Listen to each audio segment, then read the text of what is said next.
bagaimana ia awalnya meniru dulu dari Pak Anies, kemudian etik, baru endasmu etik.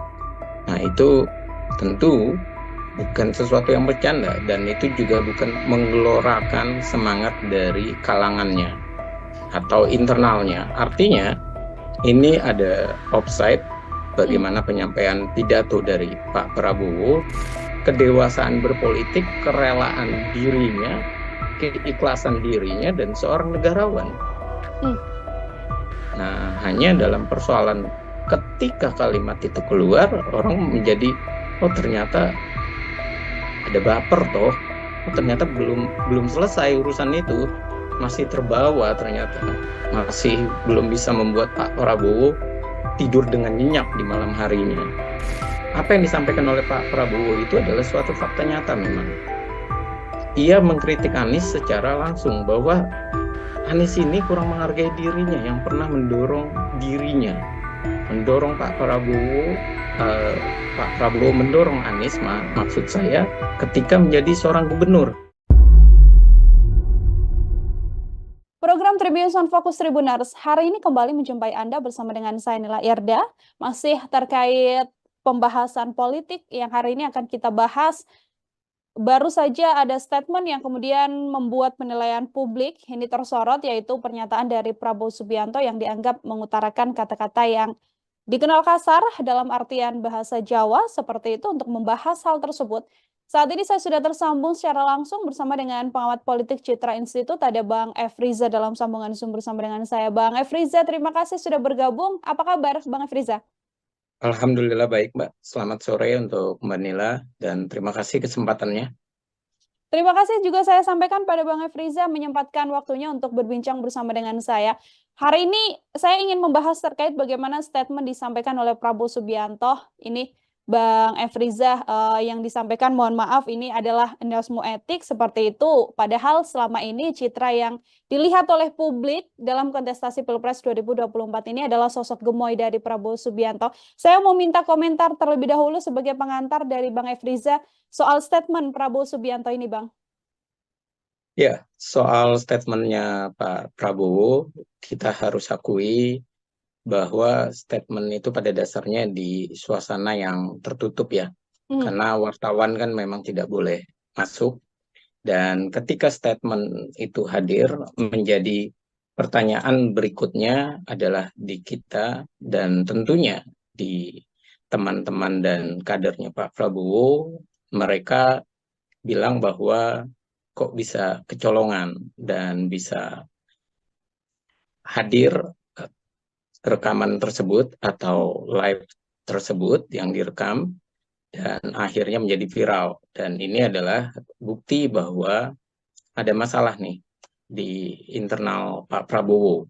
Semestinya mereka bisa untuk menjaga bagaimana konsentrasi atau situasi dan bagaimana video-video yang bisa hadir. Kalau melihat dari komentarnya kawan-kawan Gerindra, jelas sekali bahwa mereka kaget dan mereka juga membenarkan, dan tentu kalimat itu terkait dengan debat capres, terkait dengan etik MK dan putusan MK. Seperti itu Mbak pengantarnya. Baik, Bang Feriza, ini kan memang secara momen ini dilakukan di momen internal Partai Gerindra, kemudian disampaikan oleh beberapa pihak Partai Gerindra, ya ini murni bercanda dan itu menjadi hal yang boleh atau lumrah dilakukan karena ini adalah acara internal. Sosok Prabowo di internal Gerindra dikenal sebagai memang belak-belakan, terbuka apa adanya. Tapi kan kemudian hal ini disoroti publik untuk melihat bagaimana etika sosok seorang calon presiden. Kalau menurut Bang Efriza sendiri, apakah wajar kemudian dalam acara internal ini statement-statement semacam itu disampaikan oleh sosok ketua umum termasuk juga calon presiden saat ini, Bang? Ya, kalau berbicara apakah wajar, tentu ketika viral terlihat sekali emosionalnya dan terlihat sekali bercandanya itu tidak layak untuk dikonsumsi oleh masyarakat. Namun, kalau apa yang dimaksudkan bercanda di internal untuk menguatkan mereka, itu saya rasa juga tidak tepat. karena tidak ada nada bercanda.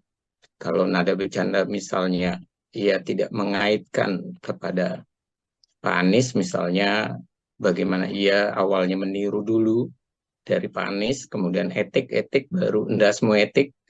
Nah itu tentu bukan sesuatu yang bercanda, dan itu juga bukan menggelorakan semangat dari kalangannya atau internalnya. Artinya ini ada offside bagaimana penyampaian pidato dari Pak Prabowo, dan bisa dikatakan ketika ini viral, offside ini semakin luar biasa, bahwa ternyata Pak Prabowo masih punya sisi yang lamanya. Sisi yang baru kita tahu bagaimana personal brandingnya sudah bagus, ia sudah mulai cair, bahasanya juga terjaga, dan bagaimana ia ingin persatuan dan kesatuan dan tidak emosional. Ternyata sifat kerasnya, dalam arti keras itu ya memang mental dan pejuangnya. Sisi yang lain yaitu sifat keras dalam arti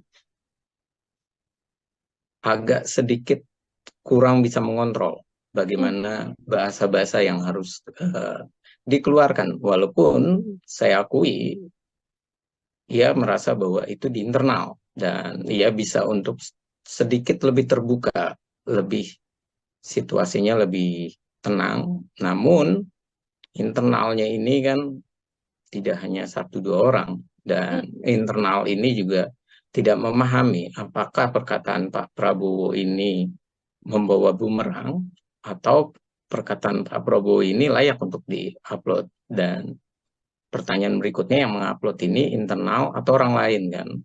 Nah, kalau orang lain masuk ke dalam, ini juga lebih riskan lagi. Kalau internal masuk ke mengupload, tentu ini adalah juga suatu masalah. Artinya internal di dalam itu jangan-jangan memang keropos, jangan-jangan memang tidak solid, dan bisa juga asumsinya karena itu masyarakat luas, ada masyarakat awam yang tidak paham, belum memahami mana yang layak diekspos, mana yang tidak. Dia mungkin berpikir keren, wow bercandanya, dan terlihat bergelora atau semangat, namun dalam hal di masyarakat ternyata salah, dan dia tidak lihat konteksnya. Apa yang dikatakan oleh Pak Prabowo adalah itu kan dalam sesi tanya jawab tentang perasaan Pak Prabowo saat tahu putusan MK, kemudian ada waktu mundur, ada putusan MK, dan kenapa tidak diambil kan?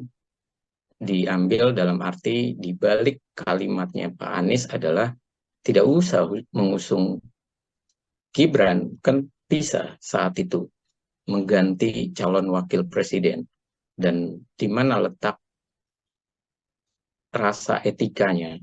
Rasa etika itu adalah, tentu etika kita tahu benar dan salah.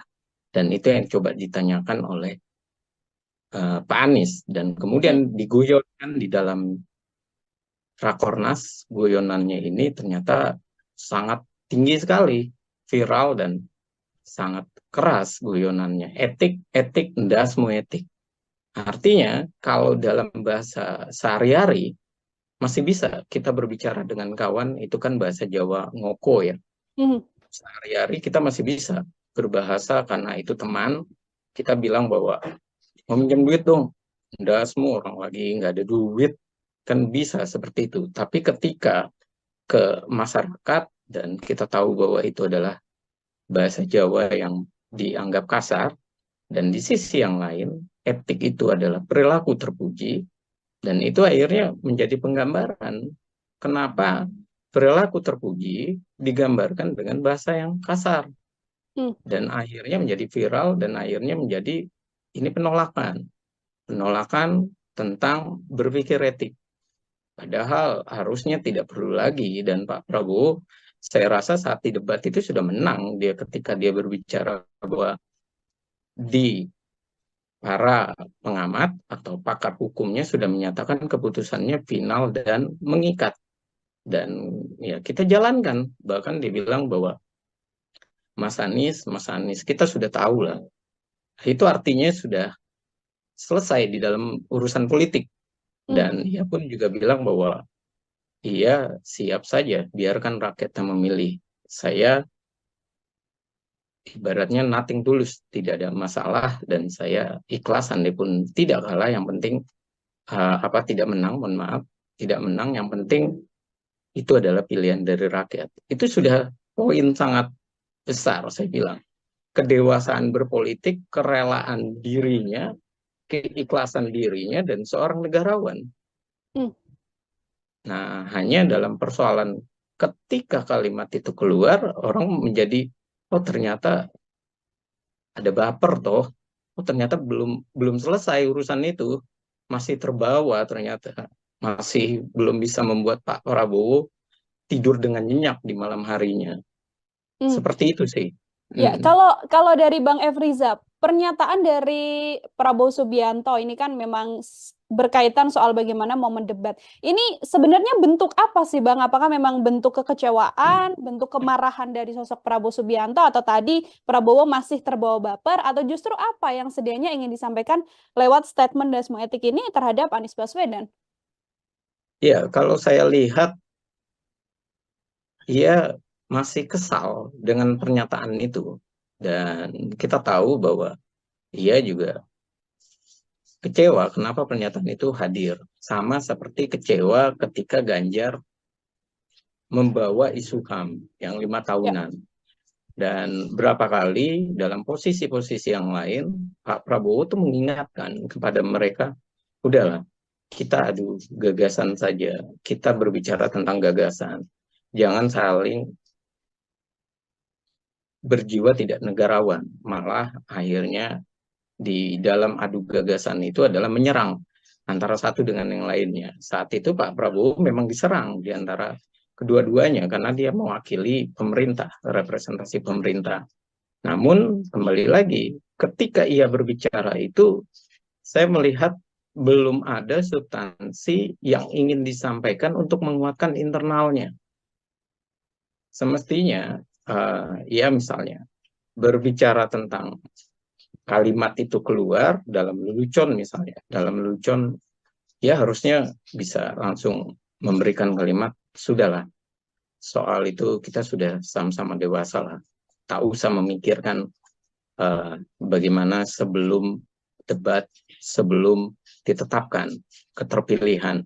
Ya udah, kita sama-sama melangkah untuk pemilu. Artinya ada semangat yang digelorakan untuk kadernya. Dan ini adalah poin positif kalau beliau menyampaikan.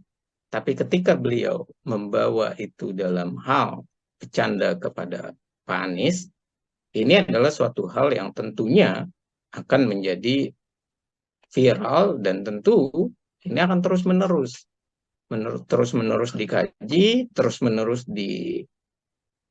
disampaikan dan ditanggapi oleh masyarakat.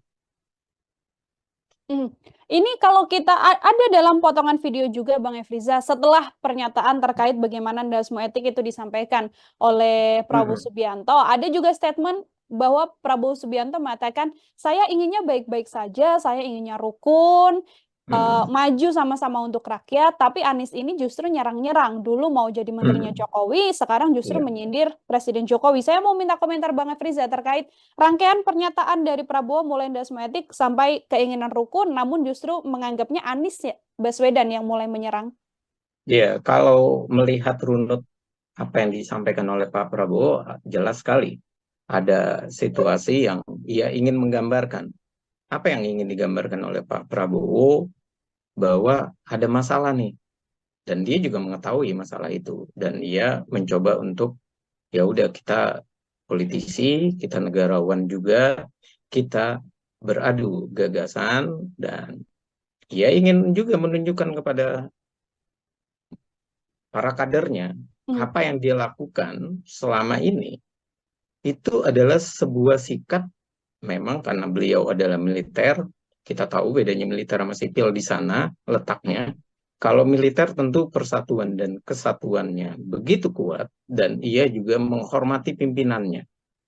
Sementara kalau orang-orang sipil, ini yang seringkali digambarkan, bahkan di hasil riset juga seringkali sampai di masyarakat juga hadir, mereka lupa menghormati orang yang pernah menjadi pimpinannya, lupa menghormati orang yang pernah membantunya. Artinya ada etika yang dilupakan. Dia merasa bahwa hubungan itu ya selesai dalam hal kurun waktu, berapa bulan, berapa tahun. Nah, tapi kalau Pak Prabowo memang dia terlihat sekali orang yang masih menjunjung tinggi etika itu. Hmm. Bagaimana ia ketika ketemu dengan Luhut, sampai duduk, sampai di acara ulang tahun, ia menunjukkan bahwa Luhut itu adalah bekas pimpinannya atau orang yang pernah menjadi mentornya, dan ia juga bagaimana menceritakan hubungannya dengan Pak SBY, dan juga bagaimana ia menunjukkan rasa bangga kepada Bu Mega maupun kepada Pak Jokowi. Dan itu adalah nilai-nilai yang memang ada di dalam diri tokoh-tokoh militer. Nah, ketika hal itu terjadi, persatuan dan kesatuan itu juga ditanamkan di dalam dirinya, menghormati orang lain. Namun, apa yang disampaikan oleh Pak Prabowo itu adalah suatu fakta nyata memang. Ia mengkritik Anies secara langsung bahwa Anies ini kurang menghargai dirinya yang pernah mendorong dirinya, mendorong Pak Prabowo mendorong Anies, maksud saya, ketika menjadi seorang gubernur. Dan bagaimana Anies juga harus terbuka bahwa saat itu 2017 belum ada kemunduran demokrasi, masih ada kesempatan luas oposisi dan tidak ada namanya diganggu-ganggu. Dan itu pun dinyatakan oleh Pak Prabowo. Dan ini artinya ada dua sikap yang memang terjadi di perpolitikan kita. Sikap yang pertama adalah kurang menghargai, sikap yang kedua kurang menghormati, dan sikap yang ketiga etikanya yang tidak pada dijaga. Akhirnya yang terjadi ya seperti sekarang. Etik menjadi suatu hal yang sangat penting buat negeri ini. Jadi demokrasi ada, etiknya yang masih belum ada. Etika berdemokrasinya masih belum ada. Menghormati antara satu kandidat dengan kandidat yang lain. Dan itu yang saya lihat narasi yang disampaikan oleh Pak Prabowo. Oke, sebagai bentuk kemudian mengomentari dan juga mengkritik sosok Anies Baswedan seperti itu ya, Bang Efriza, termasuk yang kemudian disampaikan pada kader Gerindra dalam acara internal yang dilakukan. Ini juga sudah ada respon, Bang Efriza, dari Anies Baswedan yang kemudian statementnya nih sepertinya banyak makna tersirat dan cukup diplomatis. Kalau saya bisa sampaikan, statementnya adalah etik ini mulainya dari kepala. Kalau kepala tidak memiliki etika, apalagi bagian yang ada di bawahnya. Dan mengatakan sekali lagi bahwa memang etik ini bermula dari kepala. Ketika Anies Baswedan ditanyakan statementnya terkait omongan Prabowo Subianto mengenai dasmu etik ini. Komentar Bang Friza, silahkan Bang. Ya, kalau Anies berkata bahwa etik itu dari kepala, ini ada dua hal yang secara tidak langsung disindir oleh Anies. Yang pertama adalah dari pikiran, dan yang kedua adalah dari kepala secara tanda kutip, yaitu dia sebagai ketua umum dan sebagai capres. Jadi ia ingin seperti mengingatkan kepada masyarakat secara tidak langsung dalam kalimatnya. Bukan hanya mengomentari Pak Prabowo tentang undasmu etik, tapi ia juga mengingatkan bahwa dalam memilih seorang pemimpin, tentunya yang dilihat adalah bagaimana dari pikirannya, dari satu sisi lagi adalah dia sebagai ketua umum. Pernyataan-pernyataan yang keluar, kalimatnya yang keluar, bahasanya yang keluar. Dan kalau saya melihat apa yang disampaikan oleh Pak Anies, satu sisi memang Anies ini ingin menarik pemilih untuk menyadarkan tentang hal tersebut. Tapi sisi yang lain, Pak Anies juga harus paham bahwa masyarakat itu tidak terus-menerus harus dinarasikan dengan bahasa-bahasa yang berat, dengan bahasa-bahasa yang penuh dengan makna ganda, seperti angin yang bertiup, yang soal polusi, kemudian air, bagaimana air mengantri, kemudian juga bagaimana tadi tentang kepala itu. Karena masyarakat kita itu kadang juga butuh sesuatu yang langsung saja berbicara apa adanya. Namun apa yang disampaikan Pak Prabowo tentu adalah situasi guyonan yang tidak pantas sebenarnya untuk keluar. Dan di internal pun saya rasa tidak layak juga kalau di pidato ada seperti itu. Tapi kalau untuk bercanda di warung kopi, di kantin, itu tak masalah untuk berbicara seperti itu. Apalagi kalau cuman hubungan antar dua orang dan bersahabat. Makanya apa yang dikatakan ketika keluar kalimat itu, rame-rame mereka berbicara ini adalah ketiga capres ini adalah sahabat. Ketiga capres ini adalah teman yang saling mengenal. Artinya bahasa-bahasa itu bukan bahasa yang sarkas, bahasa yang saling membenci, tapi itu adalah bahasa guyon. Dan itulah yang disampaikan ke publik, dan ini upaya untuk meredakan emosi publik. Oke, Bang Efriza, ini setelah adanya statement Dasmoetik yang disampaikan oleh Prabowo Subianto. Sementara citra di kontestasi 2024 ini adalah sosok gemoy dari Prabowo Subianto. Nantinya apakah hal ini ada kemungkinan untuk bisa mempengaruhi publik terhadap penilaiannya bagaimana sosok asli dari Prabowo Subianto ini dan juga akan berdampak pada elektabilitas Prabowo Subianto dari analisis Bang Efriza? Kalau saya lihat untuk publik, untuk soal Dasmoetik itu tidak terlalu besar ya. Dia mengkoreksi Pak Prabowo. Satu sisi memang bahasa Jawa dan itu kasar. Tapi sisi yang lain, itu tidak, mohon maaf, tidak lebih kasar daripada waktu itu yang dikeluarkan Bajingan Tolo. Itu sangat kasar sekali. Kalau ini masih dalam koreksi yang ruang tertutup di internal dan di pidato, dan tentu saya rasa Pak Prabowo juga menyadari dan masyarakat masih bisa lah menerima sebuah guyonan, karena satu sisi memang tadi saya katakan ada dua makna, satu adalah kasar, satu lagi juga buat guyonan ketika berbicara sebagai seorang teman. Dan yang kedua adalah kita harus tahu bahwa elektabilitas Pak Prabowo itu tidak besar tanpa dorongan yang lain.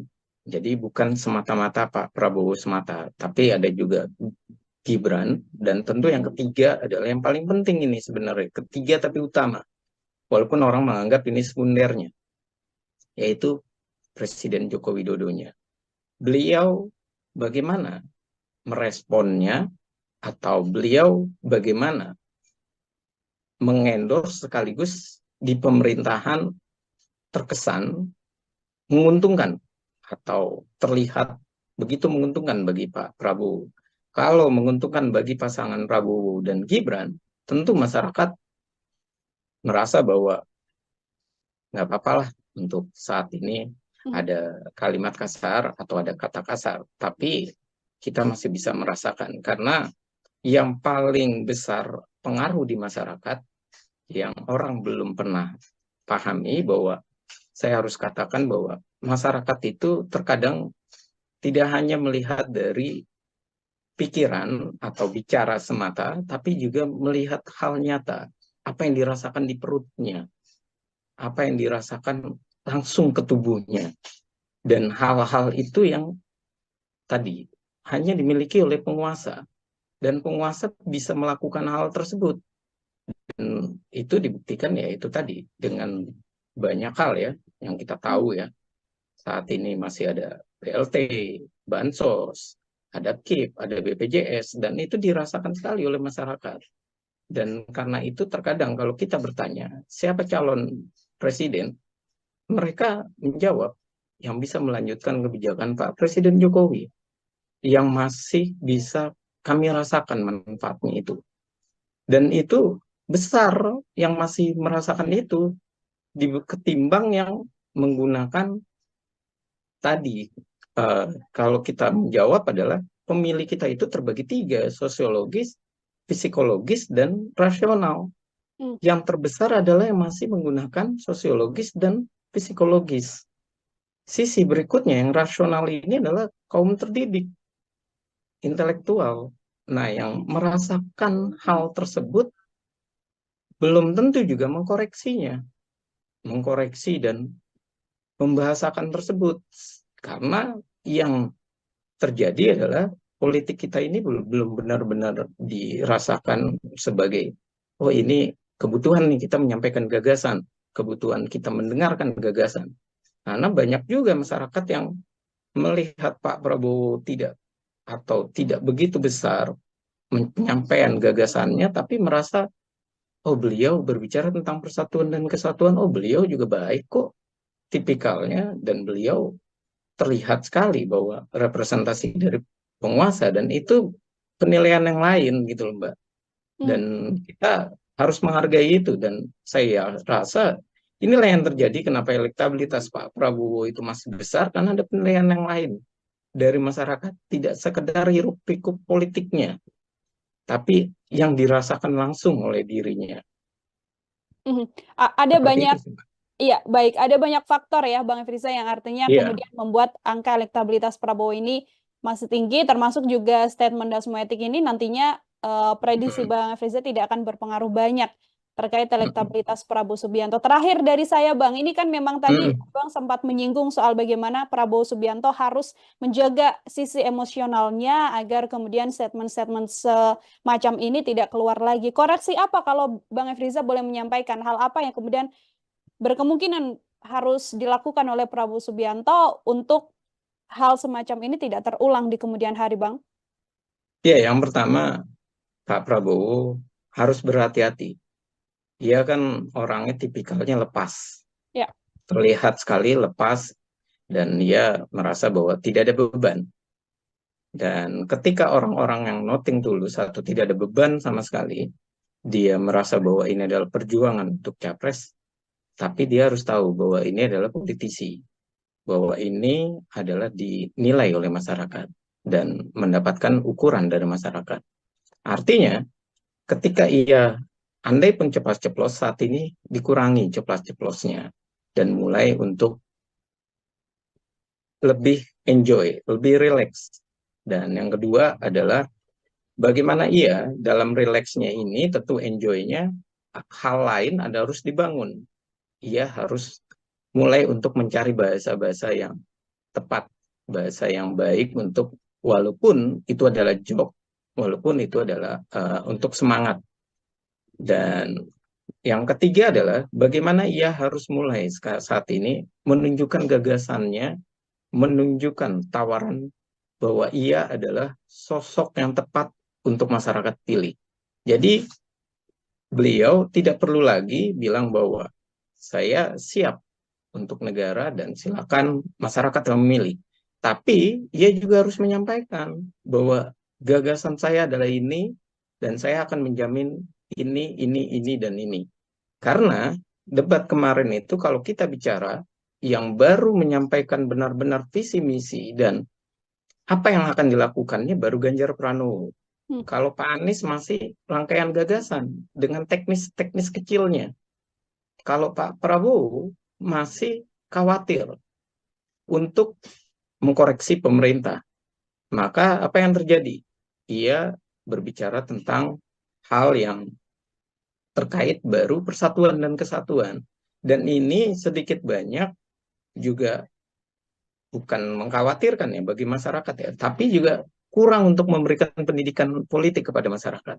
Karena masyarakat itu harus dibangun antusiasnya untuk melihat apa yang terbaik, gagasan apa yang bagus, dan implementasinya seperti apa. Nah, yang dikhawatirkan adalah secara pribadi, yang dikhawatirkan dari ketiga capres ini adalah yang satu, Pak Ganjar, tentu yang dikhawatirkan adalah bagaimana ia independensinya dari ketua umum. Yang kedua, Pak Anies yang dikhawatirkan adalah karena ia non-partai, dan partainya juga kecil-kecil, bagaimana di parlemen. Nah, sementara kalau Pak Prabowo yang dikhawatirkan adalah di belakang Pak Prabowo ini Pak Jokowi. Dan di bawahnya itu adalah Pak Gibran. Jangan-jangan nanti ada matahari kembar. Jangan-jangan nanti the real presidennya adalah Gibran yang jalanin. Dan yang pembisiknya itu adalah Pak Jokowi. Ini kan artinya ketiganya ini masih ada dilema buat masyarakat untuk mempercayainya. Mana calon yang benar-benar bisa total untuk masyarakat? Mana calon yang berani berjuang untuk masyarakat? Dan ini yang saya rasa yang harus mulai ditunjukkan oleh Pak Prabowo. Ia harus berani untuk mengkritik pemerintah, ia harus berani mengkoreksi pemerintah. Karena memang janjinya adalah memperbaiki, merevisi, dan melanjutkan. Oke, Dan baik. ini adalah kuncinya. Saya rasa seperti itu, Mbak. Oke, artinya gagasan dan juga apa yang kemudian akan dilakukan untuk Indonesia 5 tahun ke depan ini harus lebih ditonjolkan seperti itu ya, Bang Efriza ya, dari sosok Prabowo Subianto ketimbang memang statement-statement ceplos-ceplos yang nantinya tidak memberikan pendidikan politik kepada masyarakat umum untuk menentukan pilihan di kontestasi 2024. Bang Efriza, terima kasih sekali lagi untuk Sama-sama. obrolan Mohon kita maaf ya, pada Mbak, kalau ada kesempatan salah kata. hari ini, Bang. Semoga di lain kesempatan kita bisa berbincang lagi, Bang Efriza, pengamat politik Citra Sama-sama. Institute. Selamat beraktivitas, Bang Efriza. Sama-sama. Sukses selalu untuk Tribun News. Terima kasih banyak, Bang Efriza. Tribuners, demikian program Tribun Sound Fokus hari ini bersama dengan saya Nila Irda. Nantikan program Tribun Sound Fokus selanjutnya untuk bahasan-bahasan lain. Saya pamit undur diri. Terima kasih dan sampai jumpa. Download Tribun X sekarang. Menghadirkan lokal menjadi Indonesia. Bagaimana ia awalnya meniru dulu dari Pak Anies, kemudian etik, baru enggak semua etik. Nah, itu tentu bukan sesuatu yang bercanda, dan itu juga bukan menggelorakan semangat dari kalangannya atau internalnya. Artinya ini ada offside bagaimana penyampaian pidato dari Pak Prabowo, kedewasaan berpolitik, kerelaan dirinya, keikhlasan dirinya, dan seorang negarawan. Nah, hanya dalam persoalan ketika kalimat itu keluar, orang menjadi, oh ternyata ada baper toh, oh ternyata belum selesai urusan itu, masih terbawa, ternyata masih belum bisa membuat Pak Prabowo tidur dengan nyenyak di malam harinya. Apa yang disampaikan oleh Pak Prabowo itu adalah suatu fakta nyata memang. Ia mengkritik Anies secara langsung bahwa Anies ini kurang menghargai dirinya yang pernah mendorong dirinya, mendorong Pak Prabowo. Pak Prabowo mendorong Anies, maksud saya, ketika menjadi seorang gubernur. Program Tribun Sound Fokus Tribuners hari ini kembali menjumpai Anda bersama dengan saya Nila Irda, masih terkait pembahasan politik yang hari ini akan kita bahas. Baru saja ada statement yang kemudian membuat penilaian publik ini tersorot, yaitu pernyataan dari Prabowo Subianto yang dianggap mengutarakan kata-kata yang dikenal kasar dalam artian bahasa Jawa seperti itu. Untuk membahas hal tersebut, saat ini saya sudah tersambung secara langsung bersama dengan pengamat politik Citra Institute, ada Bang Efriza dalam sambungan Zoom bersama dengan saya. Bang Efriza, terima kasih sudah bergabung. Apa kabar, Bang Efriza? Alhamdulillah baik, Mbak. Selamat sore untuk Mbak Nila, dan terima kasih kesempatannya. Terima kasih juga saya sampaikan pada Bang Efriza menyempatkan waktunya untuk berbincang bersama dengan saya. Hari ini saya ingin membahas terkait bagaimana statement disampaikan oleh Prabowo Subianto. Ini Bang Efriza, yang disampaikan, mohon maaf, ini adalah endasmu etik seperti itu. Padahal selama ini citra yang dilihat oleh publik dalam kontestasi Pilpres 2024 ini adalah sosok gemoy dari Prabowo Subianto. Saya mau minta komentar terlebih dahulu sebagai pengantar dari Bang Efriza soal statement Prabowo Subianto ini, Bang. Ya, soal statementnya Pak Prabowo, kita harus akui bahwa statement itu pada dasarnya di suasana yang tertutup ya. Karena wartawan kan memang tidak boleh masuk. Dan ketika statement itu hadir, menjadi pertanyaan berikutnya adalah di kita dan tentunya di teman-teman dan kadernya Pak Prabowo.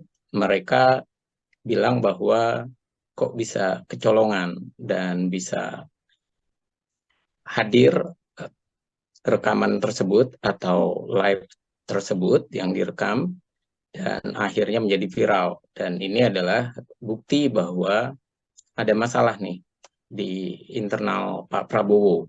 Semestinya mereka bisa untuk menjaga bagaimana konsentrasi atau situasi dan bagaimana video-video yang bisa hadir. Kalau melihat dari komentarnya kawan-kawan Gerindra, jelas sekali bahwa mereka kaget dan mereka juga membenarkan, dan tentu kalimat itu terkait dengan debat capres, Ya. terkait dengan etik MK dan putusan MK. Seperti itu Mbak pengantarnya.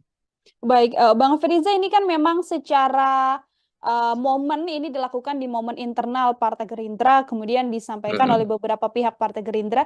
Ya ini murni bercanda dan itu menjadi hal yang boleh atau lumrah dilakukan karena ini adalah acara internal. Sosok Prabowo di internal Gerindra dikenal sebagai memang belak-belakan, terbuka apa adanya. Tapi kan kemudian hal ini disoroti publik untuk melihat bagaimana etika sosok seorang calon presiden. Kalau menurut Bang Efriza sendiri, apakah wajar kemudian dalam acara internal ini statement-statement semacam itu disampaikan oleh sosok ketua umum termasuk juga calon presiden saat ini, Bang?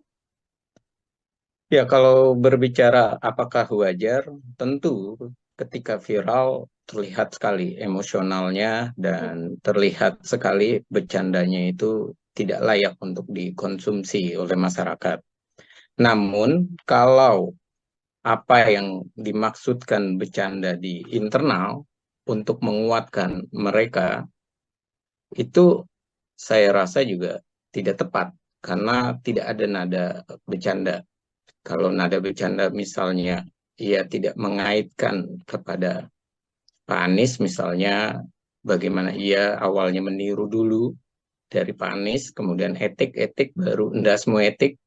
Nah itu tentu bukan sesuatu yang bercanda dan itu juga bukan menggelorakan semangat dari kalangannya atau internalnya. Artinya ini ada offside bagaimana penyampaian pidato dari Pak Prabowo dan bisa dikatakan ketika ini viral, offset ini semakin luar biasa bahwa ternyata Pak Prabowo masih punya sisi yang lamanya.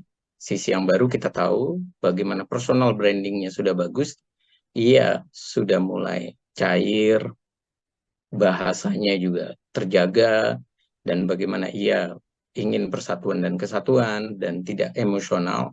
Ternyata sifat kerasnya, dalam arti keras itu ya memang mental dan pejuangnya. Sisi yang lain yaitu sifat keras dalam arti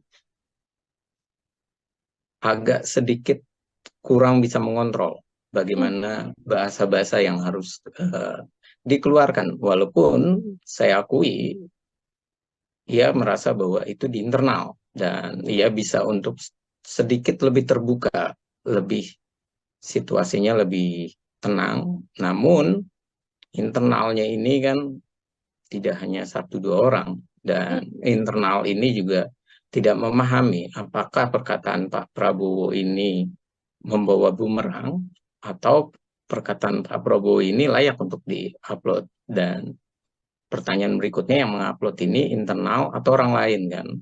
Nah, kalau orang lain masuk ke dalam, ini juga lebih riskan lagi. Kalau internal masuk ke mengupload, tentu ini adalah juga suatu masalah. Artinya internal di dalam itu jangan-jangan memang keropos, jangan-jangan memang tidak solid. Dan bisa juga asumsinya karena itu masyarakat luas, ada masyarakat awam yang tidak paham, belum memahami mana yang layak diekspos, mana yang tidak. Dia mungkin berpikir keren, wow, bercandanya dan terlihat bergelora atau semangat, namun dalam hal di masyarakat ternyata salah dan dia tidak lihat konteksnya. Apa yang dikatakan oleh Pak Prabowo adalah itu kan dalam sesi tanya jawab. Sesi tanya jawab tentang perasaan Pak Prabowo saat tahu putusan MK, kemudian ada waktu mundur, ada putusan MK. Dan kenapa tidak diambil kan? Diambil dalam arti di balik kalimatnya Pak Anies adalah tidak usah mengusung Gibran, kan bisa saat itu mengganti calon wakil presiden. Dan di mana letak rasa etikanya?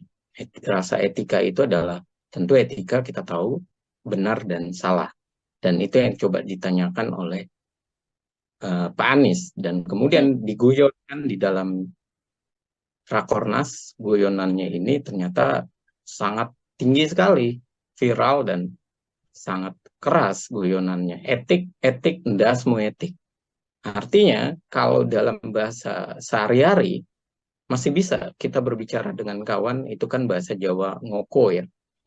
Sehari-hari kita masih bisa berbahasa karena itu teman, kita bilang bahwa mau minjem duit dong, ndasmu orang lagi nggak ada duit, kan bisa seperti itu. Tapi ketika ke masyarakat dan kita tahu bahwa itu adalah bahasa Jawa yang dianggap kasar, dan di sisi yang lain etik itu adalah perilaku terpuji, dan itu akhirnya menjadi penggambaran kenapa perilaku terpuji digambarkan dengan bahasa yang kasar, dan akhirnya menjadi viral, dan akhirnya menjadi ini penolakan tentang berpikir etik.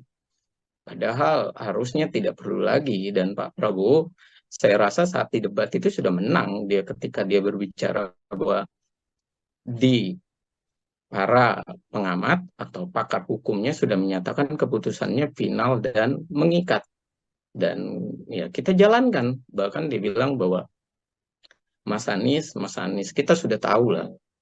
Itu artinya sudah selesai di dalam urusan politik.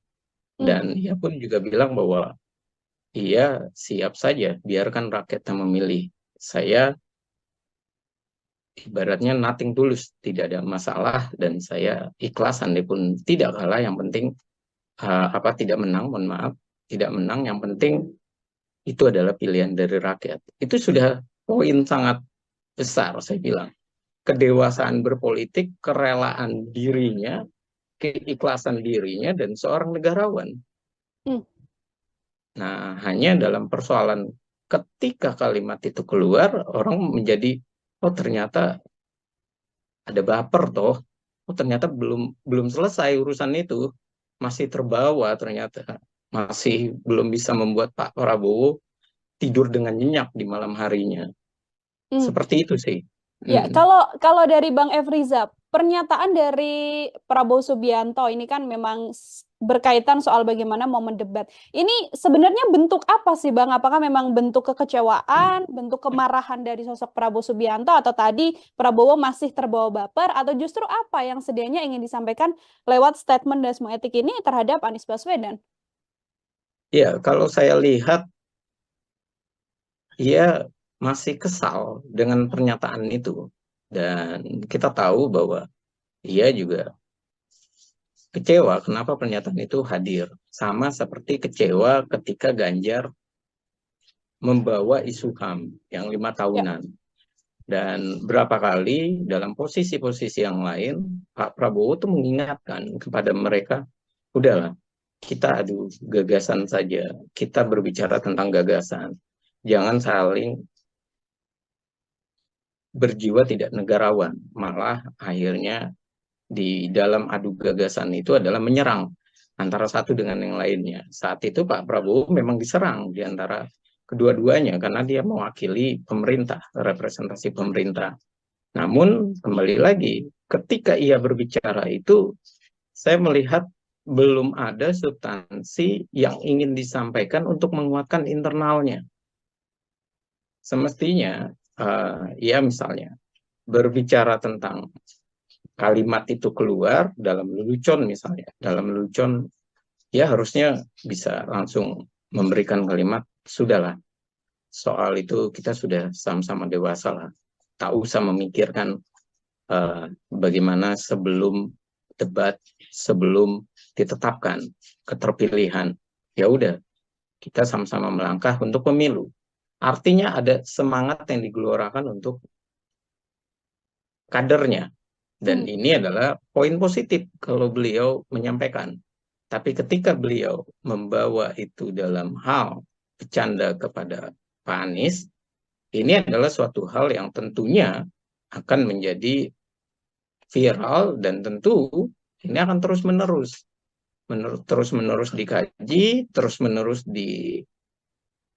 disampaikan dan ditanggapi oleh masyarakat. Ini kalau kita ada dalam potongan video juga Bang Efriza setelah pernyataan terkait bagaimana Dasmo Etik itu disampaikan oleh Prabowo Subianto, ada juga statement bahwa Prabowo Subianto mengatakan saya inginnya baik-baik saja, saya inginnya rukun, maju sama-sama untuk rakyat, tapi Anies ini justru nyerang-nyerang. Dulu mau jadi menterinya Jokowi, sekarang justru Iya. menyindir Presiden Jokowi. Saya mau minta komentar Bang Efriza terkait rangkaian pernyataan dari Prabowo mulai Dasmo Etik sampai keinginan rukun, namun justru menganggapnya Anies Baswedan yang mulai menyerang. Ya, kalau melihat runut apa yang disampaikan oleh Pak Prabowo, jelas sekali ada situasi yang ia ingin menggambarkan. Apa yang ingin digambarkan oleh Pak Prabowo, bahwa ada masalah nih. Dan dia juga mengetahui masalah itu. Dan ia mencoba untuk, ya udah kita politisi, kita negarawan juga, kita beradu gagasan, dan ia ingin juga menunjukkan kepada para kadernya apa yang dia lakukan selama ini itu adalah sebuah sikap. Memang karena beliau adalah militer, kita tahu bedanya militer sama sipil di sana letaknya. Kalau militer tentu persatuan dan kesatuannya begitu kuat dan ia juga menghormati pimpinannya. Sementara kalau orang-orang sipil, ini yang seringkali digambarkan, bahkan di hasil riset juga seringkali sampai di masyarakat juga hadir, mereka lupa menghormati orang yang pernah menjadi pimpinannya, lupa menghormati orang yang pernah membantunya. Artinya ada etika yang dilupakan. Dia merasa bahwa hubungan itu ya selesai dalam hal kurun waktu, berapa bulan, berapa tahun. Nah, tapi kalau Pak Prabowo memang ia terlihat sekali orang yang masih menjunjung tinggi etika itu. Bagaimana ia ketika ketemu dengan Luhut, sampai duduk, sampai di acara ulang tahun, ia menunjukkan bahwa Luhut itu adalah bekas pimpinannya atau orang yang pernah menjadi mentornya, dan ia juga bagaimana menceritakan hubungannya dengan Pak SBY, dan juga bagaimana ia menunjukkan rasa bangga kepada Bu Mega maupun kepada Pak Jokowi. Dan itu adalah nilai-nilai yang memang ada di dalam diri tokoh-tokoh militer. Nah, ketika hal itu terjadi, persatuan dan kesatuan itu juga ditanamkan di dalam dirinya, menghormati orang lain. Namun, apa yang disampaikan oleh Pak Prabowo itu adalah suatu fakta nyata memang. Ia mengkritik Anies secara langsung bahwa Anies ini kurang menghargai dirinya yang pernah mendorong dirinya, mendorong Pak Prabowo mendorong Anies, maksud saya, ketika menjadi seorang gubernur. Dan bagaimana Anies juga harus terbuka bahwa saat itu 2017 belum ada kemunduran demokrasi, masih ada kesempatan luas oposisi dan tidak ada namanya diganggu-ganggu. Dan itu pun dinyatakan oleh Pak Prabowo. Dan ini artinya ada dua sikap yang memang terjadi di perpolitikan kita. Sikap yang pertama adalah kurang menghargai, sikap yang kedua kurang menghormati, dan sikap yang ketiga etikanya yang tidak pada dijaga. Akhirnya yang terjadi ya seperti sekarang. Etik menjadi suatu hal yang sangat penting buat negeri ini. Jadi demokrasi ada, etiknya yang masih belum ada. Etika berdemokrasinya masih belum ada. Menghormati antara satu kandidat dengan kandidat yang lain. Dan itu yang saya lihat narasi yang disampaikan oleh Pak Prabowo.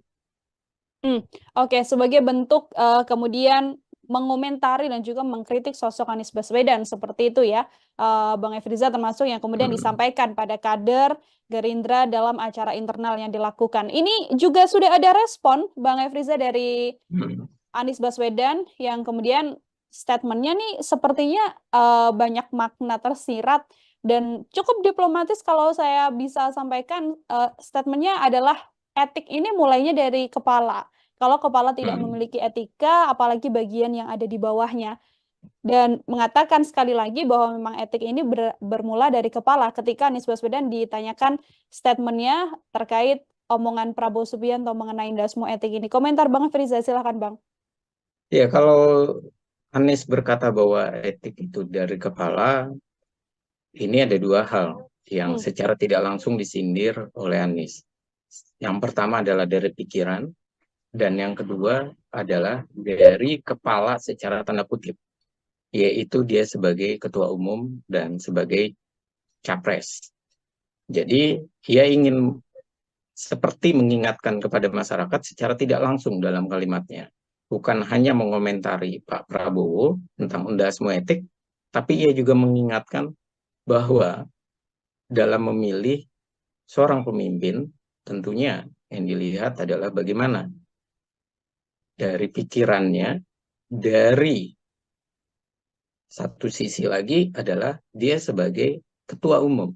Pernyataan-pernyataan yang keluar, kalimatnya yang keluar, bahasanya yang keluar. Dan kalau saya melihat apa yang disampaikan oleh Pak Anies, satu sisi memang Anies ini ingin menarik pemilih untuk menyadarkan tentang hal tersebut. Tapi sisi yang lain, Pak Anies juga harus paham bahwa masyarakat itu tidak terus-menerus harus dinarasikan dengan bahasa-bahasa yang berat, dengan bahasa-bahasa yang penuh dengan makna ganda, seperti angin yang bertiup, yang soal polusi, kemudian air, bagaimana air mengantri, kemudian juga bagaimana tadi tentang kepala itu. Karena masyarakat kita itu kadang juga butuh sesuatu yang langsung saja berbicara apa adanya. Namun apa yang disampaikan Pak Prabowo tentu adalah situasi guyonan yang tidak pantas sebenarnya untuk keluar. Dan di internal pun saya rasa tidak layak juga kalau di pidato ada seperti itu. Tapi kalau untuk bercanda di warung kopi, di kantin, itu tak masalah untuk berbicara seperti itu. Apalagi kalau cuman hubungan antar dua orang dan bersahabat. Makanya apa yang dikatakan ketika keluar kalimat itu, rame-rame mereka berbicara ini adalah ketiga capres ini adalah sahabat. Ketiga capres ini adalah teman yang saling mengenal. Artinya bahasa-bahasa itu bukan bahasa yang sarkas, bahasa yang saling membenci, tapi itu adalah bahasa guyon. Dan itulah yang disampaikan ke publik, dan ini upaya untuk meredakan emosi publik.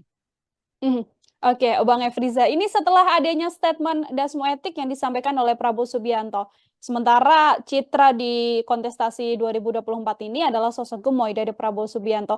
Nantinya apakah hal ini ada kemungkinan untuk bisa mempengaruhi publik terhadap penilaiannya bagaimana sosok asli dari Prabowo Subianto ini dan juga akan berdampak pada elektabilitas Prabowo Subianto dari analisis Bang Efriza?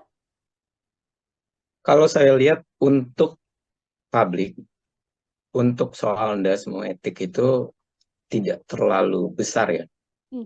Dia mengkoreksi Pak Prabowo. Satu sisi memang bahasa Jawa dan itu kasar.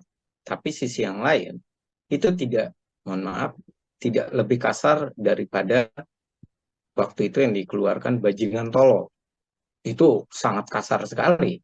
Kalau ini masih dalam koreksi yang ruang tertutup di internal dan di pidato, dan tentu saya rasa Pak Prabowo juga menyadari dan masyarakat masih bisa lah menerima sebuah guyonan, karena satu sisi memang tadi saya katakan ada dua makna, satu adalah kasar, satu lagi juga buat guyonan ketika berbicara sebagai seorang teman. Dan yang kedua adalah kita harus tahu bahwa elektabilitas Pak Prabowo itu tidak besar tanpa dorongan yang lain. Jadi bukan semata-mata Pak Prabowo semata, tapi ada juga Gibran, dan tentu yang ketiga adalah yang paling penting ini sebenarnya, ketiga tapi utama, walaupun orang menganggap ini sekundernya, yaitu Presiden Joko Widodonya. Beliau bagaimana meresponnya, atau beliau bagaimana mengendorse sekaligus di pemerintahan terkesan menguntungkan atau terlihat begitu menguntungkan bagi Pak Prabowo. Kalau menguntungkan bagi pasangan Prabowo dan Gibran, tentu masyarakat merasa bahwa nggak apa-apa lah untuk saat ini ada kalimat kasar atau ada kata kasar. Tapi kita masih bisa merasakan, karena yang paling besar pengaruh di masyarakat yang orang belum pernah pahami, bahwa saya harus katakan bahwa masyarakat itu terkadang tidak hanya melihat dari pikiran atau bicara semata, tapi juga melihat hal nyata, apa yang dirasakan di perutnya, apa yang dirasakan langsung ke tubuhnya. Dan hal-hal itu yang tadi hanya dimiliki oleh penguasa, dan penguasa bisa melakukan hal tersebut. Dan itu dibuktikan ya itu tadi dengan banyak hal ya yang kita tahu ya. Saat ini masih ada BLT, Bansos, ada KIP, ada BPJS, dan itu dirasakan sekali oleh masyarakat. Dan karena itu terkadang kalau kita bertanya, siapa calon presiden, mereka menjawab yang bisa melanjutkan kebijakan Pak Presiden Jokowi, yang masih bisa kami rasakan manfaatnya itu. Dan itu besar yang masih merasakan itu, ketimbang yang menggunakan tadi. Kalau kita menjawab adalah pemilih kita itu terbagi 3, sosiologis, psikologis, dan rasional. Yang terbesar adalah yang masih menggunakan sosiologis dan psikologis. Sisi berikutnya yang rasional ini adalah kaum terdidik, intelektual. Nah, yang merasakan hal tersebut belum tentu juga mengkoreksi dan membahasakan tersebut. Karena yang terjadi adalah politik kita ini belum benar-benar dirasakan sebagai, oh ini kebutuhan nih kita menyampaikan gagasan, kebutuhan kita mendengarkan gagasan. Karena banyak juga masyarakat yang melihat Pak Prabowo tidak begitu besar menyampaikan gagasannya, tapi merasa, oh beliau berbicara tentang persatuan dan kesatuan, oh beliau juga baik kok tipikalnya, dan beliau terlihat sekali bahwa representasi dari penguasa, dan itu penilaian yang lain gitu loh Mbak. Dan kita harus menghargai itu, dan saya rasa inilah yang terjadi kenapa elektabilitas Pak Prabowo itu masih besar, karena ada penilaian yang lain dari masyarakat, tidak sekedar hiruk pikuk politiknya, tapi yang dirasakan langsung oleh dirinya. Ada Seperti banyak itu sih, Mbak. Iya, baik. Ada banyak faktor ya, Bang Efriza, yang artinya Iya. kemudian membuat angka elektabilitas Prabowo ini masih tinggi, termasuk juga statement Dasmoetik ini nantinya prediksi Bang Efriza tidak akan berpengaruh banyak terkait elektabilitas Prabowo Subianto. Terakhir dari saya, Bang, ini kan memang tadi Bang sempat menyinggung soal bagaimana Prabowo Subianto harus menjaga sisi emosionalnya agar kemudian statement-statement semacam ini tidak keluar lagi. Koreksi apa kalau Bang Efriza boleh menyampaikan hal apa yang kemudian berkemungkinan harus dilakukan oleh Prabowo Subianto untuk hal semacam ini tidak terulang di kemudian hari, Bang? Ya, yang pertama Pak Prabowo harus berhati-hati. Dia kan orangnya tipikalnya lepas. Ya. Terlihat sekali lepas, dan dia merasa bahwa tidak ada beban. Dan ketika orang-orang yang noting tulus atau tidak ada beban sama sekali, dia merasa bahwa ini adalah perjuangan untuk capres, tapi dia harus tahu bahwa ini adalah politisi, bahwa ini adalah dinilai oleh masyarakat dan mendapatkan ukuran dari masyarakat. Artinya, ketika ia andai pun ceplas-ceplos, saat ini dikurangi ceplas-ceplosnya dan mulai untuk lebih enjoy, lebih relax. Dan yang kedua adalah bagaimana ia dalam relaxnya ini, tentu enjoy-nya, hal lain ada harus dibangun. Ia harus mulai untuk mencari bahasa-bahasa yang tepat bahasa yang baik untuk, walaupun itu adalah joke, walaupun itu adalah untuk semangat. Dan yang ketiga adalah bagaimana ia harus mulai saat ini menunjukkan gagasannya, menunjukkan tawaran bahwa ia adalah sosok yang tepat untuk masyarakat pilih. Jadi beliau tidak perlu lagi bilang bahwa saya siap untuk negara dan silakan masyarakat yang memilih. Tapi ia juga harus menyampaikan bahwa gagasan saya adalah ini dan saya akan menjamin ini, dan ini. Karena debat kemarin itu kalau kita bicara yang baru menyampaikan benar-benar visi misi dan apa yang akan dilakukannya baru Ganjar Pranowo. Kalau Pak Anies masih rangkaian gagasan dengan teknis kecilnya. Kalau Pak Prabowo masih khawatir untuk mengkoreksi pemerintah. Maka apa yang terjadi? Ia berbicara tentang hal yang terkait baru persatuan dan kesatuan. Dan ini sedikit banyak juga bukan mengkhawatirkan ya bagi masyarakat ya, tapi juga kurang untuk memberikan pendidikan politik kepada masyarakat. Karena masyarakat itu harus dibangun antusiasnya untuk melihat apa yang terbaik, gagasan apa yang bagus, dan implementasinya seperti apa. Nah, yang dikhawatirkan adalah secara pribadi, yang dikhawatirkan dari ketiga capres ini adalah yang satu, Pak Ganjar tentu yang dikhawatirkan adalah bagaimana ia independensinya dari ketua umum. Yang kedua, Pak Anies yang dikhawatirkan adalah karena ia non-partai dan partainya juga kecil-kecil, bagaimana di parlemen.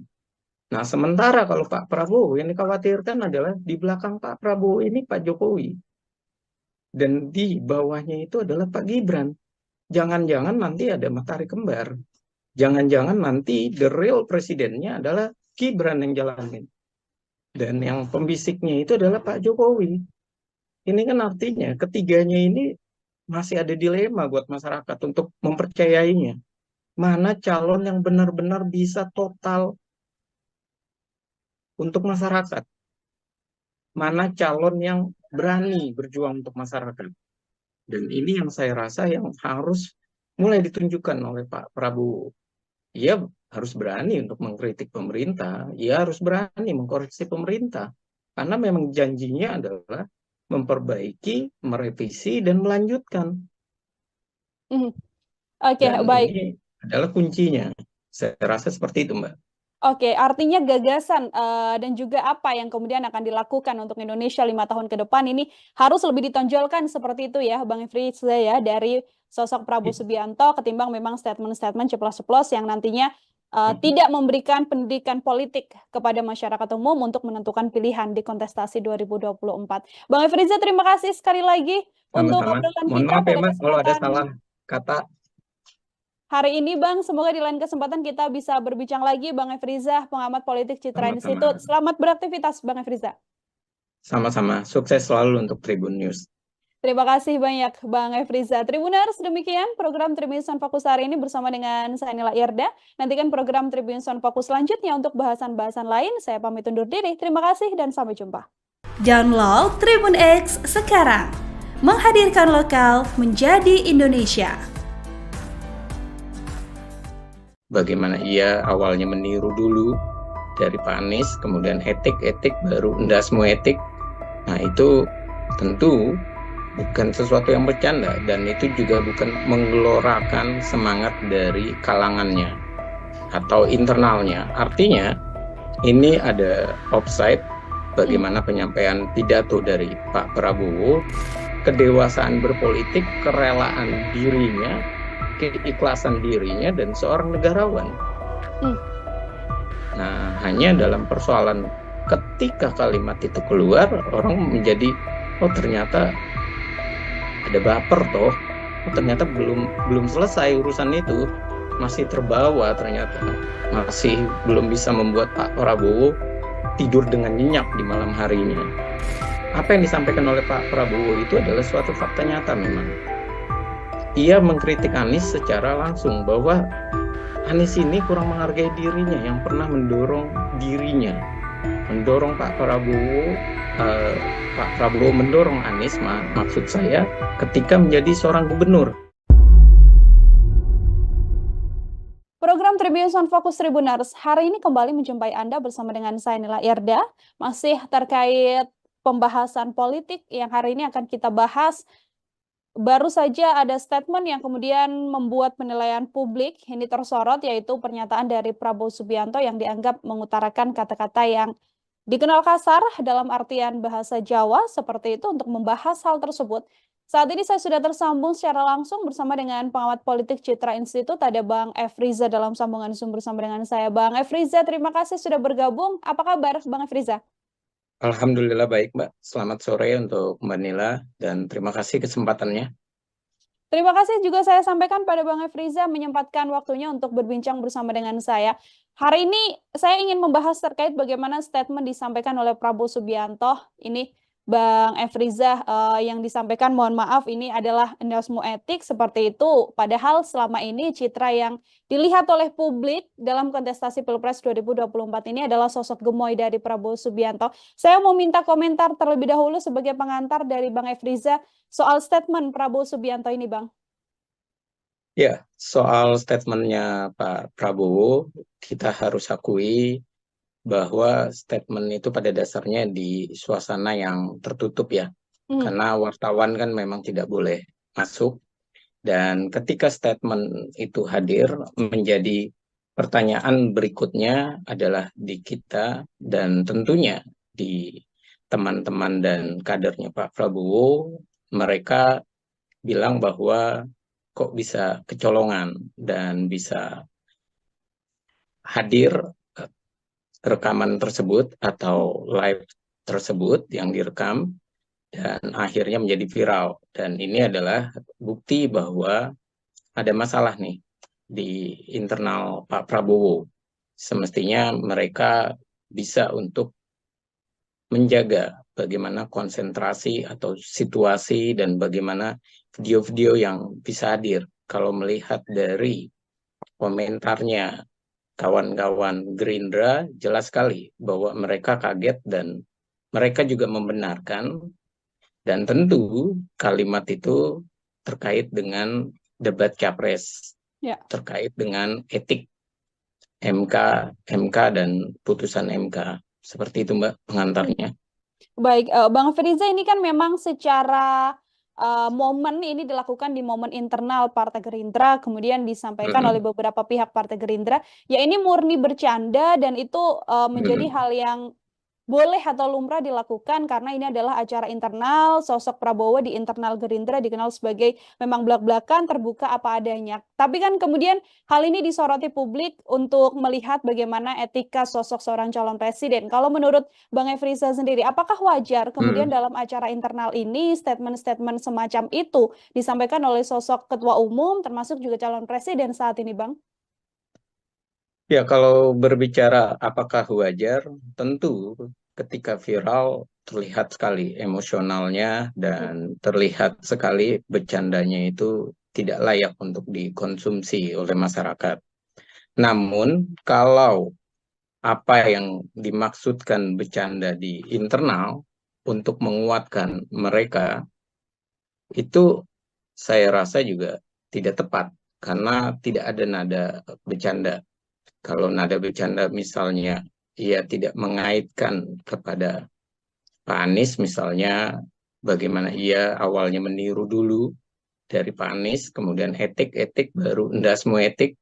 Nah itu tentu bukan sesuatu yang bercanda dan itu juga bukan menggelorakan semangat dari kalangannya atau internalnya. Artinya ini ada offside bagaimana penyampaian pidato dari Pak Prabowo dan bisa dikatakan ketika ini viral, offset ini semakin luar biasa bahwa ternyata Pak Prabowo masih punya sisi yang lamanya. Sisi yang baru kita tahu bagaimana personal brandingnya sudah bagus, ia sudah mulai cair, bahasanya juga terjaga, dan bagaimana ia ingin persatuan dan kesatuan dan tidak emosional. Ternyata sifat kerasnya, dalam arti keras itu ya memang mental dan pejuangnya. Sisi yang lain yaitu sifat keras dalam arti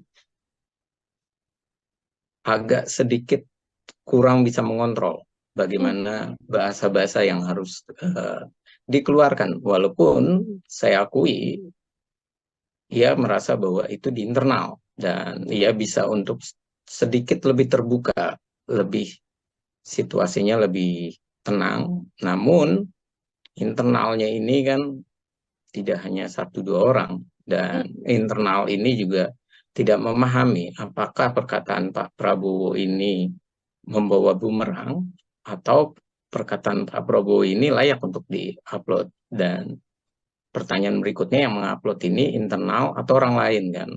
Nah, kalau orang lain masuk ke dalam, ini juga lebih riskan lagi. Kalau internal masuk ke mengupload, tentu ini adalah juga suatu masalah. Artinya internal di dalam itu jangan-jangan memang keropos, jangan-jangan memang tidak solid. Dan bisa juga asumsinya karena itu masyarakat luas, ada masyarakat awam yang tidak paham, belum memahami mana yang layak diekspos, mana yang tidak. Dia mungkin berpikir keren, wow, bercandanya, dan terlihat bergelora atau semangat, namun dalam hal di masyarakat ternyata salah, dan dia tidak lihat konteksnya. Apa yang dikatakan oleh Pak Prabowo adalah itu kan dalam sesi tanya jawab. Sesi tanya jawab tentang perasaan Pak Prabowo saat tahu putusan MK, kemudian ada waktu mundur, ada putusan MK. Dan kenapa tidak diambil kan? Diambil dalam arti di balik kalimatnya Pak Anies adalah tidak usah mengusung Gibran, kan bisa saat itu mengganti calon wakil presiden. Dan di mana letak rasa etikanya? Rasa etika itu adalah, tentu etika kita tahu benar dan salah.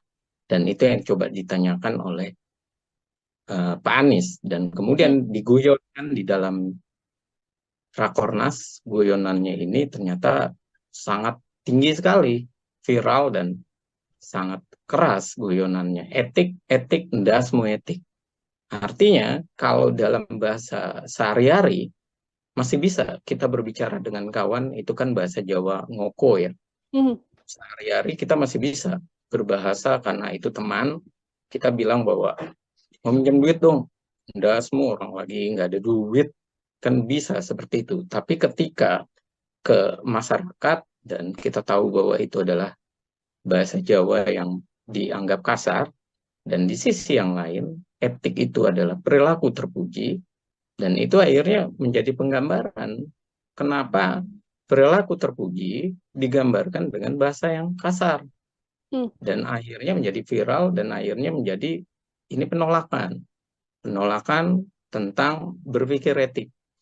Padahal harusnya tidak perlu lagi. Dan Pak Prabowo, saya rasa saat di debat itu sudah menang dia ketika dia berbicara bahwa di para pengamat atau pakar hukumnya sudah menyatakan keputusannya final dan mengikat.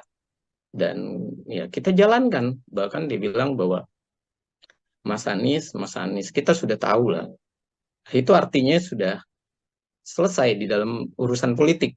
Dan ia pun juga bilang bahwa ia siap saja, biarkan rakyat yang memilih. Saya ibaratnya nothing tulus, tidak ada masalah, dan saya ikhlas andai pun tidak kalah, yang penting tidak menang, mohon maaf, tidak menang, yang penting itu adalah pilihan dari rakyat. Itu sudah poin sangat besar, saya bilang. Kedewasaan berpolitik, kerelaan dirinya, keikhlasan dirinya, dan seorang negarawan. Nah, hanya dalam persoalan ketika kalimat itu keluar, orang menjadi, oh ternyata ada baper toh, oh ternyata belum selesai urusan itu, masih terbawa ternyata, masih belum bisa membuat Pak Prabowo tidur dengan nyenyak di malam harinya. Seperti itu sih. Ya, Hmm. kalau dari Bang Efriza, pernyataan dari Prabowo Subianto ini kan memang berkaitan soal bagaimana momen debat. Ini sebenarnya bentuk apa sih Bang? Apakah memang bentuk kekecewaan, bentuk kemarahan dari sosok Prabowo Subianto, atau tadi Prabowo masih terbawa baper, atau justru apa yang sedianya ingin disampaikan lewat statement Dasmo Etik ini terhadap Anies Baswedan? Ya, kalau saya lihat ia masih kesal dengan pernyataan itu. Dan kita tahu bahwa ia juga kecewa kenapa pernyataan itu hadir. Sama seperti kecewa ketika Ganjar membawa isu HAM yang 5 tahunan. Dan berapa kali dalam posisi-posisi yang lain, Pak Prabowo tuh mengingatkan kepada mereka, udahlah, kita adu gagasan saja, kita berbicara tentang gagasan. Jangan saling berjiwa tidak negarawan, malah akhirnya di dalam adu gagasan itu adalah menyerang antara satu dengan yang lainnya. Saat itu Pak Prabowo memang diserang di antara kedua-duanya karena dia mewakili pemerintah, representasi pemerintah. Namun kembali lagi, ketika ia berbicara itu, saya melihat belum ada substansi yang ingin disampaikan untuk menguatkan internalnya. Semestinya, ya misalnya, berbicara tentang kalimat itu keluar dalam lelucon misalnya. Dalam lelucon, ya harusnya bisa langsung memberikan kalimat, sudahlah, soal itu kita sudah sama-sama dewasa lah. Tak usah memikirkan bagaimana sebelum debat, sebelum ditetapkan keterpilihan.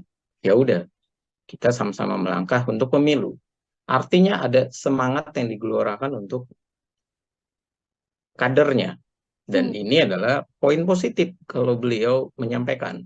Tapi ketika beliau membawa itu dalam hal bercanda kepada Pak Anies, ini adalah suatu hal yang tentunya akan menjadi viral dan tentu ini akan terus-menerus dikaji, terus-menerus disampaikan dan ditanggapi oleh masyarakat. Ini kalau kita ada dalam potongan video juga Bang Efriza, setelah pernyataan terkait bagaimana Dasmo Etik itu disampaikan oleh Prabowo Subianto, ada juga statement bahwa Prabowo Subianto mengatakan, saya inginnya baik-baik saja, saya inginnya rukun, maju sama-sama untuk rakyat, tapi Anies ini justru nyerang-nyerang. Dulu mau jadi menterinya Jokowi, sekarang justru menyindir Presiden Jokowi. Saya mau minta komentar Bang Efriza terkait rangkaian pernyataan dari Prabowo mulai Dasmo Etik sampai keinginan rukun, namun justru menganggapnya Anies Baswedan yang mulai menyerang. Ya, kalau melihat runut apa yang disampaikan oleh Pak Prabowo, jelas sekali ada situasi yang ia ingin menggambarkan. Apa yang ingin digambarkan oleh Pak Prabowo, bahwa ada masalah nih. Dan dia juga mengetahui masalah itu. Dan ia mencoba untuk, ya udah kita politisi, kita negarawan juga, kita beradu gagasan, dan ia ingin juga menunjukkan kepada para kadernya apa yang dia lakukan selama ini itu adalah sebuah sikap. Memang karena beliau adalah militer, kita tahu bedanya militer sama sipil di sana letaknya. Kalau militer tentu persatuan dan kesatuannya begitu kuat dan ia juga menghormati pimpinannya.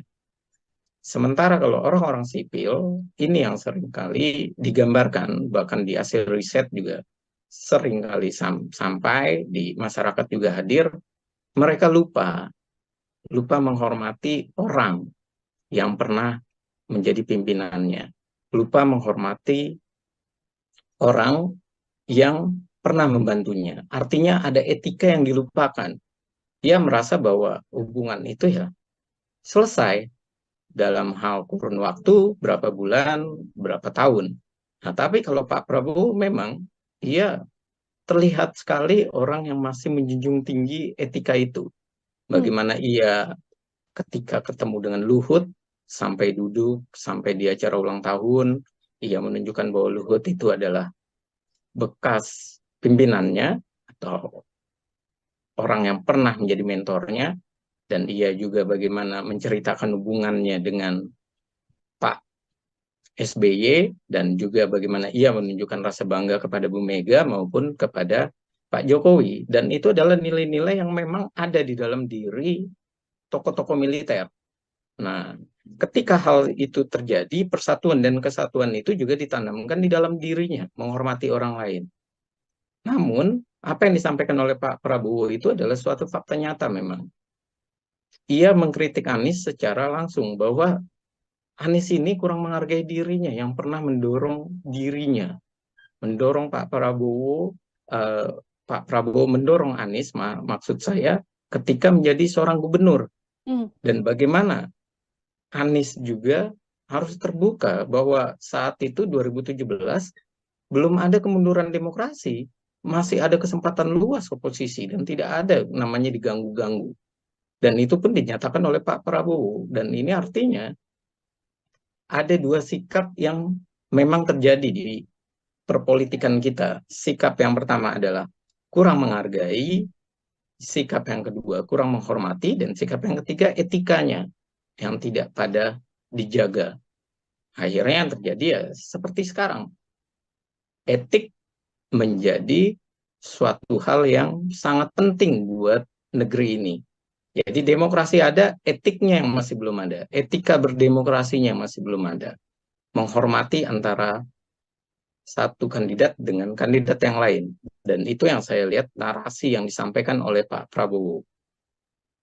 Oke, sebagai bentuk kemudian mengomentari dan juga mengkritik sosok Anies Baswedan seperti itu ya, Bang Efriza, termasuk yang kemudian disampaikan pada kader Gerindra dalam acara internal yang dilakukan. Ini juga sudah ada respon, Bang Efriza, dari Anies Baswedan yang kemudian statementnya nih sepertinya banyak makna tersirat dan cukup diplomatis. Kalau saya bisa sampaikan, statementnya adalah etik ini mulainya dari kepala. Kalau kepala tidak memiliki etika, apalagi bagian yang ada di bawahnya. Dan mengatakan sekali lagi bahwa memang etik ini bermula dari kepala. Ketika Anies Baswedan ditanyakan statementnya terkait omongan Prabowo Subianto mengenai dasmu etik ini. Komentar Bang Efriza, silakan Bang. Ya, kalau Anies berkata bahwa etik itu dari kepala, ini ada dua hal yang secara tidak langsung disindir oleh Anies. Yang pertama adalah dari pikiran, dan yang kedua adalah dari kepala secara tanda kutip, yaitu dia sebagai ketua umum dan sebagai capres. Jadi ia ingin seperti mengingatkan kepada masyarakat secara tidak langsung dalam kalimatnya. Bukan hanya mengomentari Pak Prabowo tentang undasmu etik, tapi ia juga mengingatkan bahwa dalam memilih seorang pemimpin, tentunya yang dilihat adalah bagaimana dari pikirannya, dari satu sisi lagi adalah dia sebagai ketua umum. Pernyataan-pernyataan yang keluar, kalimatnya yang keluar, bahasanya yang keluar.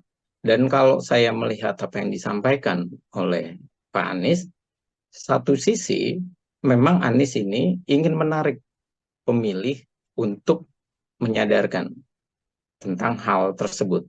Tapi sisi yang lain, Pak Anies juga harus paham bahwa masyarakat itu tidak terus-menerus harus dinarasikan dengan bahasa-bahasa yang berat, dengan bahasa-bahasa yang penuh dengan makna ganda, seperti angin yang bertiup, yang soal polusi, kemudian air, bagaimana air mengantri, kemudian juga bagaimana tadi tentang kepala itu.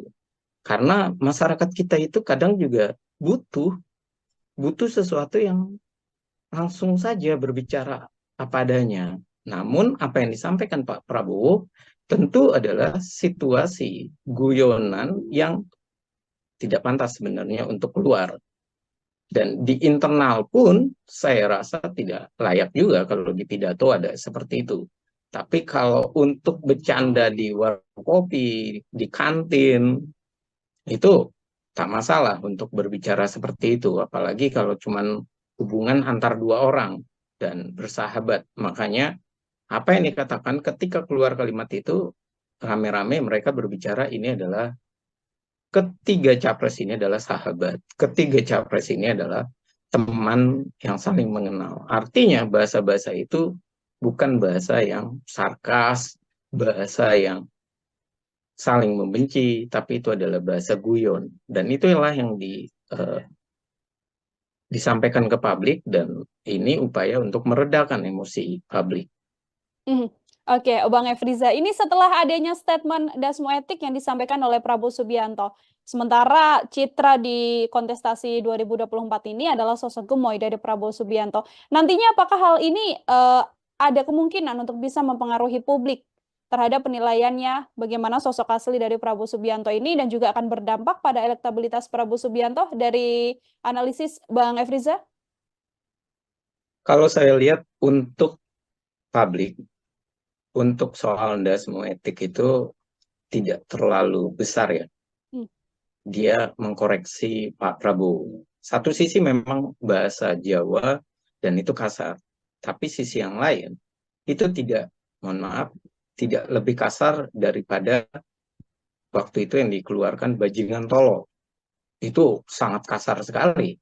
Kalau ini masih dalam koreksi yang ruang tertutup di internal dan di pidato, dan tentu saya rasa Pak Prabowo juga menyadari dan masyarakat masih bisa lah menerima sebuah guyonan, karena satu sisi memang tadi saya katakan ada dua makna, satu adalah kasar, satu lagi juga buat guyonan ketika berbicara sebagai seorang teman.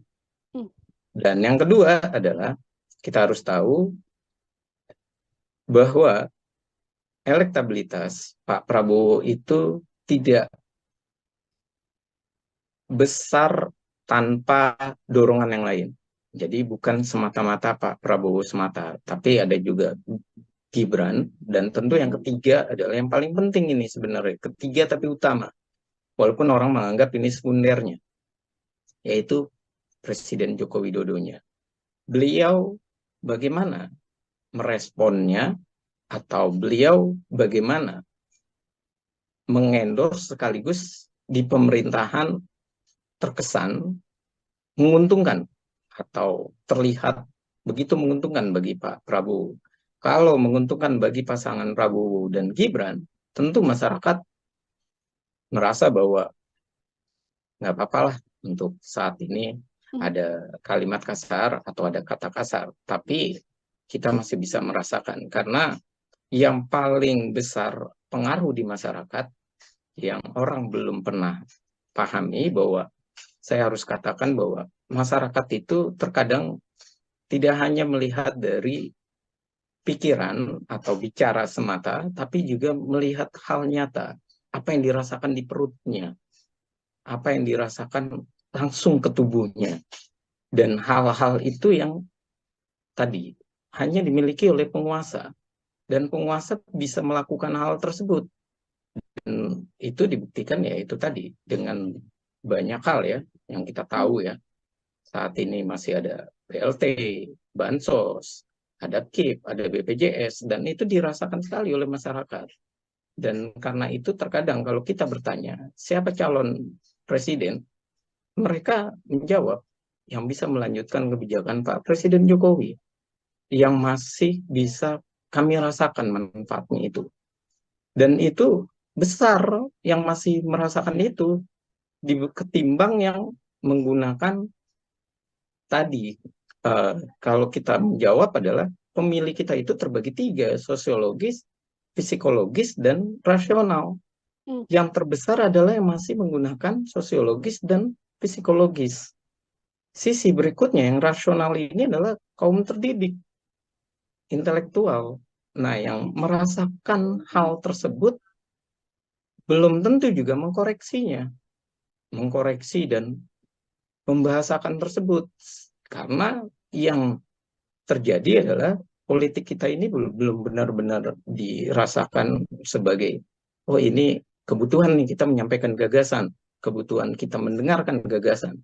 Karena banyak juga masyarakat yang melihat Pak Prabowo tidak begitu besar menyampaikan gagasannya, tapi merasa, oh beliau berbicara tentang persatuan dan kesatuan, oh beliau juga baik kok tipikalnya, dan beliau terlihat sekali bahwa representasi dari penguasa, dan itu penilaian yang lain gitu loh, Mbak. Dan kita harus menghargai itu, dan saya rasa inilah yang terjadi kenapa elektabilitas Pak Prabowo itu masih besar, karena ada penilaian yang lain dari masyarakat, tidak sekedar hiruk pikuk politiknya, tapi yang dirasakan langsung oleh dirinya. Ada Seperti banyak, itu sih, Mbak. iya baik, ada banyak faktor ya Bang Efriza yang artinya Iya. kemudian membuat angka elektabilitas Prabowo ini masih tinggi, termasuk juga statement Dasmoetik ini nantinya prediksi Bang Efriza tidak akan berpengaruh banyak terkait elektabilitas Prabowo Subianto. Terakhir dari saya Bang, ini kan memang tadi Bang sempat menyinggung soal bagaimana Prabowo Subianto harus menjaga sisi emosionalnya agar kemudian statement-statement semacam ini tidak keluar lagi. Koreksi apa kalau Bang Efriza boleh menyampaikan hal apa yang kemudian berkemungkinan harus dilakukan oleh Prabowo Subianto untuk hal semacam ini tidak terulang di kemudian hari, Bang? Ya, yang pertama Pak Prabowo harus berhati-hati. Dia kan orangnya tipikalnya lepas. Ya. Terlihat sekali lepas, dan dia merasa bahwa tidak ada beban. Dan ketika orang-orang yang noting tulus atau tidak ada beban sama sekali, dia merasa bahwa ini adalah perjuangan untuk capres, tapi dia harus tahu bahwa ini adalah politisi, bahwa ini adalah dinilai oleh masyarakat dan mendapatkan ukuran dari masyarakat. Artinya, ketika ia andai pun ceplos-ceplos, saat ini dikurangi ceplos-ceplosnya dan mulai untuk lebih enjoy, lebih relax. Dan yang kedua adalah bagaimana ia dalam relaxnya ini, tentu enjoy-nya, hal lain ada harus dibangun. Ia harus mulai untuk mencari bahasa-bahasa yang tepat, bahasa yang baik untuk, walaupun itu adalah joke, walaupun itu adalah untuk semangat. Dan yang ketiga adalah bagaimana ia harus mulai saat ini menunjukkan gagasannya, menunjukkan tawaran bahwa ia adalah sosok yang tepat untuk masyarakat pilih. Jadi beliau tidak perlu lagi bilang bahwa saya siap untuk negara dan silakan masyarakat yang memilih. Tapi ia juga harus menyampaikan bahwa gagasan saya adalah ini, dan saya akan menjamin ini, dan ini. Karena debat kemarin itu kalau kita bicara, yang baru menyampaikan benar-benar visi misi dan apa yang akan dilakukannya baru Ganjar Pranowo. Kalau Pak Anies masih rangkaian gagasan dengan teknis-teknis kecilnya. Kalau Pak Prabowo masih khawatir untuk mengkoreksi pemerintah. Maka apa yang terjadi? Ia berbicara tentang hal yang terkait baru persatuan dan kesatuan. Dan ini sedikit banyak juga bukan mengkhawatirkan ya bagi masyarakat ya, tapi juga kurang untuk memberikan pendidikan politik kepada masyarakat. Karena masyarakat itu harus dibangun antusiasnya untuk melihat apa yang terbaik, gagasan apa yang bagus, dan implementasinya seperti apa. Nah, yang dikhawatirkan adalah secara pribadi, yang dikhawatirkan dari ketiga capres ini adalah yang satu, Pak Ganjar, tentu yang dikhawatirkan adalah bagaimana ia independensinya dari ketua umum. Yang kedua, Pak Anies yang dikhawatirkan adalah karena ia non-partai, dan partainya juga kecil-kecil, bagaimana di parlemen. Nah, sementara kalau Pak Prabowo yang dikhawatirkan adalah di belakang Pak Prabowo ini Pak Jokowi. Dan di bawahnya itu adalah Pak Gibran. Jangan-jangan nanti ada matahari kembar. Jangan-jangan nanti the real presidennya adalah Gibran yang jalanin. Dan yang pembisiknya itu adalah Pak Jokowi. Ini kan artinya ketiganya ini masih ada dilema buat masyarakat untuk mempercayainya. Mana calon yang benar-benar bisa total untuk masyarakat? Mana calon yang berani berjuang untuk masyarakat?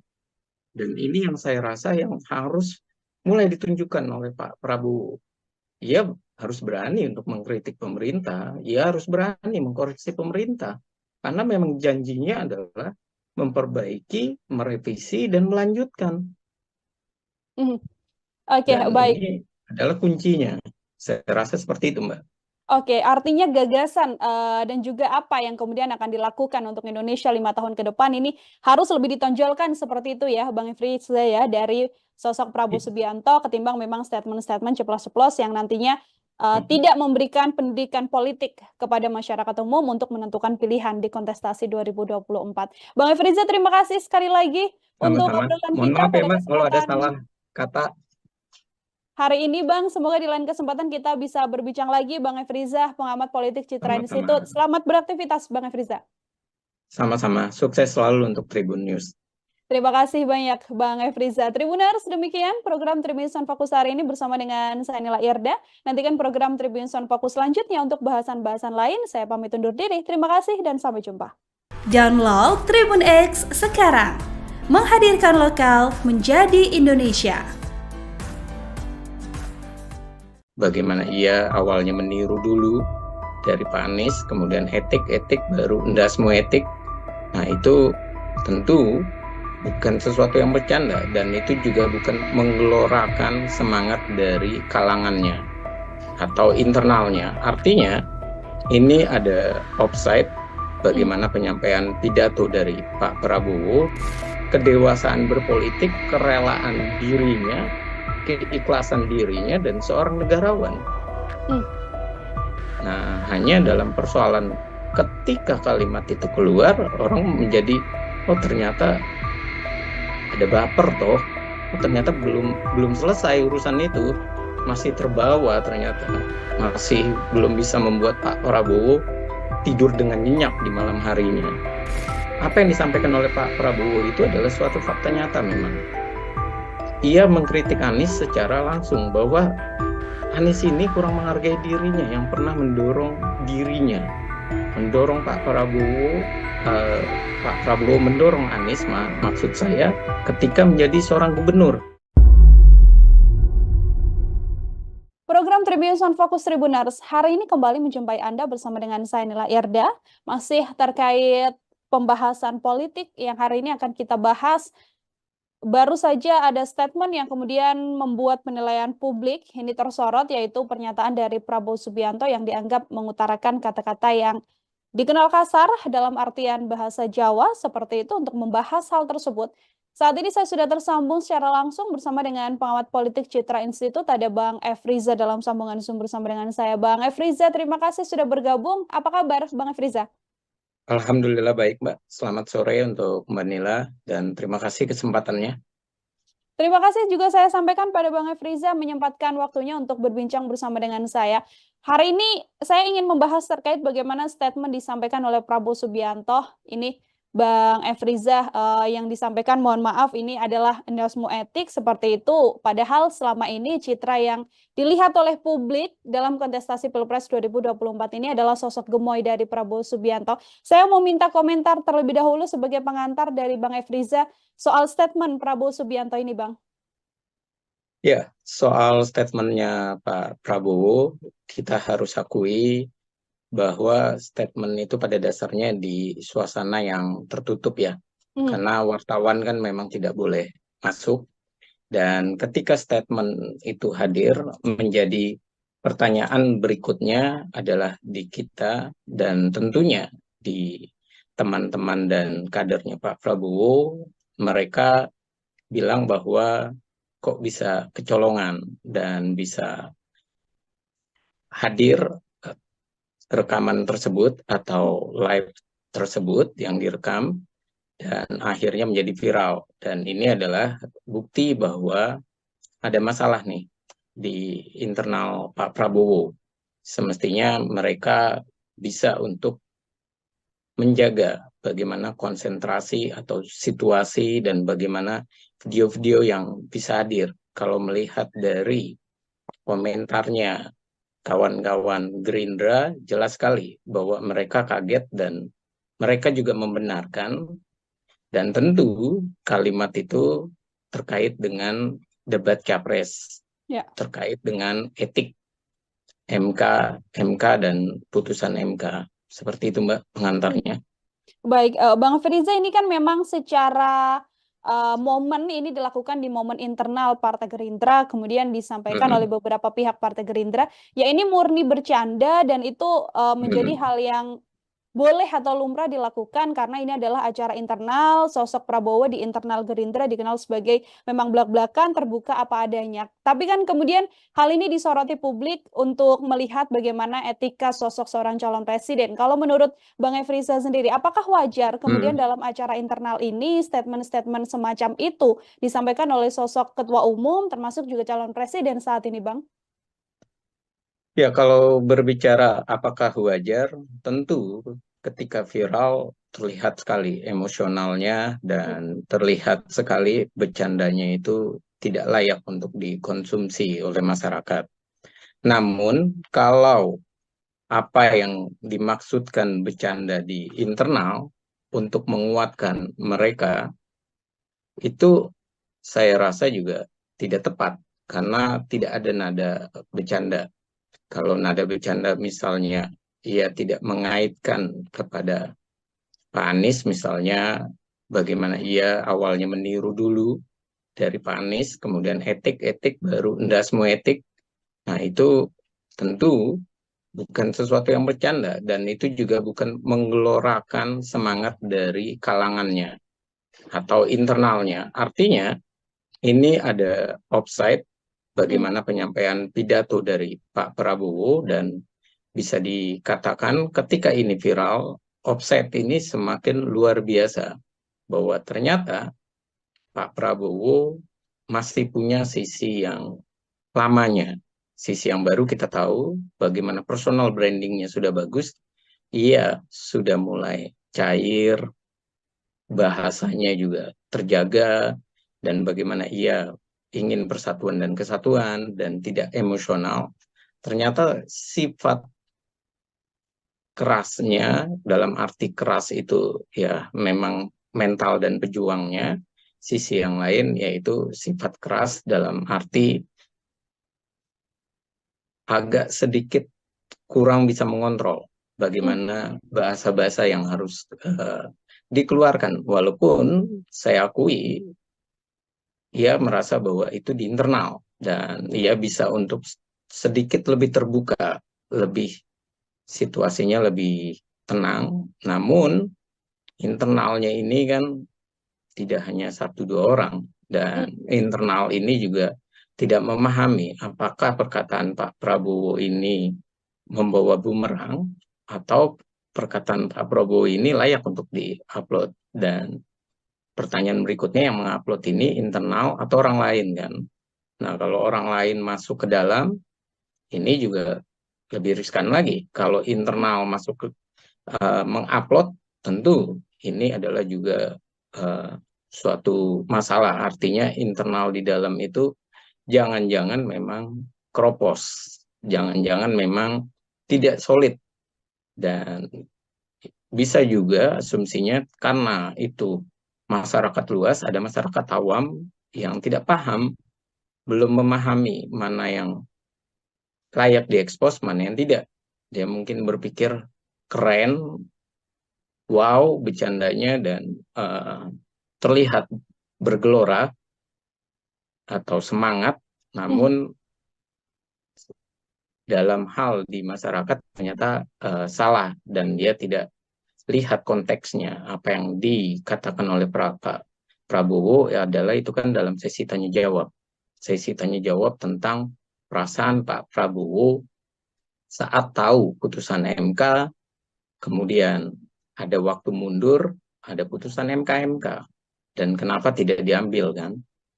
Diambil dalam arti dibalik kalimatnya Pak Anies adalah tidak usah mengusung Gibran, kan bisa saat itu mengganti calon wakil presiden. Dan di mana letak rasa etikanya? Rasa etika itu adalah, tentu etika kita tahu benar dan salah. Dan itu yang coba ditanyakan oleh Pak Anies. Dan kemudian diguyonkan di dalam Rakornas, guyonannya ini ternyata sangat tinggi sekali, viral dan sangat keras guyonannya. Etik, enggak semua etik. Artinya kalau dalam bahasa sehari-hari masih bisa kita berbicara dengan kawan, itu kan bahasa Jawa ngoko ya.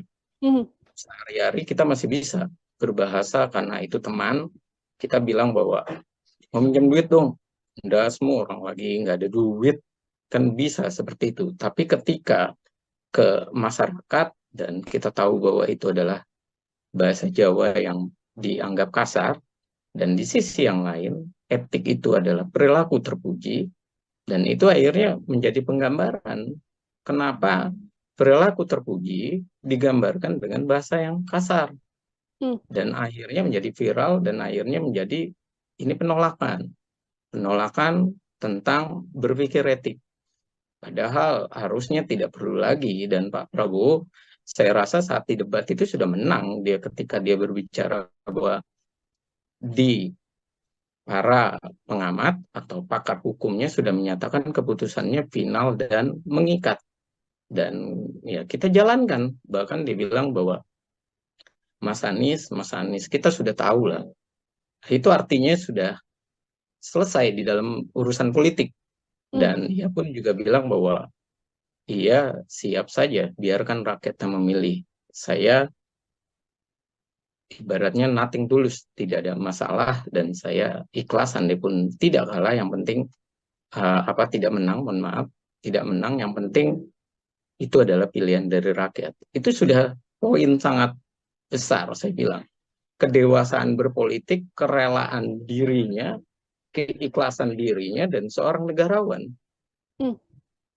Nah, hanya dalam persoalan ketika kalimat itu keluar, orang menjadi, oh ternyata ada baper toh, oh ternyata belum selesai urusan itu, masih terbawa ternyata, masih belum bisa membuat Pak Prabowo tidur dengan nyenyak di malam harinya.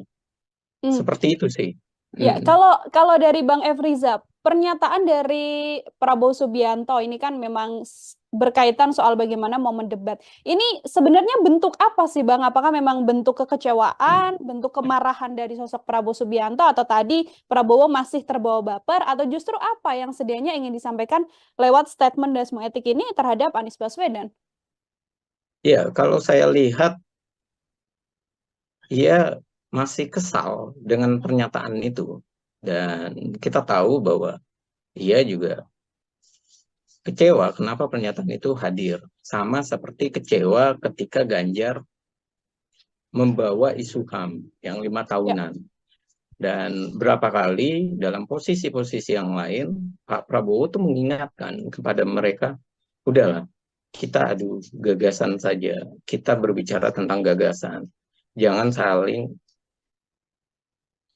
berjiwa tidak negarawan, malah akhirnya di dalam adu gagasan itu adalah menyerang antara satu dengan yang lainnya. Saat itu Pak Prabowo memang diserang di antara kedua-duanya karena dia mewakili pemerintah, representasi pemerintah. Namun kembali lagi, ketika ia berbicara itu, saya melihat belum ada substansi yang ingin disampaikan untuk menguatkan internalnya. Semestinya, ya misalnya, berbicara tentang kalimat itu keluar dalam lelucon misalnya, dalam lelucon ya harusnya bisa langsung memberikan kalimat, sudahlah, soal itu kita sudah sama-sama dewasa lah, tak usah memikirkan bagaimana sebelum debat, sebelum ditetapkan keterpilihan, ya udah kita sama-sama melangkah untuk pemilu. Artinya ada semangat yang digelorakan untuk kadernya. Dan ini adalah poin positif kalau beliau menyampaikan. Tapi ketika beliau membawa itu dalam hal bercanda kepada Pak Anies, ini adalah suatu hal yang tentunya akan menjadi viral, dan tentu ini akan terus-menerus dikaji, terus-menerus disampaikan dan ditanggapi oleh masyarakat. Ini kalau kita ada dalam potongan video juga Bang Efriza, setelah pernyataan terkait bagaimana Dasmo Etik itu disampaikan oleh Prabowo Subianto, ada juga statement bahwa Prabowo Subianto mengatakan, saya inginnya baik-baik saja, saya inginnya rukun, maju sama-sama untuk rakyat, tapi Anies ini justru nyerang-nyerang. Dulu mau jadi menterinya Jokowi, sekarang justru Iya. menyindir Presiden Jokowi. Saya mau minta komentar Bang Efriza terkait rangkaian pernyataan dari Prabowo mulai endasme etik sampai keinginan rukun, namun justru menganggapnya Anies ya, Baswedan yang mulai menyerang. Ya, kalau melihat runut apa yang disampaikan oleh Pak Prabowo, jelas sekali ada situasi yang ia ingin menggambarkan. Apa yang ingin digambarkan oleh Pak Prabowo, bahwa ada masalah nih, dan dia juga mengetahui masalah itu, dan ia mencoba untuk, ya udah, kita politisi, kita negarawan juga, kita beradu gagasan, dan ia ingin juga menunjukkan kepada para kadernya apa yang dia lakukan selama ini itu adalah sebuah sikap. Memang karena beliau adalah militer, kita tahu bedanya militer sama sipil di sana letaknya. Kalau militer tentu persatuan dan kesatuannya begitu kuat, dan ia juga menghormati pimpinannya. Sementara kalau orang-orang sipil, ini yang seringkali digambarkan, bahkan di hasil riset juga seringkali sampai di masyarakat juga hadir, mereka lupa menghormati orang yang pernah menjadi pimpinannya, lupa menghormati orang yang pernah membantunya. Artinya ada etika yang dilupakan. Dia merasa bahwa hubungan itu ya selesai dalam hal kurun waktu, berapa bulan, berapa tahun. Nah, tapi kalau Pak Prabowo memang ia terlihat sekali orang yang masih menjunjung tinggi etika itu. Bagaimana ia ketika ketemu dengan Luhut, sampai duduk, sampai di acara ulang tahun, ia menunjukkan bahwa Luhut itu adalah bekas pimpinannya atau orang yang pernah menjadi mentornya, dan ia juga bagaimana menceritakan hubungannya dengan Pak SBY, dan juga bagaimana ia menunjukkan rasa bangga kepada Bu Mega maupun kepada Pak Jokowi. Dan itu adalah nilai-nilai yang memang ada di dalam diri tokoh-tokoh militer. Nah, ketika hal itu terjadi, persatuan dan kesatuan itu juga ditanamkan di dalam dirinya, menghormati orang lain. Namun, apa yang disampaikan oleh Pak Prabowo itu adalah suatu fakta nyata memang. Ia mengkritik Anies secara langsung bahwa Anies ini kurang menghargai dirinya yang pernah mendorong dirinya, mendorong Pak Prabowo, Pak Prabowo mendorong Anies, maksud saya, ketika menjadi seorang gubernur. Dan bagaimana Anies juga harus terbuka bahwa saat itu 2017 belum ada kemunduran demokrasi, masih ada kesempatan luas oposisi dan tidak ada namanya diganggu-ganggu. Dan itu pun dinyatakan oleh Pak Prabowo. Dan ini artinya ada dua sikap yang memang terjadi di perpolitikan kita. Sikap yang pertama adalah kurang menghargai, sikap yang kedua kurang menghormati, dan sikap yang ketiga etikanya yang tidak pada dijaga. Akhirnya yang terjadi ya seperti sekarang. Etik menjadi suatu hal yang sangat penting buat negeri ini. Jadi demokrasi ada, etiknya yang masih belum ada. Etika berdemokrasinya masih belum ada. Menghormati antara satu kandidat dengan kandidat yang lain. Dan itu yang saya lihat narasi yang disampaikan oleh Pak Prabowo. Oke, sebagai bentuk kemudian mengomentari dan juga mengkritik sosok Anies Baswedan seperti itu ya, Bang Efriza, termasuk yang kemudian disampaikan pada kader Gerindra dalam acara internal yang dilakukan. Ini juga sudah ada respon, Bang Efriza, dari Anies Baswedan yang kemudian statementnya nih sepertinya banyak makna tersirat dan cukup diplomatis. Kalau saya bisa sampaikan, statementnya adalah etik ini mulainya dari kepala. Kalau kepala tidak memiliki etika, apalagi bagian yang ada di bawahnya. Dan mengatakan sekali lagi bahwa memang etik ini bermula dari kepala. Ketika Anies Baswedan ditanyakan statementnya terkait omongan Prabowo Subianto mengenai endasme etik ini. Komentar Bang Efriza, silakan Bang. Ya, kalau Anies berkata bahwa etik itu dari kepala, ini ada dua hal yang secara tidak langsung disindir oleh Anies. Yang pertama adalah dari pikiran, dan yang kedua adalah dari kepala secara tanda kutip, yaitu dia sebagai ketua umum dan sebagai capres. Jadi ia ingin seperti mengingatkan kepada masyarakat secara tidak langsung dalam kalimatnya. Bukan hanya mengomentari Pak Prabowo tentang undasmu etik, tapi ia juga mengingatkan bahwa dalam memilih seorang pemimpin, tentunya yang dilihat adalah bagaimana dari pikirannya, dari satu sisi lagi adalah dia sebagai ketua umum. Pernyataan-pernyataan yang keluar, kalimatnya yang keluar, bahasanya yang keluar. Dan kalau saya melihat apa yang disampaikan oleh Pak Anies, satu sisi memang Anies ini ingin menarik pemilih untuk menyadarkan tentang hal tersebut. Tapi sisi yang lain, Pak Anies juga harus paham bahwa masyarakat itu tidak terus-menerus harus dinarasikan dengan bahasa-bahasa yang berat, dengan bahasa-bahasa yang penuh dengan makna ganda, seperti angin yang bertiup, yang soal polusi, kemudian air, bagaimana air mengantri, kemudian juga bagaimana tadi tentang kepala itu. Karena masyarakat kita itu kadang juga butuh sesuatu yang langsung saja berbicara apa adanya. Namun apa yang disampaikan Pak Prabowo tentu adalah situasi guyonan yang tidak pantas sebenarnya untuk keluar.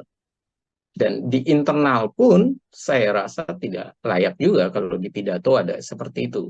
Tapi kalau untuk bercanda di warung kopi, di kantin, itu tak masalah untuk berbicara seperti itu. Apalagi kalau cuman hubungan antar dua orang dan bersahabat. Makanya apa yang dikatakan ketika keluar kalimat itu, rame-rame mereka berbicara ini adalah ketiga capres ini adalah sahabat. Ketiga capres ini adalah teman yang saling mengenal. Artinya bahasa-bahasa itu bukan bahasa yang sarkas, bahasa yang saling membenci, tapi itu adalah bahasa guyon. Dan itulah yang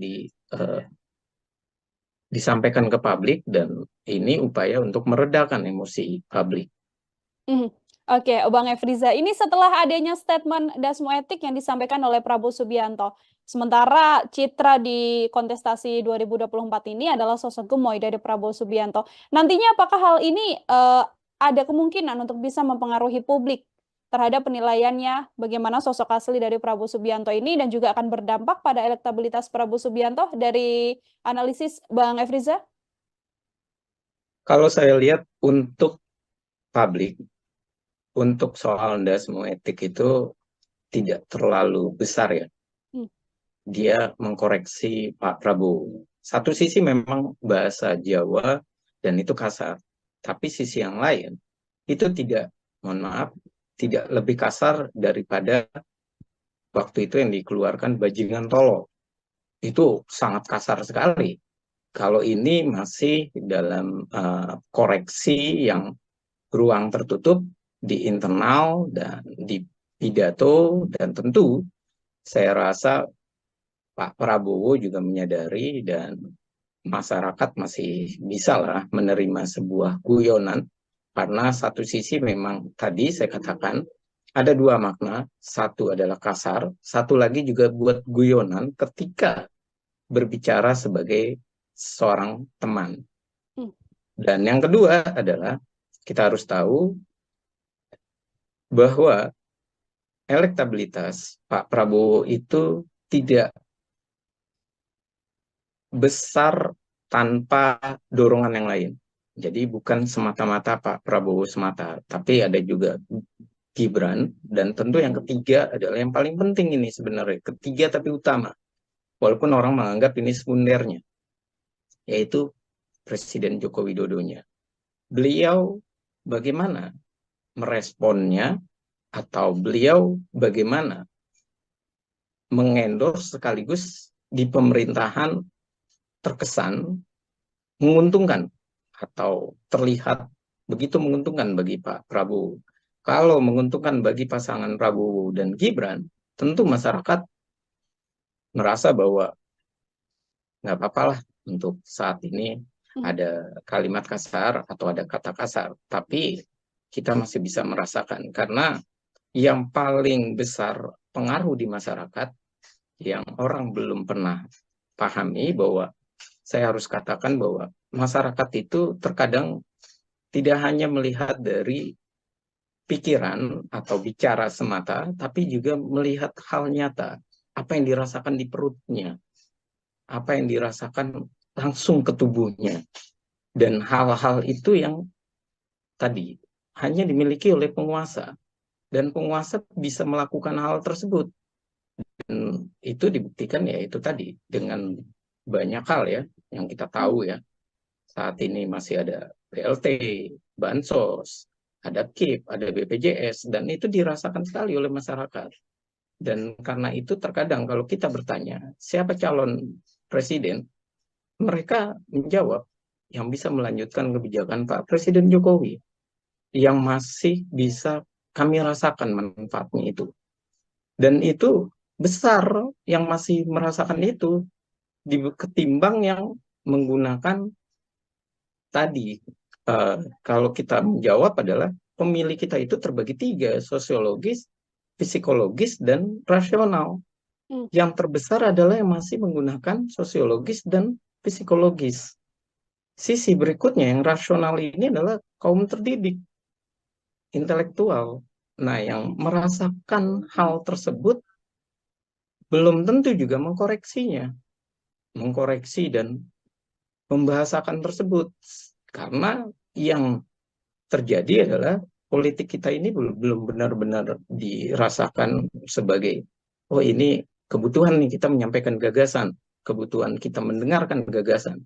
Karena banyak juga masyarakat yang melihat Pak Prabowo tidak begitu besar menyampaikan gagasannya, tapi merasa, oh beliau berbicara tentang persatuan dan kesatuan, oh beliau juga baik kok tipikalnya, dan beliau terlihat sekali bahwa representasi dari penguasa, dan itu penilaian yang lain gitu loh Mbak. Dan kita harus menghargai itu, dan saya rasa inilah yang terjadi kenapa elektabilitas Pak Prabowo itu masih besar, karena ada penilaian yang lain dari masyarakat, tidak sekedar hiruk pikuk politiknya, tapi yang dirasakan langsung oleh dirinya. Ada Seperti banyak, itu sih, Mbak.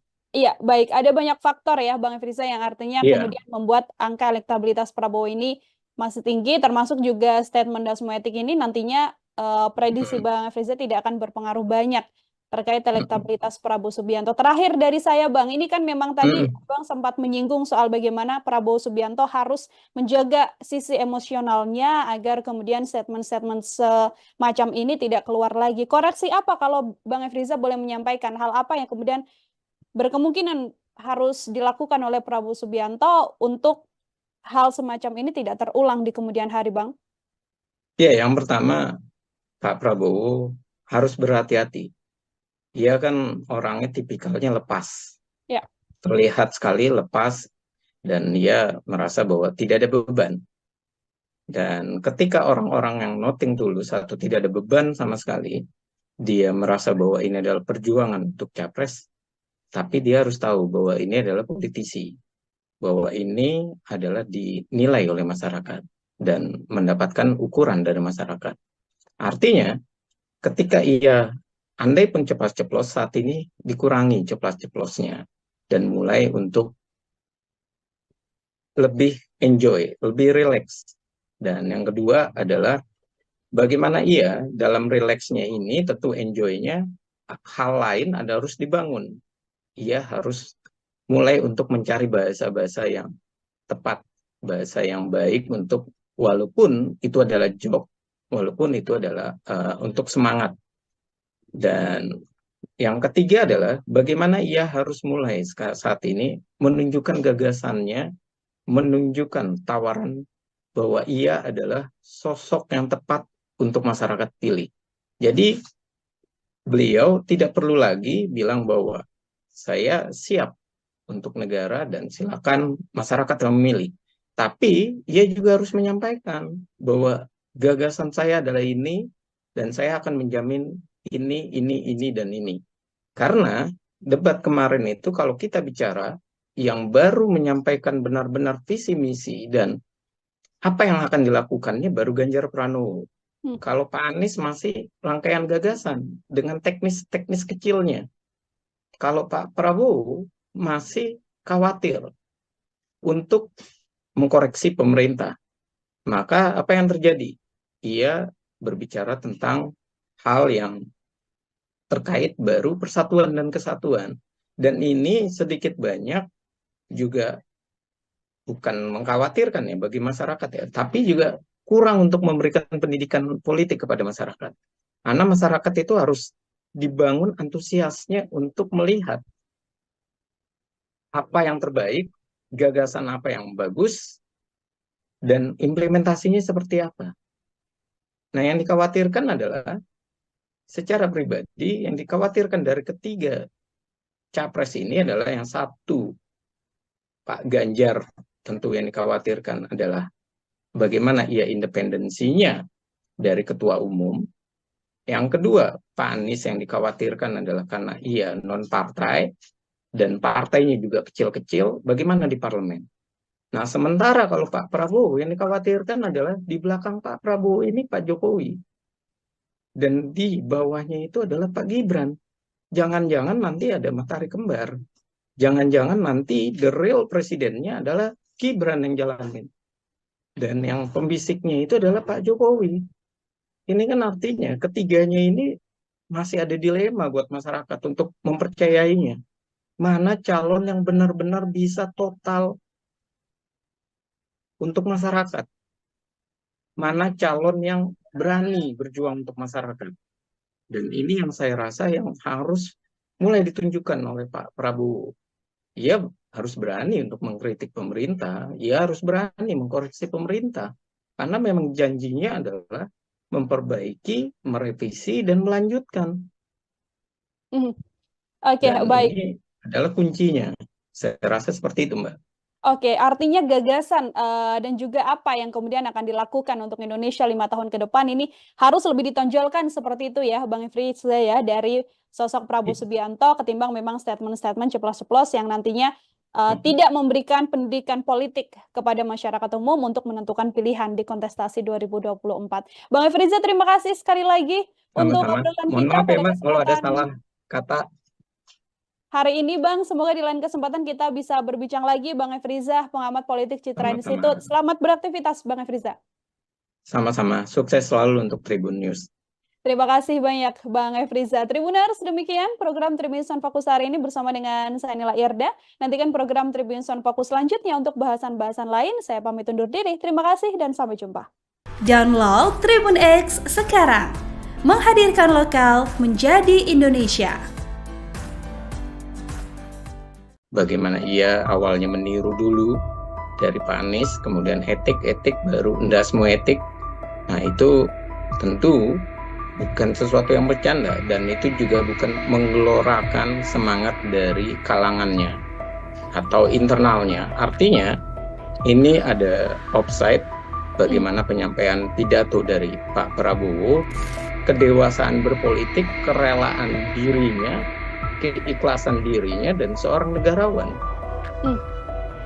Nah, hanya dalam persoalan ketika kalimat itu keluar, orang menjadi, oh ternyata ada baper toh, oh ternyata belum selesai urusan itu, masih terbawa ternyata, masih belum bisa membuat Pak Prabowo tidur dengan nyenyak di malam harinya. Apa yang disampaikan oleh Pak Prabowo itu adalah suatu fakta nyata memang. Ia mengkritik Anies secara langsung bahwa Anies ini kurang menghargai dirinya yang pernah mendorong dirinya, mendorong Pak Prabowo, mendorong Anies, maksud saya, ketika menjadi seorang gubernur.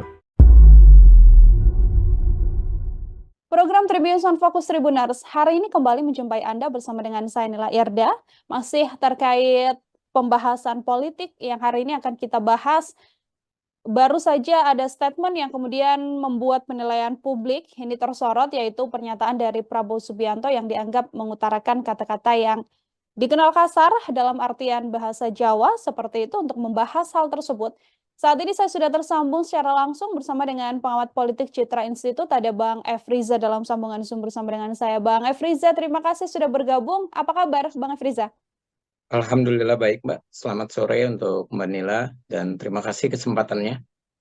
Terima kasih juga saya sampaikan pada Bang Efriza menyempatkan waktunya untuk berbincang bersama dengan saya. Hari ini saya ingin membahas terkait bagaimana statement disampaikan oleh Prabowo Subianto. Ini Bang Efriza yang disampaikan, mohon maaf, ini adalah endosmu etik seperti itu. Padahal selama ini citra yang dilihat oleh publik dalam kontestasi Pilpres 2024 ini adalah sosok gemoy dari Prabowo Subianto. Saya mau minta komentar terlebih dahulu sebagai pengantar dari Bang Efriza soal statement Prabowo Subianto ini, Bang. Ya, soal statementnya Pak Prabowo, kita harus akui bahwa statement itu pada dasarnya di suasana yang tertutup ya. Karena wartawan kan memang tidak boleh masuk.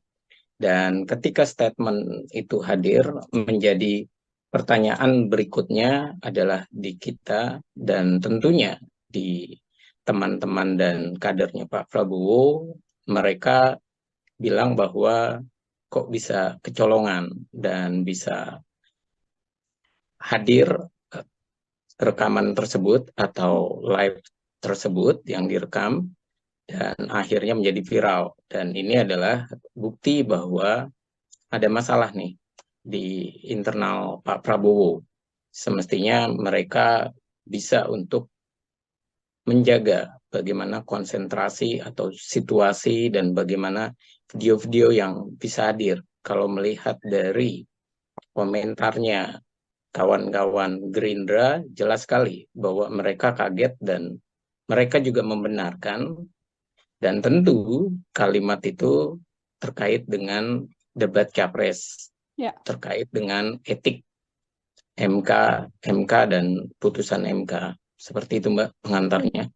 Baik, Bang Feriza, ini kan memang secara momen ini dilakukan di momen internal Partai Gerindra, kemudian disampaikan oleh beberapa pihak Partai Gerindra. Ya ini murni bercanda dan itu menjadi hal yang boleh atau lumrah dilakukan karena ini adalah acara internal. Sosok Prabowo di internal Gerindra dikenal sebagai memang belak-belakan, terbuka apa adanya. Tapi kan kemudian hal ini disoroti publik untuk melihat bagaimana etika sosok seorang calon presiden. Kalau menurut Bang Efriza sendiri, apakah wajar kemudian dalam acara internal ini statement-statement semacam itu disampaikan oleh sosok ketua umum termasuk juga calon presiden saat ini, Bang?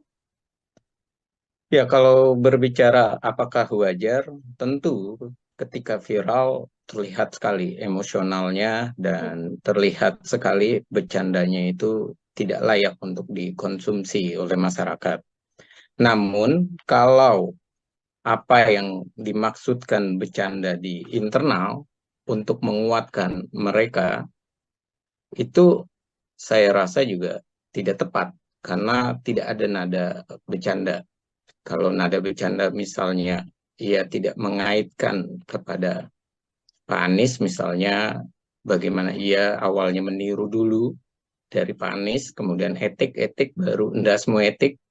Nah itu tentu bukan sesuatu yang bercanda dan itu juga bukan menggelorakan semangat dari kalangannya atau internalnya. Artinya ini ada offside bagaimana penyampaian pidato dari Pak Prabowo dan bisa dikatakan ketika ini viral, offset ini semakin luar biasa bahwa ternyata Pak Prabowo masih punya sisi yang lamanya. Sisi yang baru kita tahu bagaimana personal brandingnya sudah bagus, ia sudah mulai cair, bahasanya juga terjaga, dan bagaimana ia ingin persatuan dan kesatuan dan tidak emosional. Ternyata sifat kerasnya, dalam arti keras itu ya memang mental dan pejuangnya. Sisi yang lain yaitu sifat keras dalam arti agak sedikit kurang bisa mengontrol bagaimana bahasa-bahasa yang harus dikeluarkan. Walaupun saya akui ia merasa bahwa itu di internal dan ia bisa untuk sedikit lebih terbuka, lebih situasinya lebih tenang. Namun internalnya ini kan tidak hanya 1-2 orang dan internal ini juga tidak memahami apakah perkataan Pak Prabowo ini membawa bumerang atau perkataan Pak Prabowo ini layak untuk diupload. Dan pertanyaan berikutnya, yang mengupload ini internal atau orang lain kan? Nah, kalau orang lain masuk ke dalam, ini juga lebih riskan lagi. Kalau internal masuk ke mengupload, tentu ini adalah juga suatu masalah. Artinya internal di dalam itu jangan-jangan memang kropos, jangan-jangan memang tidak solid. Dan bisa juga asumsinya karena itu masyarakat luas, ada masyarakat awam yang tidak paham, belum memahami mana yang layak diekspos, mana yang tidak. Dia mungkin berpikir keren, wow, bercandanya, dan terlihat bergelora atau semangat, namun dalam hal di masyarakat ternyata salah, dan dia tidak lihat konteksnya. Apa yang dikatakan oleh Pak Prabowo adalah itu kan dalam sesi tanya jawab. Sesi tanya jawab tentang perasaan Pak Prabowo saat tahu putusan MK, kemudian ada waktu mundur, ada putusan MK, dan kenapa tidak diambil kan? Diambil dalam arti di balik kalimatnya Pak Anies adalah tidak usah mengusung Gibran, kan bisa saat itu mengganti calon wakil presiden. Dan di mana letak rasa etikanya? Rasa etika itu adalah, tentu etika kita tahu benar dan salah. Dan itu yang coba ditanyakan oleh Pak Anies. Dan kemudian digoyonkan di dalam Rakornas, guyonannya ini ternyata sangat tinggi sekali, viral dan sangat keras guyonannya. Etik, ndasmu etik. Artinya kalau dalam bahasa sehari-hari masih bisa kita berbicara dengan kawan, itu kan bahasa Jawa ngoko ya. Sehari-hari kita masih bisa berbahasa karena itu teman, kita bilang bahwa mau minjem duit dong, ndasmu, orang lagi nggak ada duit, kan bisa seperti itu. Tapi ketika ke masyarakat dan kita tahu bahwa itu adalah bahasa Jawa yang dianggap kasar, dan di sisi yang lain etik itu adalah perilaku terpuji, dan itu akhirnya menjadi penggambaran kenapa perilaku terpuji digambarkan dengan bahasa yang kasar, dan akhirnya menjadi viral, dan akhirnya menjadi ini penolakan tentang berpikir etik. Padahal harusnya tidak perlu lagi, dan Pak Prabowo saya rasa saat di debat itu sudah menang dia ketika dia berbicara bahwa di para pengamat atau pakar hukumnya sudah menyatakan keputusannya final dan mengikat. Dan ya kita jalankan, bahkan dibilang bahwa Mas Anies kita sudah tahu lah. Itu artinya sudah selesai di dalam urusan politik. Dan ia pun juga bilang bahwa ia siap saja, biarkan rakyatnya memilih. Saya ibaratnya nothing tulus, tidak ada masalah, dan saya ikhlas andai-pun tidak kalah, yang penting tidak menang, mohon maaf, tidak menang, yang penting itu adalah pilihan dari rakyat. Itu sudah poin sangat besar, saya bilang. Kedewasaan berpolitik, kerelaan dirinya, keikhlasan dirinya, dan seorang negarawan. Nah, hanya dalam persoalan ketika kalimat itu keluar, orang menjadi, oh ternyata ada baper toh, oh ternyata belum selesai urusan itu, masih terbawa ternyata, masih belum bisa membuat Pak Prabowo tidur dengan nyenyak di malam harinya. Seperti itu sih. Ya, kalau dari Bang Efriza, pernyataan dari Prabowo Subianto ini kan memang berkaitan soal bagaimana momen debat. Ini sebenarnya bentuk apa sih Bang? Apakah memang bentuk kekecewaan, bentuk kemarahan dari sosok Prabowo Subianto, atau tadi Prabowo masih terbawa baper, atau justru apa yang sedianya ingin disampaikan lewat statement Dasmo Etik ini terhadap Anies Baswedan? Ya, kalau saya lihat, ia masih kesal dengan pernyataan itu, dan kita tahu bahwa ia juga kecewa kenapa pernyataan itu hadir, sama seperti kecewa ketika Ganjar membawa isu HAM yang 5 tahunan.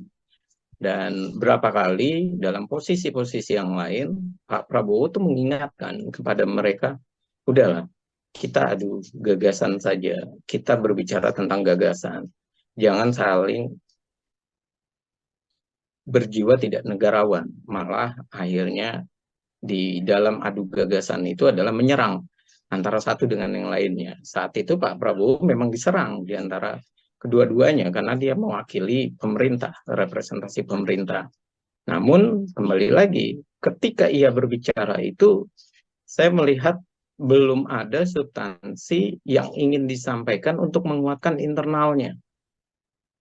Semestinya, ya misalnya, berbicara tentang kalimat itu keluar dalam lelucon misalnya. Dalam lelucon, ya harusnya bisa langsung memberikan kalimat, sudahlah, soal itu kita sudah sama-sama dewasa lah.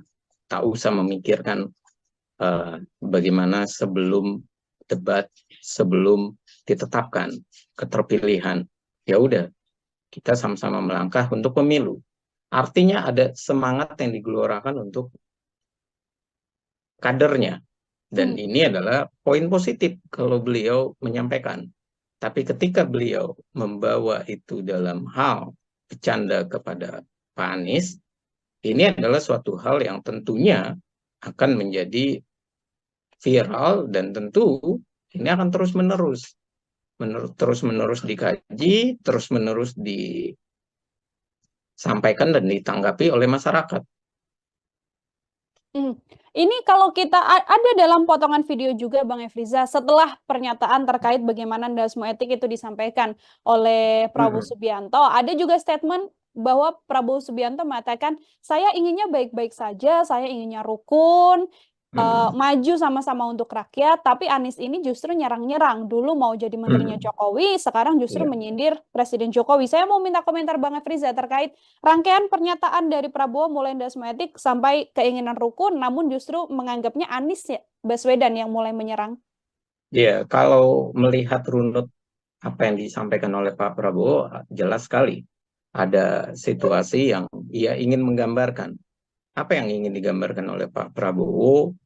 Bahwa ada masalah nih, dan dia juga mengetahui masalah itu, dan ia mencoba untuk ya udah, kita politisi, kita negarawan juga, kita beradu gagasan, dan ia ingin juga menunjukkan kepada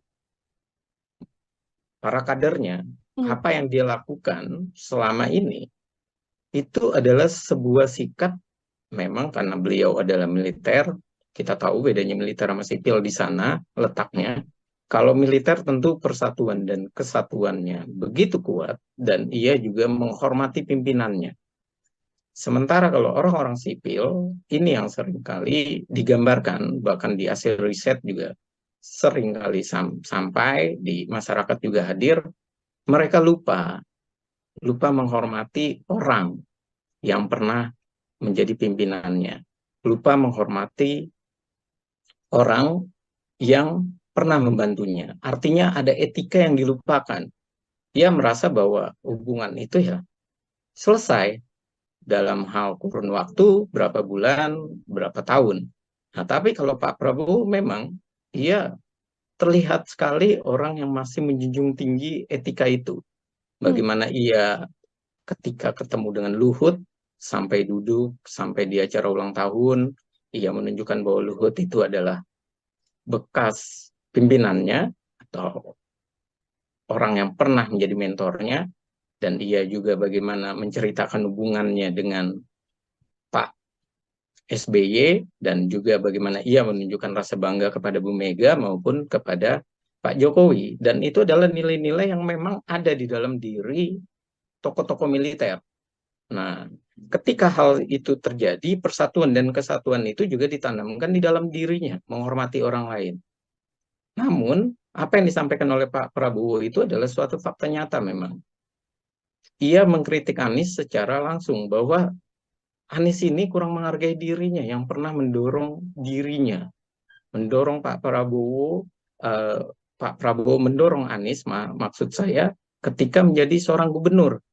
Dan bagaimana Anies juga harus terbuka bahwa saat itu 2017 belum ada kemunduran demokrasi, masih ada kesempatan luas oposisi dan tidak ada namanya diganggu-ganggu. Dan itu pun dinyatakan oleh Pak Prabowo. Dan ini artinya ada dua sikap yang memang terjadi di perpolitikan kita. Sikap yang pertama adalah kurang menghargai, sikap yang kedua kurang menghormati, dan sikap yang ketiga etikanya yang tidak pada dijaga. Akhirnya yang terjadi ya seperti sekarang. Etik menjadi suatu hal yang sangat penting buat negeri ini. Jadi demokrasi ada, etiknya yang masih belum ada. Etika berdemokrasinya masih belum ada. Menghormati antara satu kandidat dengan kandidat yang lain. Dan itu yang saya lihat narasi yang disampaikan oleh Pak Prabowo. Oke, sebagai bentuk kemudian mengomentari dan juga mengkritik sosok Anies Baswedan seperti itu ya, Bang Efriza, termasuk yang kemudian disampaikan pada kader Gerindra dalam acara internal yang dilakukan. Ini juga sudah ada respon, Bang Efriza, dari Anies Baswedan yang kemudian statementnya nih sepertinya banyak makna tersirat dan cukup diplomatis kalau saya bisa sampaikan. Statementnya adalah etik ini mulainya dari kepala. Kalau kepala tidak memiliki etika, apalagi bagian yang ada di bawahnya. Dan mengatakan sekali lagi bahwa memang etik ini bermula dari kepala. Ketika Anies Baswedan ditanyakan statementnya terkait omongan Prabowo Subianto mengenai dasmu etik ini. Komentar Bang Friza, silahkan Bang. Ya, kalau Anies berkata bahwa etik itu dari kepala, ini ada dua hal yang secara tidak langsung disindir oleh Anies.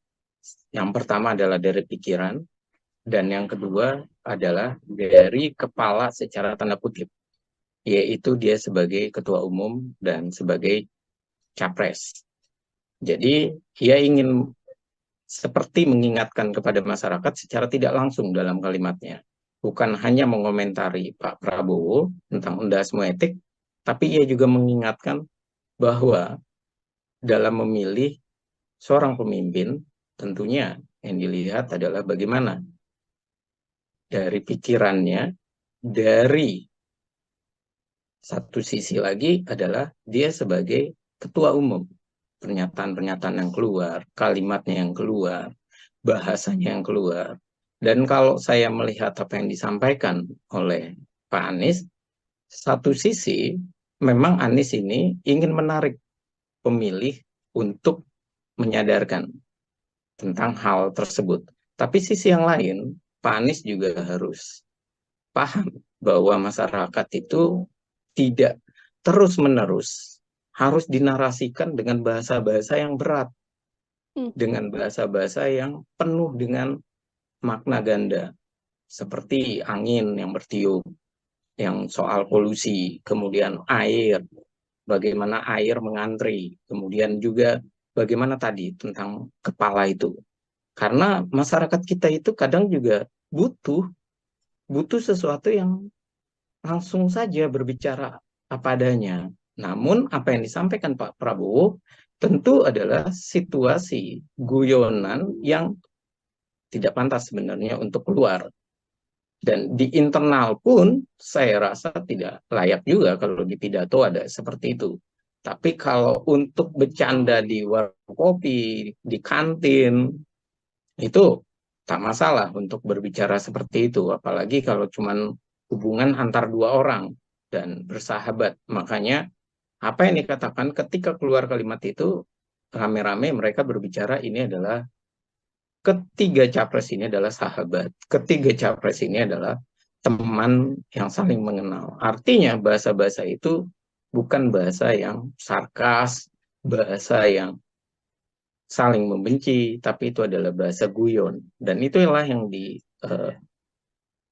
disampaikan ke publik, dan ini upaya untuk meredakan emosi publik. Oke, Bang Efriza, ini setelah adanya statement dasmu etik yang disampaikan oleh Prabowo Subianto. Sementara citra di kontestasi 2024 ini adalah sosok gemoy dari Prabowo Subianto. Nantinya apakah hal ini ada kemungkinan untuk bisa mempengaruhi publik terhadap penilaiannya bagaimana sosok asli dari Prabowo Subianto ini, dan juga akan berdampak pada elektabilitas Prabowo Subianto dari analisis Bang Efriza? Kalau saya lihat untuk publik, untuk soal dasmoetik itu tidak terlalu besar ya. Hmm. Dia mengkoreksi Pak Prabowo. Satu sisi memang bahasa Jawa dan itu kasar. Tapi sisi yang lain itu tidak, mohon maaf, tidak lebih kasar daripada waktu itu yang dikeluarkan bajingan tolol. Itu sangat kasar sekali. Kalau ini masih dalam koreksi yang ruang tertutup di internal dan di pidato, dan tentu saya rasa Pak Prabowo juga menyadari dan masyarakat masih bisa lah menerima sebuah guyonan, karena satu sisi memang tadi saya katakan ada dua makna, satu adalah kasar, satu lagi juga buat guyonan ketika berbicara sebagai seorang teman. Hmm. Dan yang kedua adalah kita harus tahu bahwa elektabilitas Pak Prabowo itu tidak besar tanpa dorongan yang lain. Jadi bukan semata-mata Pak Prabowo semata, tapi ada juga Gibran, dan tentu yang ketiga adalah yang paling penting ini sebenarnya, ketiga tapi utama, walaupun orang menganggap ini sekundernya, yaitu Presiden Joko Widodonya. Beliau bagaimana meresponnya, atau beliau bagaimana mengendorse sekaligus di pemerintahan terkesan menguntungkan atau terlihat begitu menguntungkan bagi Pak Prabowo. Kalau menguntungkan bagi pasangan Prabowo dan Gibran, tentu masyarakat merasa bahwa nggak apa-apa lah untuk saat ini ada kalimat kasar atau ada kata kasar, tapi kita masih bisa merasakan, karena yang paling besar pengaruh di masyarakat yang orang belum pernah pahami, bahwa saya harus katakan bahwa masyarakat itu terkadang tidak hanya melihat dari pikiran atau bicara semata, tapi juga melihat hal nyata, apa yang dirasakan di perutnya, apa yang dirasakan langsung ke tubuhnya. Dan hal-hal itu yang tadi hanya dimiliki oleh penguasa, dan penguasa bisa melakukan hal tersebut. Dan itu dibuktikan ya itu tadi dengan banyak hal ya yang kita tahu ya. Saat ini masih ada BLT, Bansos, ada KIP, ada BPJS, dan itu dirasakan sekali oleh masyarakat. Dan karena itu terkadang kalau kita bertanya siapa calon presiden, mereka menjawab yang bisa melanjutkan kebijakan Pak Presiden Jokowi, yang masih bisa kami rasakan manfaatnya itu. Dan itu besar yang masih merasakan itu ketimbang yang menggunakan tadi. Kalau kita menjawab adalah pemilih kita itu terbagi tiga, sosiologis, psikologis, dan rasional. Yang terbesar adalah yang masih menggunakan sosiologis dan psikologis. Sisi berikutnya yang rasional ini adalah kaum terdidik, intelektual. Nah, yang merasakan hal tersebut belum tentu juga mengkoreksi dan membahasakan tersebut. Karena yang terjadi adalah politik kita ini belum benar-benar dirasakan sebagai, oh ini kebutuhan nih kita menyampaikan gagasan, kebutuhan kita mendengarkan gagasan. Karena banyak juga masyarakat yang melihat Pak Prabowo tidak begitu besar menyampaikan gagasannya, tapi merasa, oh beliau berbicara tentang persatuan dan kesatuan, oh beliau juga baik kok tipikalnya, dan beliau terlihat sekali bahwa representasi dari penguasa, dan itu penilaian yang lain gitu loh Mbak. Dan kita harus menghargai itu, dan saya rasa inilah yang terjadi kenapa elektabilitas Pak Prabowo itu masih besar, karena ada penilaian yang lain dari masyarakat, tidak sekedar hiruk pikuk politiknya, tapi yang dirasakan langsung oleh dirinya. Ada Seperti banyak, itu, Mbak. iya baik, ada banyak faktor ya Bang Efriza yang artinya Iya. kemudian membuat angka elektabilitas Prabowo ini masih tinggi, termasuk juga statement dasmoetik ini nantinya prediksi Bang Efriza tidak akan berpengaruh banyak terkait elektabilitas Prabowo Subianto. Terakhir dari saya, Bang, ini kan memang tadi Bang sempat menyinggung soal bagaimana Prabowo Subianto harus menjaga sisi emosionalnya agar kemudian statement-statement semacam ini tidak keluar lagi. Koreksi apa kalau Bang Efriza boleh menyampaikan hal apa yang kemudian berkemungkinan harus dilakukan oleh Prabowo Subianto untuk hal semacam ini tidak terulang di kemudian hari, Bang? Ya, yang pertama Pak Prabowo harus berhati-hati. Dia kan orangnya tipikalnya lepas. Ya. Terlihat sekali lepas dan dia merasa bahwa tidak ada beban. Dan ketika orang-orang yang noting tulus atau tidak ada beban sama sekali, dia merasa bahwa ini adalah perjuangan untuk capres, tapi dia harus tahu bahwa ini adalah politisi, bahwa ini adalah dinilai oleh masyarakat dan mendapatkan ukuran dari masyarakat. Artinya, ketika ia andai pun ceplas-ceplos, saat ini dikurangi ceplas-ceplosnya dan mulai untuk lebih enjoy, lebih relax. Dan yang kedua adalah bagaimana ia dalam relaxnya ini, tentu enjoy-nya, hal lain ada harus dibangun. Ia harus mulai untuk mencari bahasa-bahasa yang tepat, bahasa yang baik untuk, walaupun itu adalah joke, walaupun itu adalah untuk semangat. Dan yang ketiga adalah bagaimana ia harus mulai saat ini menunjukkan gagasannya, menunjukkan tawaran bahwa ia adalah sosok yang tepat untuk masyarakat pilih. Jadi beliau tidak perlu lagi bilang bahwa saya siap untuk negara dan silakan masyarakat yang memilih. Tapi ia juga harus menyampaikan bahwa gagasan saya adalah ini dan saya akan menjamin ini, dan ini. Karena debat kemarin itu kalau kita bicara yang baru menyampaikan benar-benar visi misi dan apa yang akan dilakukannya baru Ganjar Pranowo. Kalau Pak Anies masih rangkaian gagasan dengan teknis-teknis kecilnya. Kalau Pak Prabowo masih khawatir untuk mengkoreksi pemerintah. Maka apa yang terjadi? Ia berbicara tentang hal yang terkait baru persatuan dan kesatuan. Dan ini sedikit banyak juga bukan mengkhawatirkan ya bagi masyarakat ya, tapi juga kurang untuk memberikan pendidikan politik kepada masyarakat. Karena masyarakat itu harus dibangun antusiasnya untuk melihat apa yang terbaik, gagasan apa yang bagus, dan implementasinya seperti apa. Nah, yang dikhawatirkan adalah secara pribadi, yang dikhawatirkan dari ketiga capres ini adalah yang satu, Pak Ganjar, tentu yang dikhawatirkan adalah bagaimana ia independensinya dari ketua umum. Yang kedua, Pak Anies yang dikhawatirkan adalah karena ia non-partai dan partainya juga kecil-kecil, bagaimana di parlemen. Nah, sementara kalau Pak Prabowo yang dikhawatirkan adalah di belakang Pak Prabowo ini Pak Jokowi. Dan di bawahnya itu adalah Pak Gibran. Jangan-jangan nanti ada matahari kembar.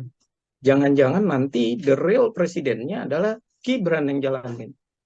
Dan yang pembisiknya itu adalah Pak Jokowi. Ini kan artinya ketiganya ini masih ada dilema buat masyarakat untuk mempercayainya. Mana calon yang benar-benar bisa total untuk masyarakat. Mana calon yang berani berjuang untuk masyarakat. Dan ini yang saya rasa yang harus mulai ditunjukkan oleh Pak Prabowo. Ia harus berani untuk mengkritik pemerintah, ia harus berani mengkoreksi pemerintah. Karena memang janjinya adalah memperbaiki, merevisi, dan melanjutkan. Oke, baik. Ini adalah kuncinya. Saya rasa seperti itu, Mbak. Oke, artinya gagasan dan juga apa yang kemudian akan dilakukan untuk Indonesia 5 tahun ke depan ini harus lebih ditonjolkan seperti itu ya, Bang Efriza ya, dari sosok Prabowo Subianto ketimbang memang statement-statement ceplos-ceplos yang nantinya tidak memberikan pendidikan politik kepada masyarakat umum untuk menentukan pilihan di kontestasi 2024. Bang Efriza, terima kasih sekali lagi untuk obrolan Mohon kita maaf ya, pada Mas, kalau ada kesempatan salah kata. hari ini, Bang. Semoga di lain kesempatan kita bisa berbincang lagi. Bang Efriza, pengamat politik Citra Institute. Selamat beraktivitas, Bang Efriza. Sama-sama. Sukses selalu untuk Tribun News. Terima kasih banyak Bang Efriza. Tribuners, demikian program Tribun Sound Fokus hari ini bersama dengan saya Nila Irda. Nantikan program Tribun Sound Fokus selanjutnya untuk bahasan-bahasan lain. Saya pamit undur diri. Terima kasih dan sampai jumpa. Download Tribun X sekarang. Menghadirkan lokal menjadi Indonesia. Bagaimana ia awalnya meniru dulu dari Pak Anies, kemudian etik, baru endasmu etik.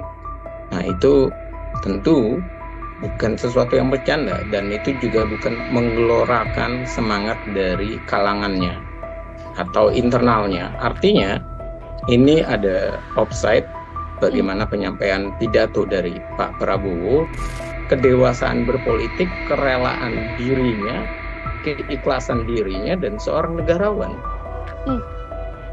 Nah, hanya dalam persoalan ketika kalimat itu keluar, orang menjadi, oh ternyata ada baper toh, oh ternyata belum selesai urusan itu, masih terbawa ternyata, masih belum bisa membuat Pak Prabowo tidur dengan nyenyak di malam harinya. Apa yang disampaikan oleh Pak Prabowo itu adalah suatu fakta nyata memang.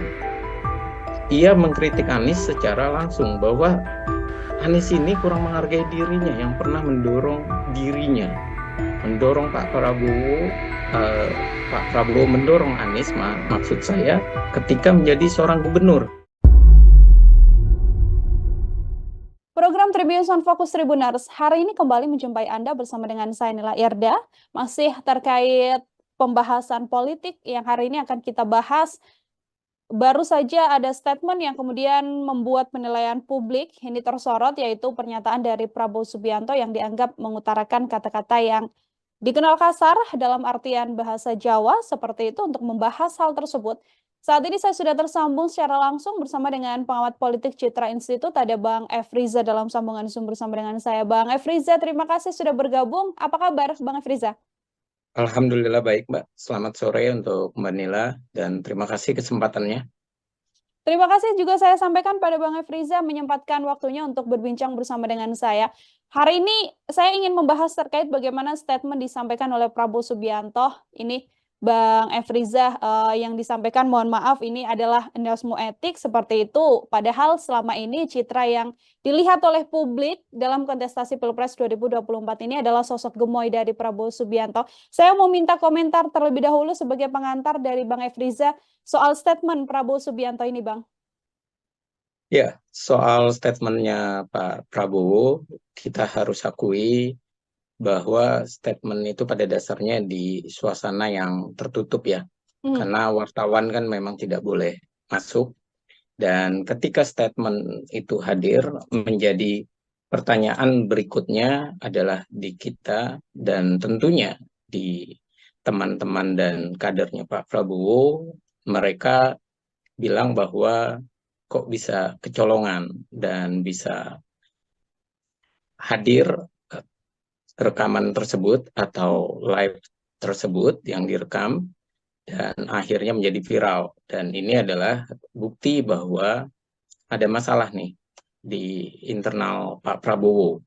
Semestinya mereka bisa untuk menjaga bagaimana konsentrasi atau situasi dan bagaimana video-video yang bisa hadir. Kalau melihat dari komentarnya kawan-kawan Gerindra, jelas sekali bahwa mereka kaget dan mereka juga membenarkan, dan tentu kalimat itu terkait dengan debat capres, terkait dengan etik MK dan putusan MK. Seperti itu Mbak pengantarnya. Baik, Bang Efriza, ini kan memang secara momen ini dilakukan di momen internal Partai Gerindra, kemudian disampaikan oleh beberapa pihak Partai Gerindra, ya ini murni bercanda dan itu menjadi hal yang boleh atau lumrah dilakukan karena ini adalah acara internal. Sosok Prabowo di internal Gerindra dikenal sebagai memang belak-belakan, terbuka apa adanya. Tapi kan kemudian hal ini disoroti publik untuk melihat bagaimana etika sosok seorang calon presiden. Kalau menurut Bang Efriza sendiri, apakah wajar kemudian dalam acara internal ini statement-statement semacam itu disampaikan oleh sosok ketua umum termasuk juga calon presiden saat ini, Bang? Ya, kalau berbicara apakah wajar, tentu ketika viral terlihat sekali emosionalnya dan terlihat sekali bercandanya itu tidak layak untuk dikonsumsi oleh masyarakat. Namun kalau apa yang dimaksudkan bercanda di internal untuk menguatkan mereka, itu saya rasa juga tidak tepat karena tidak ada nada bercanda. Kalau nada bercanda misalnya ia tidak mengaitkan kepada Pak Anies misalnya, bagaimana ia awalnya meniru dulu dari Pak Anies, kemudian etik baru endas semua etik. Nah itu tentu bukan sesuatu yang bercanda dan itu juga bukan menggelorakan semangat dari kalangannya atau internalnya. Artinya ini ada offside bagaimana penyampaian pidato dari Pak Prabowo dan bisa dikatakan ketika ini viral, offside ini semakin luar biasa bahwa ternyata Pak Prabowo masih punya sisi yang lamanya.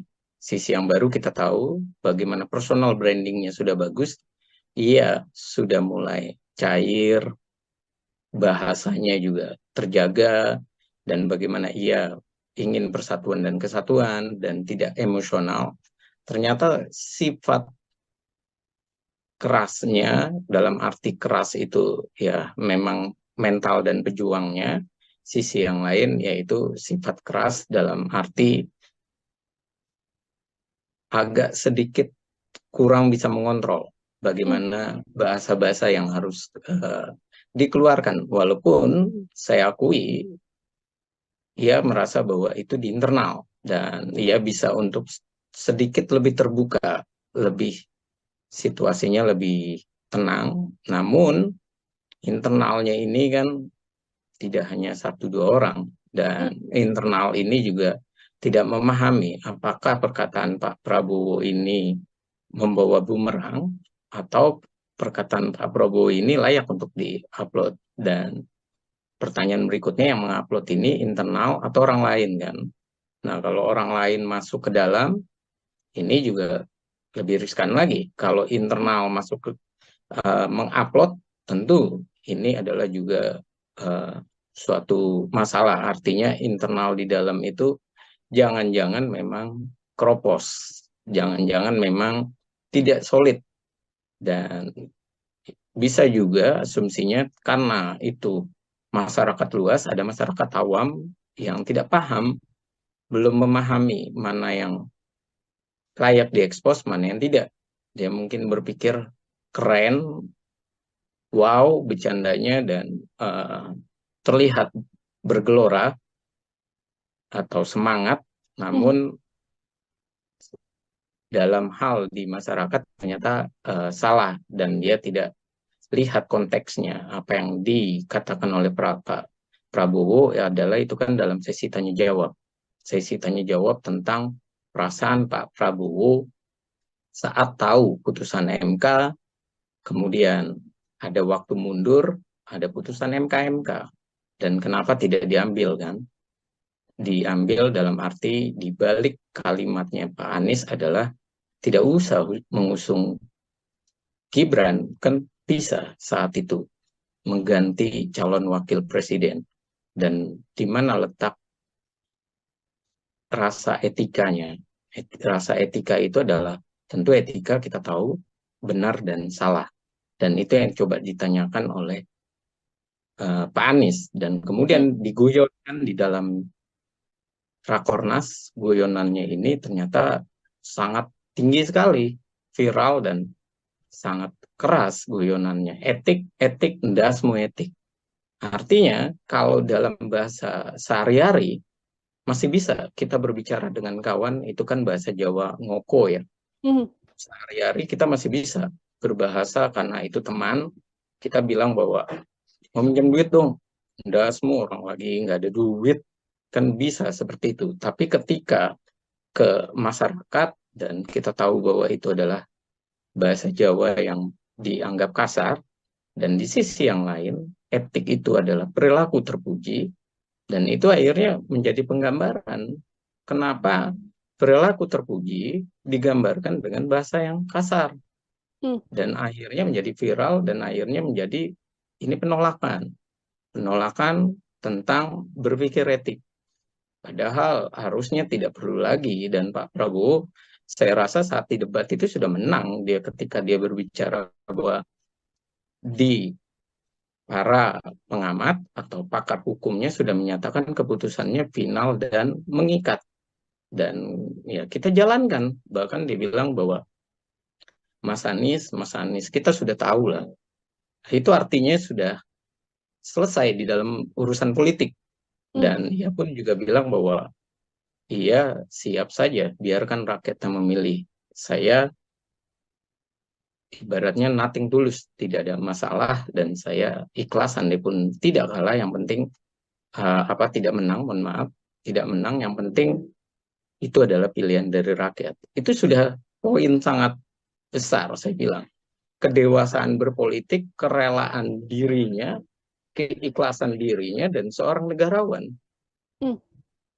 Nah, hanya dalam persoalan ketika kalimat itu keluar, orang menjadi, oh ternyata ada baper toh, oh ternyata belum selesai urusan itu, masih terbawa ternyata, masih belum bisa membuat Pak Prabowo tidur dengan nyenyak di malam harinya. Seperti itu sih. Ya, kalau dari Bang Efriza, pernyataan dari Prabowo Subianto ini kan memang berkaitan soal bagaimana momen debat. Ini sebenarnya bentuk apa sih Bang? Apakah memang bentuk kekecewaan, bentuk kemarahan dari sosok Prabowo Subianto, atau tadi Prabowo masih terbawa baper, atau justru apa yang sedianya ingin disampaikan lewat statement Dasmo Etik ini terhadap Anies Baswedan? Ya, kalau saya lihat, ia masih kesal dengan pernyataan itu.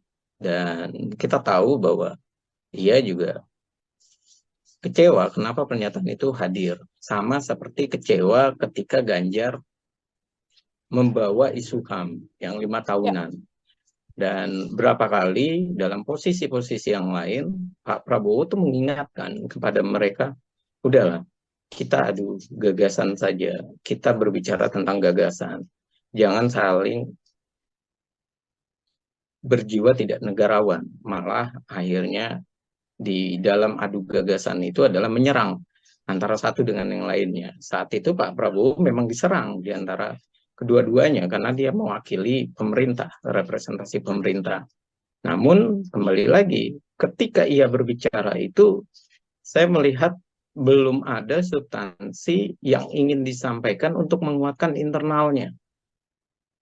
Semestinya ya misalnya berbicara tentang kalimat itu keluar dalam lelucon misalnya, dalam lelucon ya harusnya bisa langsung memberikan kalimat, sudahlah, soal itu kita sudah sama-sama dewasa lah, tak usah memikirkan bagaimana sebelum debat, sebelum ditetapkan keterpilihan, ya udah kita sama-sama melangkah untuk pemilu.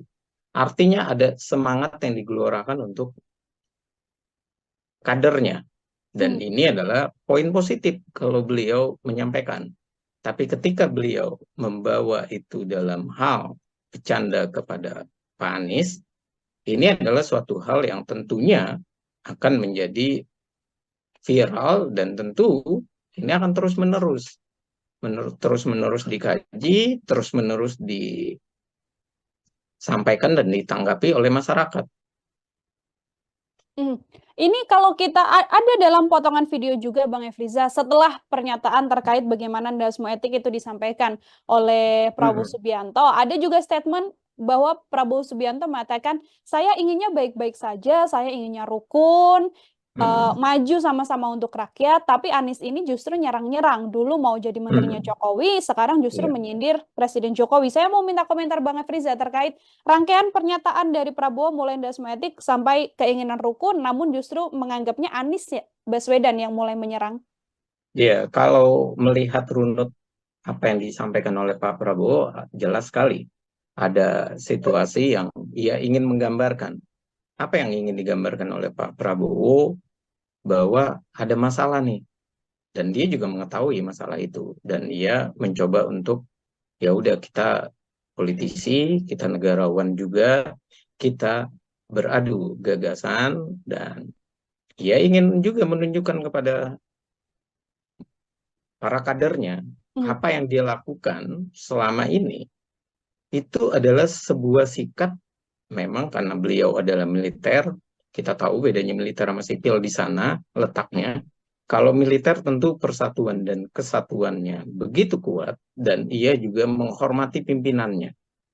Sementara kalau orang-orang sipil, ini yang seringkali digambarkan, bahkan di hasil riset juga seringkali sampai di masyarakat juga hadir, mereka lupa menghormati orang yang pernah menjadi pimpinannya, lupa menghormati orang yang pernah membantunya. Artinya ada etika yang dilupakan. Dia merasa bahwa hubungan itu ya selesai dalam hal kurun waktu, berapa bulan, berapa tahun. Nah, tapi kalau Pak Prabowo memang ia terlihat sekali orang yang masih menjunjung tinggi etika itu. Bagaimana ia ketika ketemu dengan Luhut, sampai duduk, sampai di acara ulang tahun, ia menunjukkan bahwa Luhut itu adalah bekas pimpinannya atau orang yang pernah menjadi mentornya, dan ia juga bagaimana menceritakan hubungannya dengan Pak SBY, dan juga bagaimana ia menunjukkan rasa bangga kepada Bu Mega maupun kepada Pak Jokowi. Dan itu adalah nilai-nilai yang memang ada di dalam diri tokoh-tokoh militer. Nah, ketika hal itu terjadi, persatuan dan kesatuan itu juga ditanamkan di dalam dirinya, menghormati orang lain. Namun, apa yang disampaikan oleh Pak Prabowo itu adalah suatu fakta nyata memang. Ia mengkritik Anies secara langsung bahwa Anies ini kurang menghargai dirinya yang pernah mendorong dirinya, mendorong Pak Prabowo, Pak Prabowo mendorong Anies, maksud saya, ketika menjadi seorang gubernur. Dan bagaimana Anies juga harus terbuka bahwa saat itu 2017 belum ada kemunduran demokrasi, masih ada kesempatan luas oposisi dan tidak ada namanya diganggu-ganggu. Dan itu pun dinyatakan oleh Pak Prabowo. Dan ini artinya ada dua sikap yang memang terjadi di perpolitikan kita. Sikap yang pertama adalah kurang menghargai, sikap yang kedua kurang menghormati, dan sikap yang ketiga etikanya yang tidak pada dijaga. Akhirnya yang terjadi ya seperti sekarang. Etik menjadi suatu hal yang sangat penting buat negeri ini. Jadi demokrasi ada, etiknya yang masih belum ada. Etika berdemokrasinya masih belum ada. Menghormati antara satu kandidat dengan kandidat yang lain. Dan itu yang saya lihat narasi yang disampaikan oleh Pak Prabowo. Oke, sebagai bentuk kemudian mengomentari dan juga mengkritik sosok Anies Baswedan seperti itu ya, Bang Efriza, termasuk yang kemudian disampaikan pada kader Gerindra dalam acara internal yang dilakukan. Ini juga sudah ada respon, Bang Efriza, dari Anies Baswedan yang kemudian statementnya nih sepertinya banyak makna tersirat dan cukup diplomatis. Kalau saya bisa sampaikan, statementnya adalah etik ini mulainya dari kepala. Kalau kepala tidak memiliki etika, apalagi bagian yang ada di bawahnya. Dan mengatakan sekali lagi bahwa memang etik ini bermula dari kepala. Ketika Anies Baswedan ditanyakan statementnya terkait omongan Prabowo Subianto mengenai dasmu etik ini. Komentar Bang Efriza, silakan Bang. Ya, kalau Anies berkata bahwa etik itu dari kepala, ini ada dua hal yang secara tidak langsung disindir oleh Anies. Yang pertama adalah dari pikiran, dan yang kedua adalah dari kepala secara tanda kutip, yaitu dia sebagai ketua umum dan sebagai capres. Jadi ia ingin seperti mengingatkan kepada masyarakat secara tidak langsung dalam kalimatnya. Bukan hanya mengomentari Pak Prabowo tentang endasmu etik, tapi ia juga mengingatkan bahwa dalam memilih seorang pemimpin, tentunya yang dilihat adalah bagaimana dari pikirannya, dari satu sisi lagi adalah dia sebagai ketua umum. Pernyataan-pernyataan yang keluar, kalimatnya yang keluar, bahasanya yang keluar.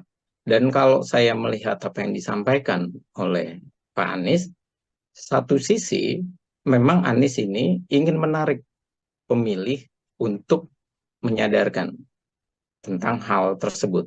Tapi sisi yang lain, Pak Anies juga harus paham bahwa masyarakat itu tidak terus-menerus harus dinarasikan dengan bahasa-bahasa yang berat, dengan bahasa-bahasa yang penuh dengan makna ganda, seperti angin yang bertiup, yang soal polusi, kemudian air, bagaimana air mengantri, kemudian juga bagaimana tadi tentang kepala itu.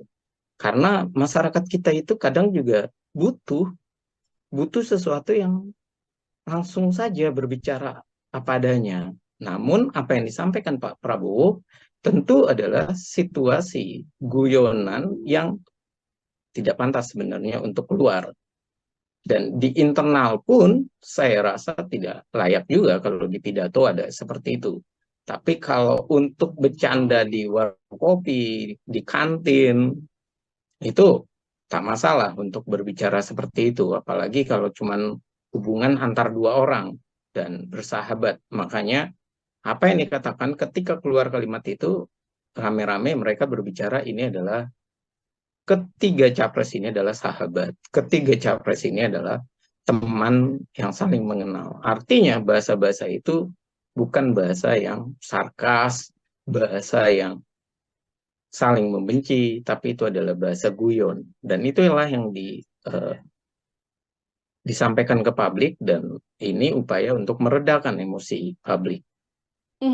Oke, Bang Efriza, ini setelah adanya statement Dasmo Etik yang disampaikan oleh Prabowo Subianto. Sementara citra di kontestasi 2024 ini adalah sosok gemoy dari Prabowo Subianto. Nantinya apakah hal ini ada kemungkinan untuk bisa mempengaruhi publik terhadap penilaiannya bagaimana sosok asli dari Prabowo Subianto ini, dan juga akan berdampak pada elektabilitas Prabowo Subianto dari analisis Bang Efriza? Kalau saya lihat untuk publik, untuk soal Dasmo Etik itu tidak terlalu besar ya. Dia mengkoreksi Pak Prabowo. Satu sisi memang bahasa Jawa dan itu kasar. Tapi sisi yang lain itu tidak, mohon maaf, tidak lebih kasar daripada waktu itu yang dikeluarkan bajingan tolol. Itu sangat kasar sekali. Kalau ini masih dalam koreksi yang ruang tertutup di internal dan di pidato, dan tentu saya rasa Pak Prabowo juga menyadari dan masyarakat masih bisa lah menerima sebuah guyonan, karena satu sisi memang tadi saya katakan ada dua makna, satu adalah kasar, satu lagi juga buat guyonan ketika berbicara sebagai seorang teman. Dan yang kedua adalah kita harus tahu bahwa elektabilitas Pak Prabowo itu tidak besar tanpa dorongan yang lain. Jadi bukan semata-mata Pak Prabowo semata, tapi ada juga Gibran, dan tentu yang ketiga adalah yang paling penting ini sebenarnya, ketiga tapi utama, walaupun orang menganggap ini sekundernya, yaitu Presiden Joko Widodonya. Beliau bagaimana meresponnya, atau beliau bagaimana mengendorse sekaligus di pemerintahan terkesan menguntungkan atau terlihat begitu menguntungkan bagi Pak Prabowo. Kalau menguntungkan bagi pasangan Prabowo dan Gibran, tentu masyarakat merasa bahwa nggak apa-apa lah untuk saat ini ada kalimat kasar atau ada kata kasar, tapi kita masih bisa merasakan, karena yang paling besar pengaruh di masyarakat yang orang belum pernah pahami, bahwa saya harus katakan bahwa masyarakat itu terkadang tidak hanya melihat dari pikiran atau bicara semata, tapi juga melihat hal nyata, apa yang dirasakan di perutnya, apa yang dirasakan langsung ke tubuhnya. Dan hal-hal itu yang tadi hanya dimiliki oleh penguasa, dan penguasa bisa melakukan hal tersebut. Dan itu dibuktikan ya itu tadi dengan banyak hal ya yang kita tahu ya. Saat ini masih ada BLT, bansos, ada KIP, ada BPJS, dan itu dirasakan sekali oleh masyarakat. Dan karena itu terkadang kalau kita bertanya, siapa calon presiden, mereka menjawab yang bisa melanjutkan kebijakan Pak Presiden Jokowi, yang masih bisa kami rasakan manfaatnya itu. Dan itu besar yang masih merasakan itu, ketimbang yang menggunakan tadi. Kalau kita menjawab adalah pemilih kita itu terbagi 3, sosiologis, psikologis, dan rasional. Yang terbesar adalah yang masih menggunakan sosiologis dan psikologis. Sisi berikutnya yang rasional ini adalah kaum terdidik, intelektual. Nah, yang merasakan hal tersebut belum tentu juga mengkoreksi dan membahasakan tersebut. Karena yang terjadi adalah politik kita ini belum benar-benar dirasakan sebagai, oh ini kebutuhan nih kita menyampaikan gagasan, kebutuhan kita mendengarkan gagasan. Karena banyak juga masyarakat yang melihat Pak Prabowo tidak begitu besar menyampaikan gagasannya, tapi merasa, oh beliau berbicara tentang persatuan dan kesatuan, oh beliau juga baik kok tipikalnya, dan beliau terlihat sekali bahwa representasi dari penguasa, dan itu penilaian yang lain gitu loh Mbak. Dan kita harus menghargai itu, dan saya rasa inilah yang terjadi kenapa elektabilitas Pak Prabowo itu masih besar, karena ada penilaian yang lain dari masyarakat, tidak sekedar hiruk pikuk politiknya, tapi yang dirasakan langsung oleh dirinya. Ada Seperti banyak, itu, Mbak. iya baik, ada banyak faktor ya Bang Efriza yang artinya Iya. kemudian membuat angka elektabilitas Prabowo ini masih tinggi, termasuk juga statement Dasmoetik ini nantinya prediksi Bang Efriza tidak akan berpengaruh banyak terkait elektabilitas Prabowo Subianto. Terakhir dari saya Bang, ini kan memang tadi Bang sempat menyinggung soal bagaimana Prabowo Subianto harus menjaga sisi emosionalnya agar kemudian statement-statement semacam ini tidak keluar lagi. Koreksi apa kalau Bang Efriza boleh menyampaikan hal apa yang kemudian berkemungkinan harus dilakukan oleh Prabowo Subianto untuk hal semacam ini tidak terulang di kemudian hari, Bang? Ya, yang pertama Pak Prabowo harus berhati-hati. Dia kan orangnya tipikalnya lepas. Ya. Terlihat sekali lepas, dan dia merasa bahwa tidak ada beban. Dan ketika orang-orang yang noting tulus atau tidak ada beban sama sekali, dia merasa bahwa ini adalah perjuangan untuk capres, tapi dia harus tahu bahwa ini adalah politisi, bahwa ini adalah dinilai oleh masyarakat dan mendapatkan ukuran dari masyarakat. Artinya, ketika ia andai pun ceplas-ceplos, saat ini dikurangi ceplas-ceplosnya dan mulai untuk lebih enjoy, lebih relax. Dan yang kedua adalah bagaimana ia dalam relaxnya ini, tentu enjoy-nya, hal lain harus dibangun. Ia harus mulai untuk mencari bahasa-bahasa yang tepat, bahasa yang baik untuk, walaupun itu adalah joke, walaupun itu adalah untuk semangat. Dan yang ketiga adalah bagaimana ia harus mulai saat ini menunjukkan gagasannya, menunjukkan tawaran bahwa ia adalah sosok yang tepat untuk masyarakat pilih. Jadi beliau tidak perlu lagi bilang bahwa saya siap untuk negara dan silakan masyarakat yang memilih. Tapi ia juga harus menyampaikan bahwa gagasan saya adalah ini, dan saya akan menjamin ini, dan ini. Karena debat kemarin itu kalau kita bicara, yang baru menyampaikan benar-benar visi misi dan apa yang akan dilakukannya baru Ganjar Pranowo. Kalau Pak Anies masih rangkaian gagasan dengan teknis-teknis kecilnya. Kalau Pak Prabowo masih khawatir untuk mengkoreksi pemerintah. Maka apa yang terjadi? Ia berbicara tentang hal yang terkait baru persatuan dan kesatuan. Dan ini sedikit banyak juga bukan mengkhawatirkan ya bagi masyarakat ya, tapi juga kurang untuk memberikan pendidikan politik kepada masyarakat. Karena masyarakat itu harus dibangun antusiasnya untuk melihat apa yang terbaik, gagasan apa yang bagus, dan implementasinya seperti apa.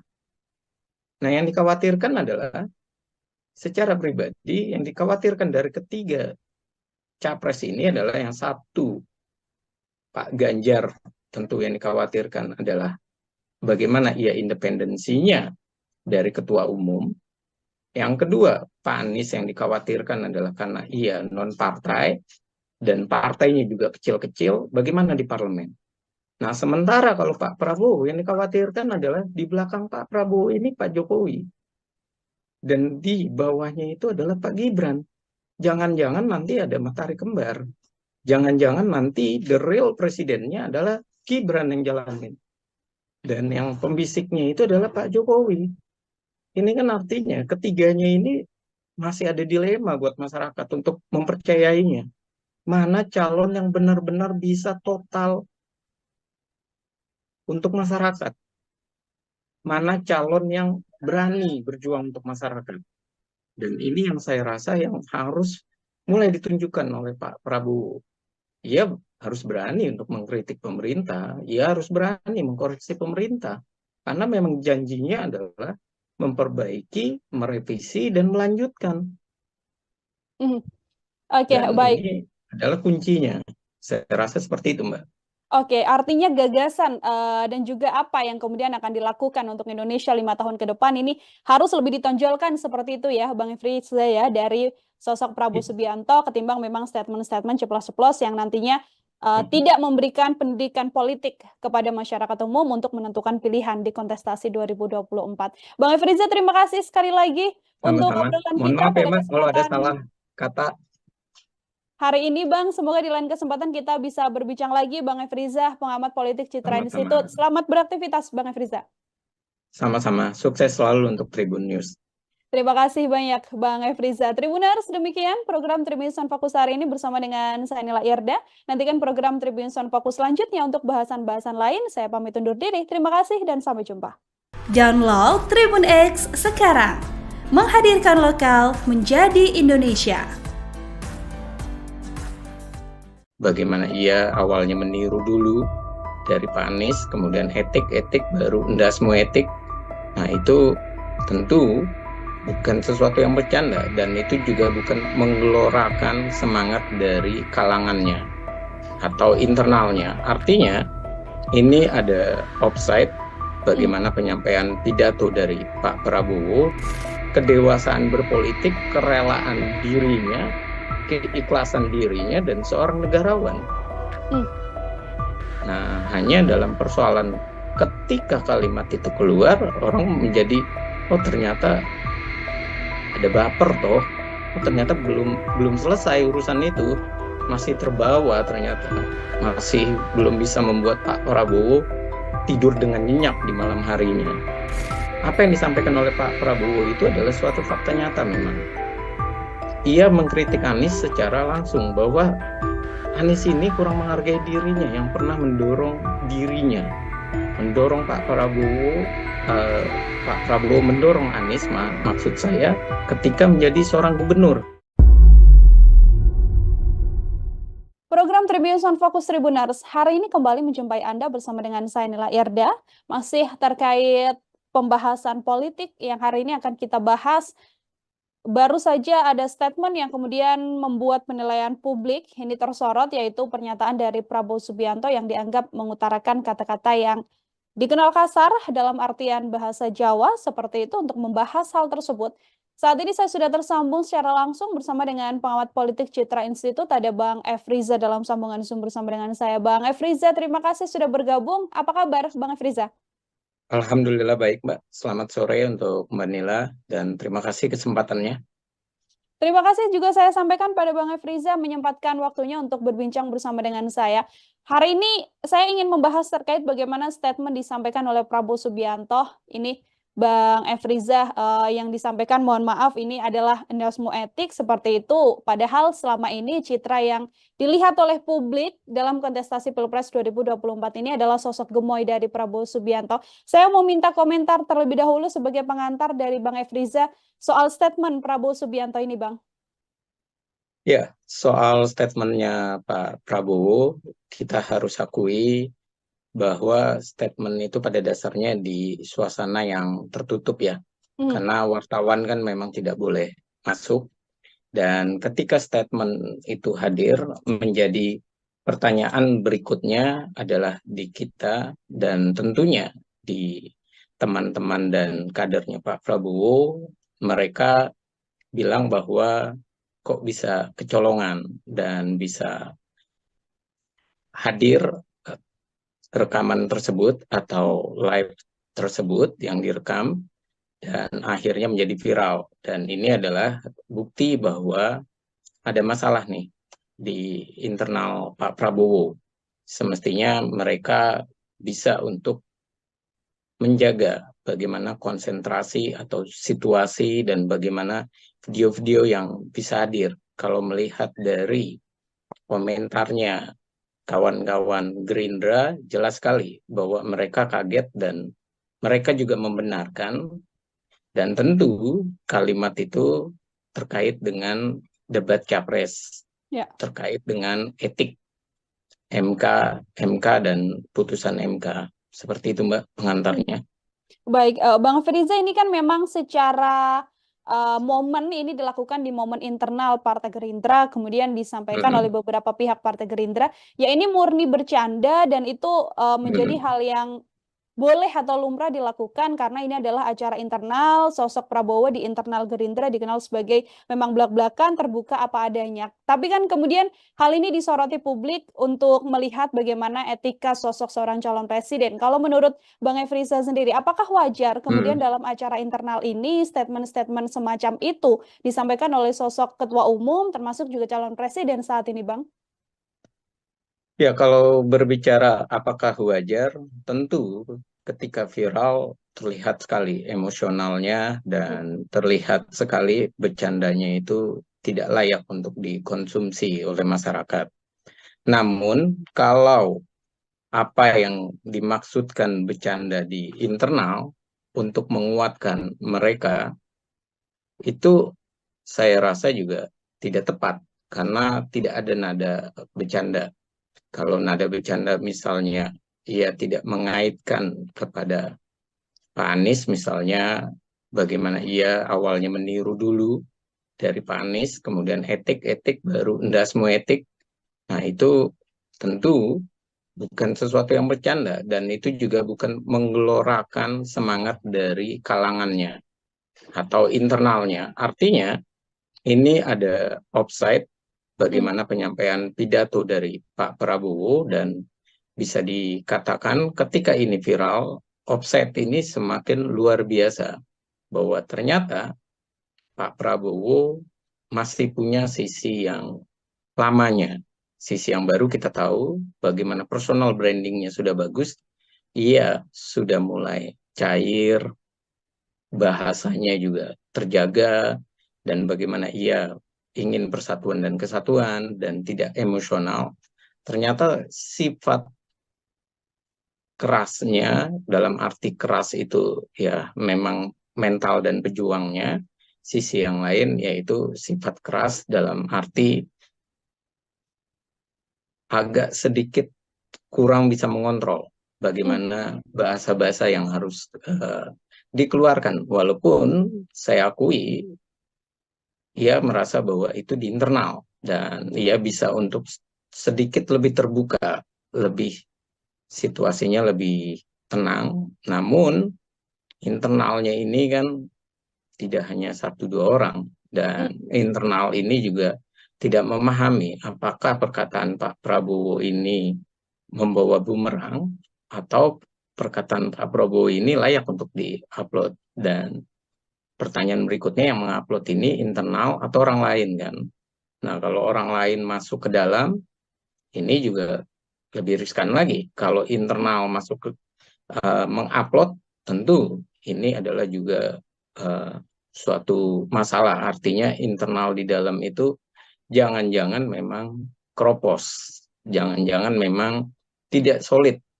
Dan bisa juga asumsinya karena itu masyarakat luas, ada masyarakat awam yang tidak paham, belum memahami mana yang layak diekspos, mana yang tidak. Dia mungkin berpikir keren, wow, bercandanya, dan terlihat bergelora atau semangat, namun dalam hal di masyarakat ternyata salah, dan dia tidak lihat konteksnya. Apa yang dikatakan oleh Pak Prabowo adalah itu kan dalam sesi tanya jawab. Sesi tanya jawab tentang perasaan Pak Prabowo saat tahu putusan MK, kemudian ada waktu mundur, ada putusan MK, dan kenapa tidak diambil kan? Diambil dalam arti di balik kalimatnya Pak Anies adalah tidak usah mengusung Gibran, kan bisa saat itu mengganti calon wakil presiden.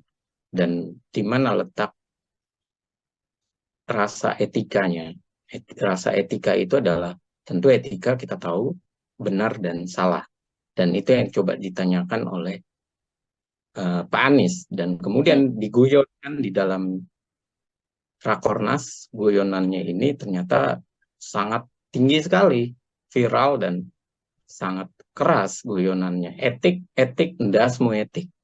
Artinya kalau dalam bahasa sehari-hari masih bisa kita berbicara dengan kawan, itu kan bahasa Jawa ngoko ya. Sehari-hari kita masih bisa berbahasa karena itu teman, kita bilang bahwa mau minjem duit dong, ndasmu orang lagi nggak ada duit, kan bisa seperti itu. Tapi ketika ke masyarakat dan kita tahu bahwa itu adalah bahasa Jawa yang dianggap kasar, dan di sisi yang lain etik itu adalah perilaku terpuji, dan itu akhirnya menjadi penggambaran kenapa perilaku terpuji digambarkan dengan bahasa yang kasar, dan akhirnya menjadi viral, dan akhirnya menjadi ini penolakan tentang berpikir etik. Padahal harusnya tidak perlu lagi, dan Pak Prabowo saya rasa saat di debat itu sudah menang dia ketika dia berbicara bahwa di para pengamat atau pakar hukumnya sudah menyatakan keputusannya final dan mengikat. Dan ya kita jalankan, bahkan dia bilang bahwa Mas Anies kita sudah tahu lah. Itu artinya sudah selesai di dalam urusan politik. Dan ia pun juga bilang bahwa ia siap saja, biarkan rakyat yang memilih. Saya ibaratnya nothing tulus, tidak ada masalah, dan saya ikhlas pun tidak kalah, yang penting tidak menang, mohon maaf, tidak menang, yang penting itu adalah pilihan dari rakyat. Itu sudah poin sangat besar, saya bilang. Kedewasaan berpolitik, kerelaan dirinya, keikhlasan dirinya, dan seorang negarawan. Nah, hanya dalam persoalan ketika kalimat itu keluar, orang menjadi, oh ternyata ada baper toh, oh ternyata belum selesai urusan itu, masih terbawa ternyata, masih belum bisa membuat Pak Prabowo tidur dengan nyenyak di malam harinya. Seperti itu sih. Ya, kalau dari Bang Efriza, pernyataan dari Prabowo Subianto ini kan memang berkaitan soal bagaimana momen debat. Ini sebenarnya bentuk apa sih Bang? Apakah memang bentuk kekecewaan, bentuk kemarahan dari sosok Prabowo Subianto, atau tadi Prabowo masih terbawa baper, atau justru apa yang sedianya ingin disampaikan lewat statement ndasmu etik ini terhadap Anies Baswedan? Ya, kalau saya lihat, ia masih kesal dengan pernyataan itu. Dan kita tahu bahwa ia juga kecewa kenapa pernyataan itu hadir. Sama seperti kecewa ketika Ganjar membawa isu HAM yang 5 tahunan. Dan berapa kali dalam posisi-posisi yang lain, Pak Prabowo tuh mengingatkan kepada mereka, udahlah, kita adu gagasan saja. Kita berbicara tentang gagasan. Jangan saling berjiwa tidak negarawan, malah akhirnya di dalam adu gagasan itu adalah menyerang antara satu dengan yang lainnya. Saat itu Pak Prabowo memang diserang di antara kedua-duanya karena dia mewakili pemerintah, representasi pemerintah. Namun kembali lagi, ketika ia berbicara itu, saya melihat belum ada substansi yang ingin disampaikan untuk menguatkan internalnya. Semestinya ya misalnya berbicara tentang kalimat itu keluar dalam lelucon misalnya, dalam lelucon ya harusnya bisa langsung memberikan kalimat, sudahlah, soal itu kita sudah sama-sama dewasa lah, tak usah memikirkan bagaimana sebelum debat, sebelum ditetapkan keterpilihan. Ya udah, kita sama-sama melangkah untuk pemilu. Artinya ada semangat yang digelorakan untuk kadernya. Dan ini adalah poin positif kalau beliau menyampaikan. Tapi ketika beliau membawa itu dalam hal bercanda kepada Pak Anies, ini adalah suatu hal yang tentunya akan menjadi viral dan tentu ini akan terus-menerus dikaji, terus-menerus disampaikan dan ditanggapi oleh masyarakat.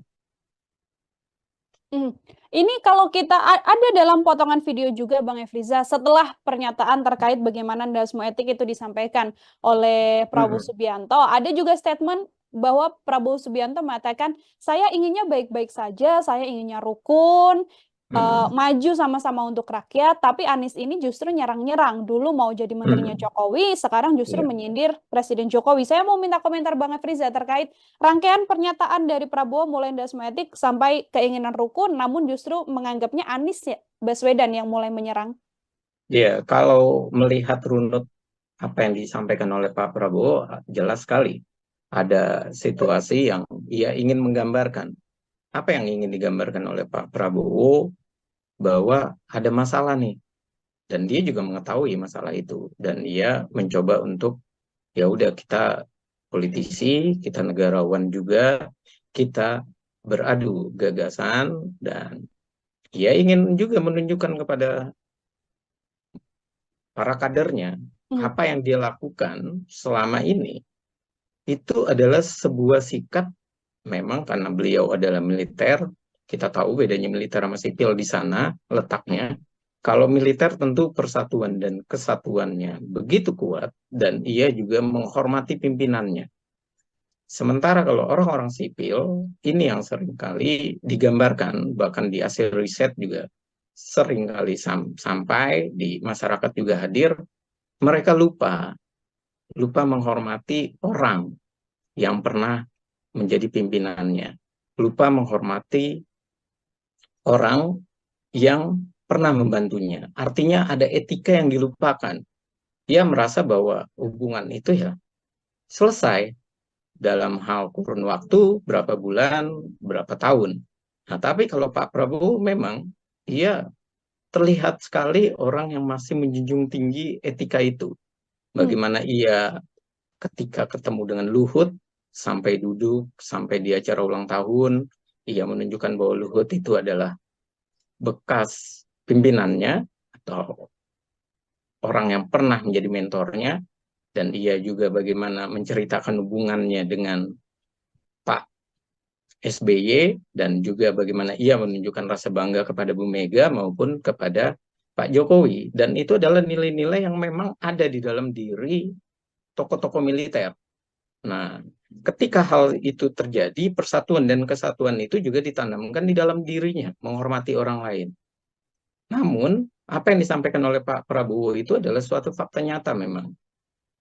Ia mengkritik Anies secara langsung bahwa Anies ini kurang menghargai dirinya yang pernah mendorong dirinya, mendorong Pak Prabowo mendorong Anies, maksud saya, ketika menjadi seorang gubernur. Dan bagaimana Anies juga harus terbuka bahwa saat itu 2017 belum ada kemunduran demokrasi, masih ada kesempatan luas oposisi dan tidak ada namanya diganggu-ganggu. Dan itu pun dinyatakan oleh Pak Prabowo. Dan ini artinya ada dua sikap yang memang terjadi di perpolitikan kita. Sikap yang pertama adalah kurang menghargai, sikap yang kedua kurang menghormati, dan sikap yang ketiga etikanya yang tidak pada dijaga. Akhirnya yang terjadi ya seperti sekarang. Etik menjadi suatu hal yang sangat penting buat negeri ini. Jadi demokrasi ada, etiknya yang masih belum ada. Etika berdemokrasinya masih belum ada. menghormati antara satu kandidat dengan kandidat yang lain. Dan itu yang saya lihat narasi yang disampaikan oleh Pak Prabowo. Oke, sebagai bentuk kemudian mengomentari dan juga mengkritik sosok Anies Baswedan seperti itu ya, Bang Efriza, termasuk yang kemudian disampaikan pada kader Gerindra dalam acara internal yang dilakukan. Ini juga sudah ada respon, Bang Efriza, dari Anies Baswedan yang kemudian statementnya nih sepertinya banyak makna tersirat dan cukup diplomatis. Kalau saya bisa sampaikan, statementnya adalah etik ini mulainya dari kepala. Kalau kepala tidak memiliki etika, apalagi bagian yang ada di bawahnya. Dan mengatakan sekali lagi bahwa memang etik ini bermula dari kepala. Ketika Anies Baswedan ditanyakan statementnya terkait omongan Prabowo Subianto mengenai dasmu etik ini. Komentar Bang Firza, silahkan Bang. Ya, kalau Anies berkata bahwa etik itu dari kepala, ini ada dua hal yang secara tidak langsung disindir oleh Anies. Yang pertama adalah dari pikiran, dan yang kedua adalah dari kepala secara tanda kutip, yaitu dia sebagai ketua umum dan sebagai capres. Jadi dia ingin seperti mengingatkan kepada masyarakat secara tidak langsung dalam kalimatnya. Bukan hanya mengomentari Pak Prabowo tentang endasmu etik, tapi ia juga mengingatkan bahwa dalam memilih seorang pemimpin, tentunya yang dilihat adalah bagaimana dari pikirannya, dari satu sisi lagi adalah dia sebagai ketua umum. Pernyataan-pernyataan yang keluar, kalimatnya yang keluar, bahasanya yang keluar. Dan kalau saya melihat apa yang disampaikan oleh Pak Anies, satu sisi memang Anies ini ingin menarik pemilih untuk menyadarkan tentang hal tersebut. Tapi sisi yang lain, Pak Anies juga harus paham bahwa masyarakat itu tidak terus-menerus harus dinarasikan dengan bahasa-bahasa yang berat, dengan bahasa-bahasa yang penuh dengan makna ganda, seperti angin yang bertiup, yang soal polusi, kemudian air, bagaimana air mengantri, kemudian juga bagaimana tadi tentang kepala itu. Karena masyarakat kita itu kadang juga butuh sesuatu yang langsung saja berbicara apa adanya. Namun apa yang disampaikan Pak Prabowo tentu adalah situasi guyonan yang tidak pantas sebenarnya untuk keluar. Dan di internal pun saya rasa tidak layak juga kalau di pidato ada seperti itu. Tapi kalau untuk bercanda di warung kopi, di kantin, itu tak masalah untuk berbicara seperti itu. Apalagi kalau cuman hubungan antar dua orang dan bersahabat. Makanya apa yang dikatakan ketika keluar kalimat itu, rame-rame mereka berbicara ini adalah ketiga capres ini adalah sahabat. Ketiga capres ini adalah teman yang saling mengenal. Artinya bahasa-bahasa itu bukan bahasa yang sarkas, bahasa yang saling membenci, tapi itu adalah bahasa guyon. Dan itulah yang disampaikan ke publik, dan ini upaya untuk meredakan emosi publik. Oke, Bang Efriza, ini setelah adanya statement dasmu etik yang disampaikan oleh Prabowo Subianto. Sementara citra di kontestasi 2024 ini adalah sosok gemoy dari Prabowo Subianto. Nantinya apakah hal ini ada kemungkinan untuk bisa mempengaruhi publik terhadap penilaiannya bagaimana sosok asli dari Prabowo Subianto ini, dan juga akan berdampak pada elektabilitas Prabowo Subianto dari analisis Bang Efriza? Kalau saya lihat untuk publik, untuk soal dasmu etik itu tidak terlalu besar ya. Dia mengkoreksi Pak Prabowo. Satu sisi memang bahasa Jawa dan itu kasar. Tapi sisi yang lain itu tidak, mohon maaf, tidak lebih kasar daripada waktu itu yang dikeluarkan bajingan tolol. Itu sangat kasar sekali. Kalau ini masih dalam koreksi yang ruang tertutup di internal dan di pidato, dan tentu saya rasa Pak Prabowo juga menyadari dan masyarakat masih bisa lah menerima sebuah guyonan Karena satu sisi memang tadi saya katakan ada dua makna, satu adalah kasar, satu lagi juga buat guyonan ketika berbicara sebagai seorang teman. Dan yang kedua adalah kita harus tahu bahwa elektabilitas Pak Prabowo itu tidak besar tanpa dorongan yang lain. Jadi bukan semata-mata Pak Prabowo semata, tapi ada juga Gibran, dan tentu yang ketiga adalah yang paling penting ini sebenarnya, ketiga tapi utama, walaupun orang menganggap ini sekundernya, yaitu Presiden Joko Widodonya. Beliau bagaimana meresponnya, atau beliau bagaimana mengendorse sekaligus di pemerintahan terkesan menguntungkan atau terlihat begitu menguntungkan bagi Pak Prabowo. Kalau menguntungkan bagi pasangan Prabowo dan Gibran, tentu masyarakat merasa bahwa nggak apa-apa lah untuk saat ini ada kalimat kasar atau ada kata kasar. Tapi kita masih bisa merasakan, karena yang paling besar pengaruh di masyarakat yang orang belum pernah pahami, bahwa saya harus katakan bahwa masyarakat itu terkadang tidak hanya melihat dari pikiran atau bicara semata, tapi juga melihat hal nyata, apa yang dirasakan di perutnya, apa yang dirasakan langsung ke tubuhnya. Dan hal-hal itu yang tadi hanya dimiliki oleh penguasa, dan penguasa bisa melakukan hal tersebut. Dan itu dibuktikan ya itu tadi dengan banyak hal ya yang kita tahu ya. Saat ini masih ada BLT, Bansos, ada KIP, ada BPJS, dan itu dirasakan sekali oleh masyarakat. Dan karena itu terkadang kalau kita bertanya siapa calon presiden, mereka menjawab yang bisa melanjutkan kebijakan Pak Presiden Jokowi, yang masih bisa kami rasakan manfaatnya itu. Dan itu besar yang masih merasakan itu ketimbang yang menggunakan tadi. Kalau kita menjawab adalah pemilih kita itu terbagi tiga, sosiologis, psikologis, dan rasional. Yang terbesar adalah yang masih menggunakan sosiologis dan psikologis. Sisi berikutnya yang rasional ini adalah kaum terdidik, intelektual. Nah, yang merasakan hal tersebut belum tentu juga mengkoreksi dan membahasakan tersebut. Karena yang terjadi adalah politik kita ini belum benar-benar dirasakan sebagai, oh ini kebutuhan nih kita menyampaikan gagasan, kebutuhan kita mendengarkan gagasan.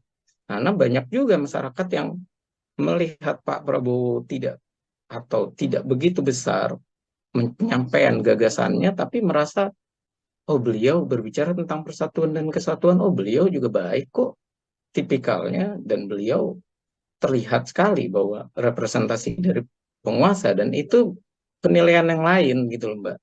Dan kita harus menghargai itu, dan saya rasa inilah yang terjadi kenapa elektabilitas Pak Prabowo itu masih besar, karena ada penilaian yang lain dari masyarakat, tidak sekedar hiruk pikuk politiknya, tapi yang dirasakan langsung oleh dirinya. Ada Seperti banyak itu, Mbak. Iya, baik. Ada banyak faktor ya, Bang Efriza, yang artinya kemudian membuat angka elektabilitas Prabowo ini masih tinggi, termasuk juga statement Dasmoetik ini nantinya prediksi Bang Efriza tidak akan berpengaruh banyak terkait elektabilitas Prabowo Subianto. Terakhir dari saya, Bang, ini kan memang tadi Bang sempat menyinggung soal bagaimana Prabowo Subianto harus menjaga sisi emosionalnya agar kemudian statement-statement semacam ini tidak keluar lagi. Koreksi apa kalau Bang Efriza boleh menyampaikan hal apa yang kemudian berkemungkinan harus dilakukan oleh Prabowo Subianto untuk hal semacam ini tidak terulang di kemudian hari, Bang? Ya, yang pertama Pak Prabowo harus berhati-hati. Dia kan orangnya tipikalnya lepas. Ya. Terlihat sekali lepas, dan dia merasa bahwa tidak ada beban. Dan ketika orang-orang yang noting tulus atau tidak ada beban sama sekali, dia merasa bahwa ini adalah perjuangan untuk capres, tapi dia harus tahu bahwa ini adalah politisi, bahwa ini adalah dinilai oleh masyarakat. dan mendapatkan ukuran dari masyarakat. Artinya, ketika ia andai pun ceplas-ceplos, saat ini dikurangi ceplas-ceplosnya dan mulai untuk lebih enjoy, lebih relax. Dan yang kedua adalah bagaimana ia dalam relaxnya ini, tentu enjoy-nya, hal lain harus dibangun. Ia harus mulai untuk mencari bahasa-bahasa yang tepat, bahasa yang baik untuk, walaupun itu adalah joke, walaupun itu adalah untuk semangat. Dan yang ketiga adalah bagaimana ia harus mulai saat ini menunjukkan gagasannya, menunjukkan tawaran bahwa ia adalah sosok yang tepat untuk masyarakat pilih. Jadi beliau tidak perlu lagi bilang bahwa saya siap untuk negara dan silakan masyarakat yang memilih. Tapi ia juga harus menyampaikan bahwa gagasan saya adalah ini dan saya akan menjamin ini, dan ini. Karena debat kemarin itu kalau kita bicara yang baru menyampaikan benar-benar visi misi dan apa yang akan dilakukannya baru Ganjar Pranowo. Kalau Pak Anies masih rangkaian gagasan dengan teknis-teknis kecilnya. Kalau Pak Prabowo masih khawatir untuk mengkoreksi pemerintah. Maka apa yang terjadi? Ia berbicara tentang hal yang terkait baru persatuan dan kesatuan. Dan ini sedikit banyak juga bukan mengkhawatirkan ya bagi masyarakat ya, tapi juga kurang untuk memberikan pendidikan politik kepada masyarakat. Karena masyarakat itu harus dibangun antusiasnya untuk melihat apa yang terbaik, gagasan apa yang bagus, dan implementasinya seperti apa. Nah, yang dikhawatirkan adalah secara pribadi, yang dikhawatirkan dari ketiga capres ini adalah yang satu, Pak Ganjar, tentu yang dikhawatirkan adalah bagaimana ia independensinya dari ketua umum. Yang kedua, Pak Anies yang dikhawatirkan adalah karena ia non-partai dan partainya juga kecil-kecil, bagaimana di parlemen.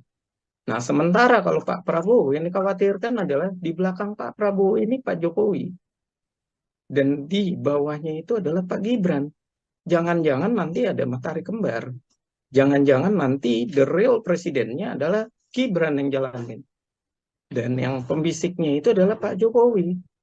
Ini kan artinya ketiganya ini masih ada dilema buat masyarakat untuk mempercayainya. Mana calon yang benar-benar bisa total untuk masyarakat?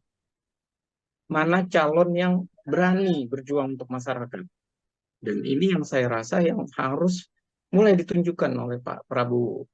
Ia harus berani untuk mengkritik pemerintah, ia harus berani mengkoreksi pemerintah. Karena memang janjinya adalah memperbaiki, merevisi, dan melanjutkan. Oke, baik. Ini adalah kuncinya. Saya rasa seperti itu, Mbak. Oke, artinya gagasan dan juga apa yang kemudian akan dilakukan untuk Indonesia 5 tahun ke depan ini harus lebih ditonjolkan seperti itu ya, Bang Efriza ya, dari sosok Prabowo Subianto ketimbang memang statement-statement ceplos-ceplos yang nantinya tidak memberikan pendidikan politik kepada masyarakat umum untuk menentukan pilihan di kontestasi 2024. Bang Efriza, terima kasih sekali lagi untuk obrolan Mohon kita maaf ya, pada Mbak, kalau ada kesempatan salah kata.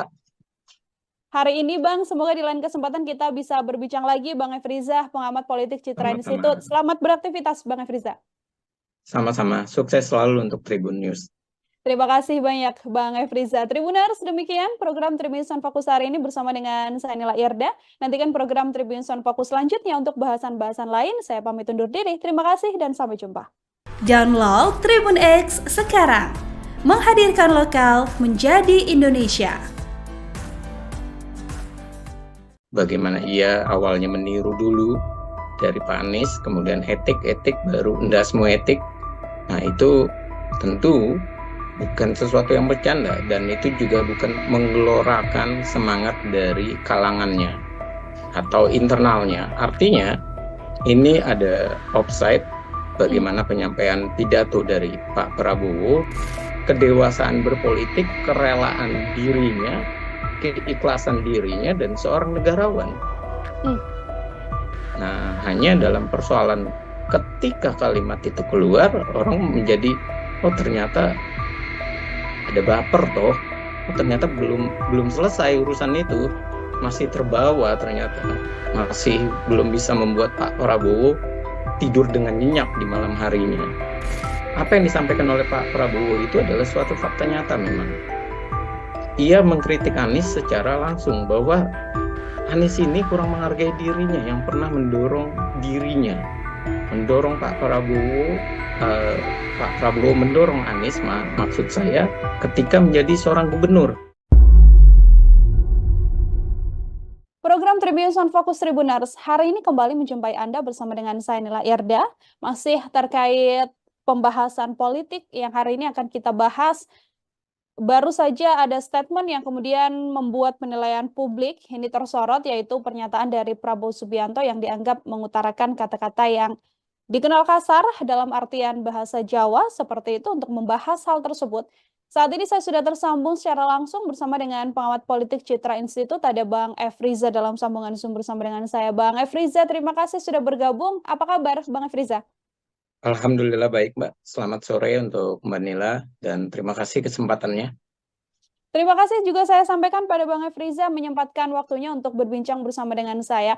Hari ini saya ingin membahas terkait bagaimana statement disampaikan oleh Prabowo Subianto. Ini Bang Efriza, yang disampaikan, mohon maaf, ini adalah endasmu etik seperti itu. Padahal selama ini citra yang dilihat oleh publik dalam kontestasi Pilpres 2024 ini adalah sosok gemoy dari Prabowo Subianto. Saya mau minta komentar terlebih dahulu sebagai pengantar dari Bang Efriza soal statement Prabowo Subianto ini, Bang. Ya, soal statementnya Pak Prabowo, kita harus akui bahwa statement itu pada dasarnya di suasana yang tertutup ya, karena wartawan kan memang tidak boleh masuk, dan ketika statement itu hadir, menjadi pertanyaan berikutnya adalah di kita dan tentunya di teman-teman dan kadernya Pak Prabowo. Mereka bilang bahwa kok bisa kecolongan dan bisa hadir rekaman tersebut atau live tersebut yang direkam dan akhirnya menjadi viral, dan ini adalah bukti bahwa ada masalah nih di internal Pak Prabowo. Semestinya mereka bisa untuk menjaga bagaimana konsentrasi atau situasi dan bagaimana video-video yang bisa hadir. Kalau melihat dari komentarnya kawan-kawan Gerindra, jelas sekali bahwa mereka kaget dan mereka juga membenarkan, dan tentu kalimat itu terkait dengan debat capres, terkait dengan etik MK dan putusan MK. Seperti itu Mbak pengantarnya. Baik, Bang Efriza, ini kan memang secara momen ini dilakukan di momen internal Partai Gerindra, kemudian disampaikan oleh beberapa pihak Partai Gerindra, ya ini murni bercanda dan itu menjadi hal yang boleh atau lumrah dilakukan karena ini adalah acara internal. Sosok Prabowo di internal Gerindra dikenal sebagai memang belak-belakan, terbuka apa adanya. Tapi kan kemudian hal ini disoroti publik untuk melihat bagaimana etika sosok seorang calon presiden. Kalau menurut Bang Efriza sendiri, apakah wajar kemudian dalam acara internal ini statement-statement semacam itu disampaikan oleh sosok ketua umum termasuk juga calon presiden saat ini, Bang? Ya, kalau berbicara apakah wajar, tentu ketika viral terlihat sekali emosionalnya dan terlihat sekali bercandanya itu tidak layak untuk dikonsumsi oleh masyarakat.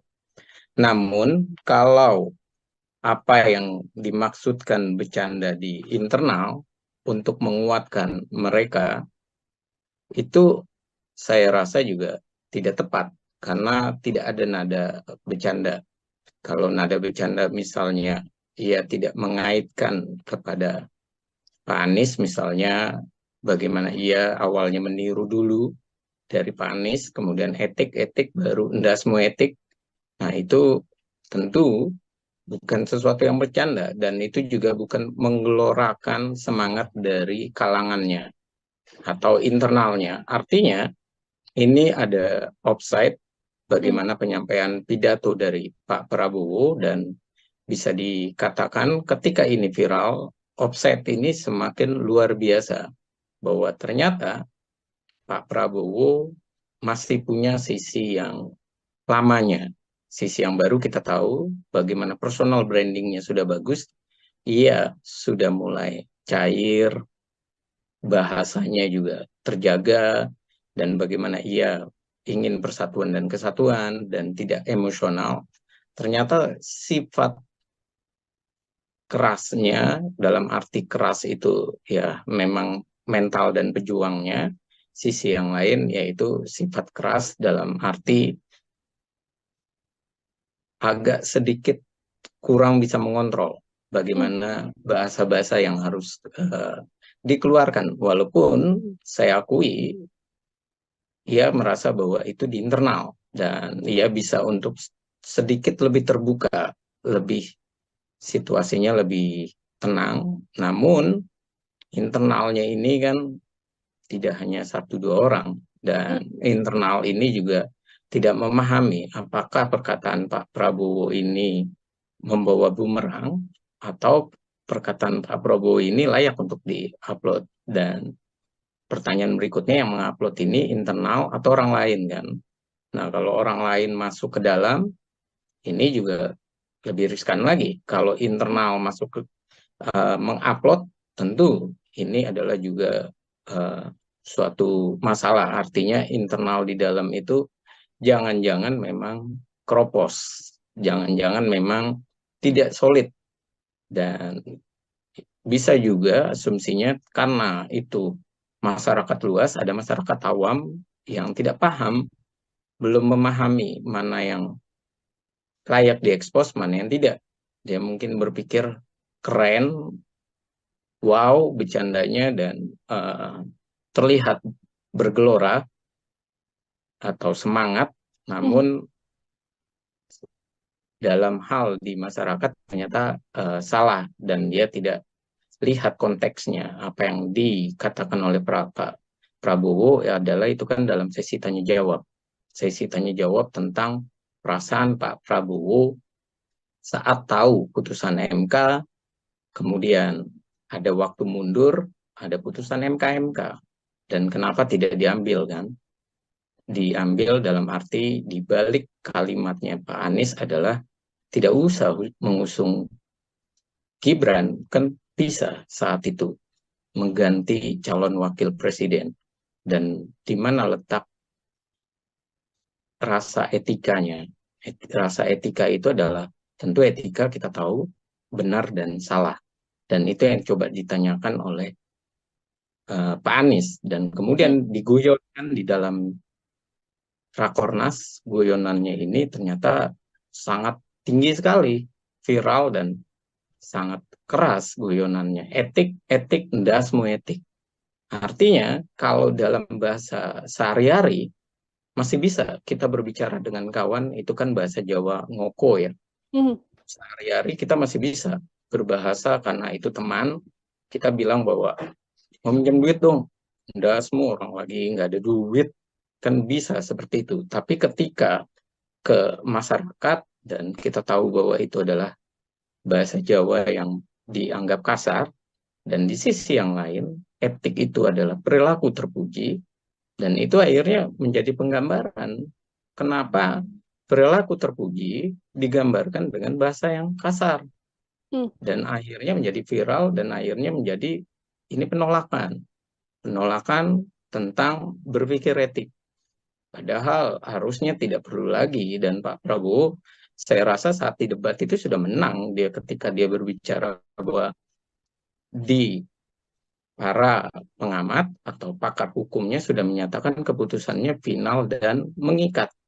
Dan ya kita jalankan, bahkan dibilang bahwa Mas Anies kita sudah tahu lah. Itu artinya sudah selesai di dalam urusan politik. Dan ia pun juga bilang bahwa ia siap saja, biarkan rakyat yang memilih. Saya ibaratnya nothing tulus, tidak ada masalah, dan saya ikhlas andai-pun tidak kalah, yang penting tidak menang, mohon maaf, tidak menang, yang penting itu adalah pilihan dari rakyat. Itu sudah poin sangat besar, saya bilang. Kedewasaan berpolitik, kerelaan dirinya, keikhlasan dirinya, dan seorang negarawan. Hmm. Nah, hanya dalam persoalan ketika kalimat itu keluar, orang menjadi, oh ternyata ada baper toh, oh ternyata belum selesai urusan itu, masih terbawa ternyata, masih belum bisa membuat Pak Prabowo tidur dengan nyenyak di malam harinya. Hmm. Seperti itu sih.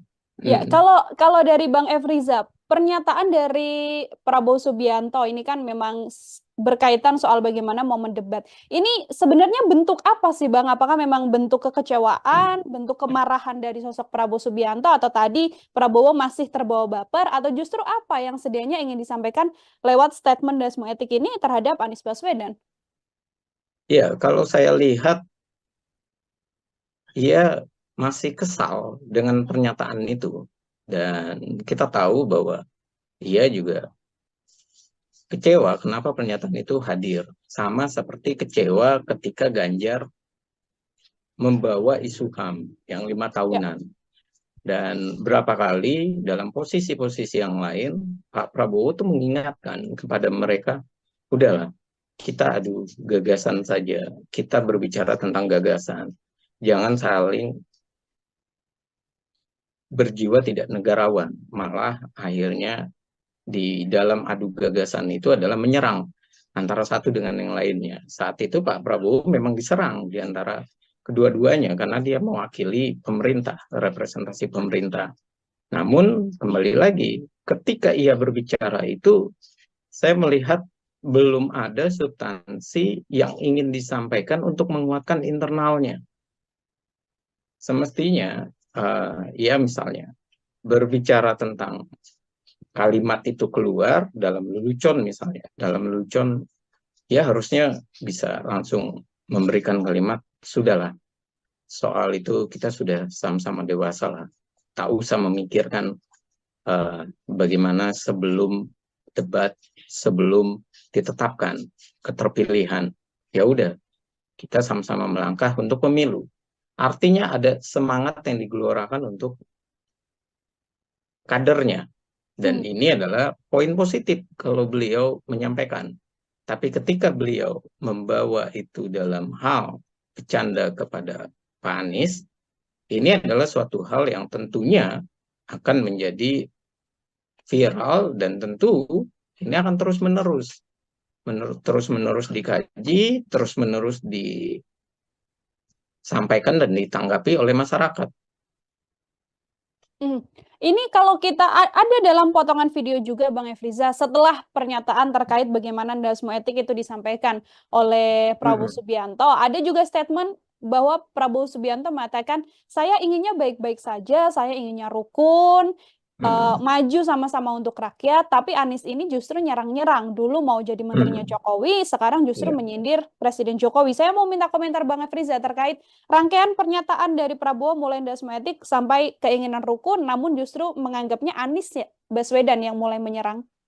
Ya, kalau melihat runut apa yang disampaikan oleh Pak Prabowo, jelas sekali ada situasi yang ia ingin menggambarkan.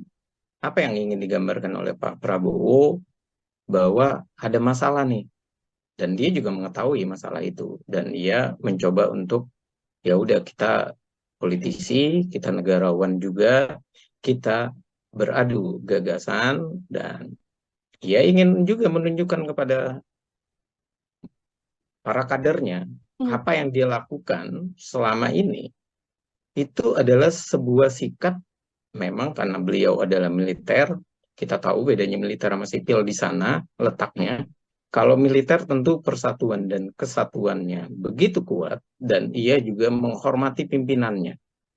Sementara kalau orang-orang sipil, ini yang seringkali digambarkan, bahkan di hasil riset juga seringkali sampai di masyarakat juga hadir, mereka lupa menghormati orang yang pernah menjadi pimpinannya, lupa menghormati orang yang pernah membantunya. Artinya ada etika yang dilupakan.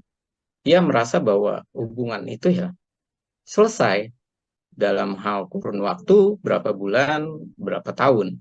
Nah, tapi kalau Pak Prabowo memang ia terlihat sekali orang yang masih menjunjung tinggi etika itu. Bagaimana ia ketika ketemu dengan Luhut, sampai duduk, sampai di acara ulang tahun, ia menunjukkan bahwa Luhut itu adalah bekas pimpinannya atau orang yang pernah menjadi mentornya, dan ia juga bagaimana menceritakan hubungannya dengan Pak SBY, dan juga bagaimana ia menunjukkan rasa bangga kepada Bu Mega maupun kepada Pak Jokowi. Dan itu adalah nilai-nilai yang memang ada di dalam diri tokoh-tokoh militer. Nah, ketika hal itu terjadi, persatuan dan kesatuan itu juga ditanamkan di dalam dirinya, menghormati orang lain. Namun, apa yang disampaikan oleh Pak Prabowo itu adalah suatu fakta nyata memang. Ia mengkritik Anies secara langsung bahwa Anies ini kurang menghargai dirinya yang pernah mendorong dirinya, mendorong Pak Prabowo, Pak Prabowo mendorong Anies, maksud saya, ketika menjadi seorang gubernur. Dan bagaimana Anies juga harus terbuka bahwa saat itu 2017 belum ada kemunduran demokrasi, masih ada kesempatan luas oposisi dan tidak ada namanya diganggu-ganggu. Dan itu pun dinyatakan oleh Pak Prabowo. Dan ini artinya ada dua sikap yang memang terjadi di perpolitikan kita. Sikap yang pertama adalah kurang menghargai, sikap yang kedua kurang menghormati, dan sikap yang ketiga etikanya yang tidak pada dijaga. Akhirnya yang terjadi ya seperti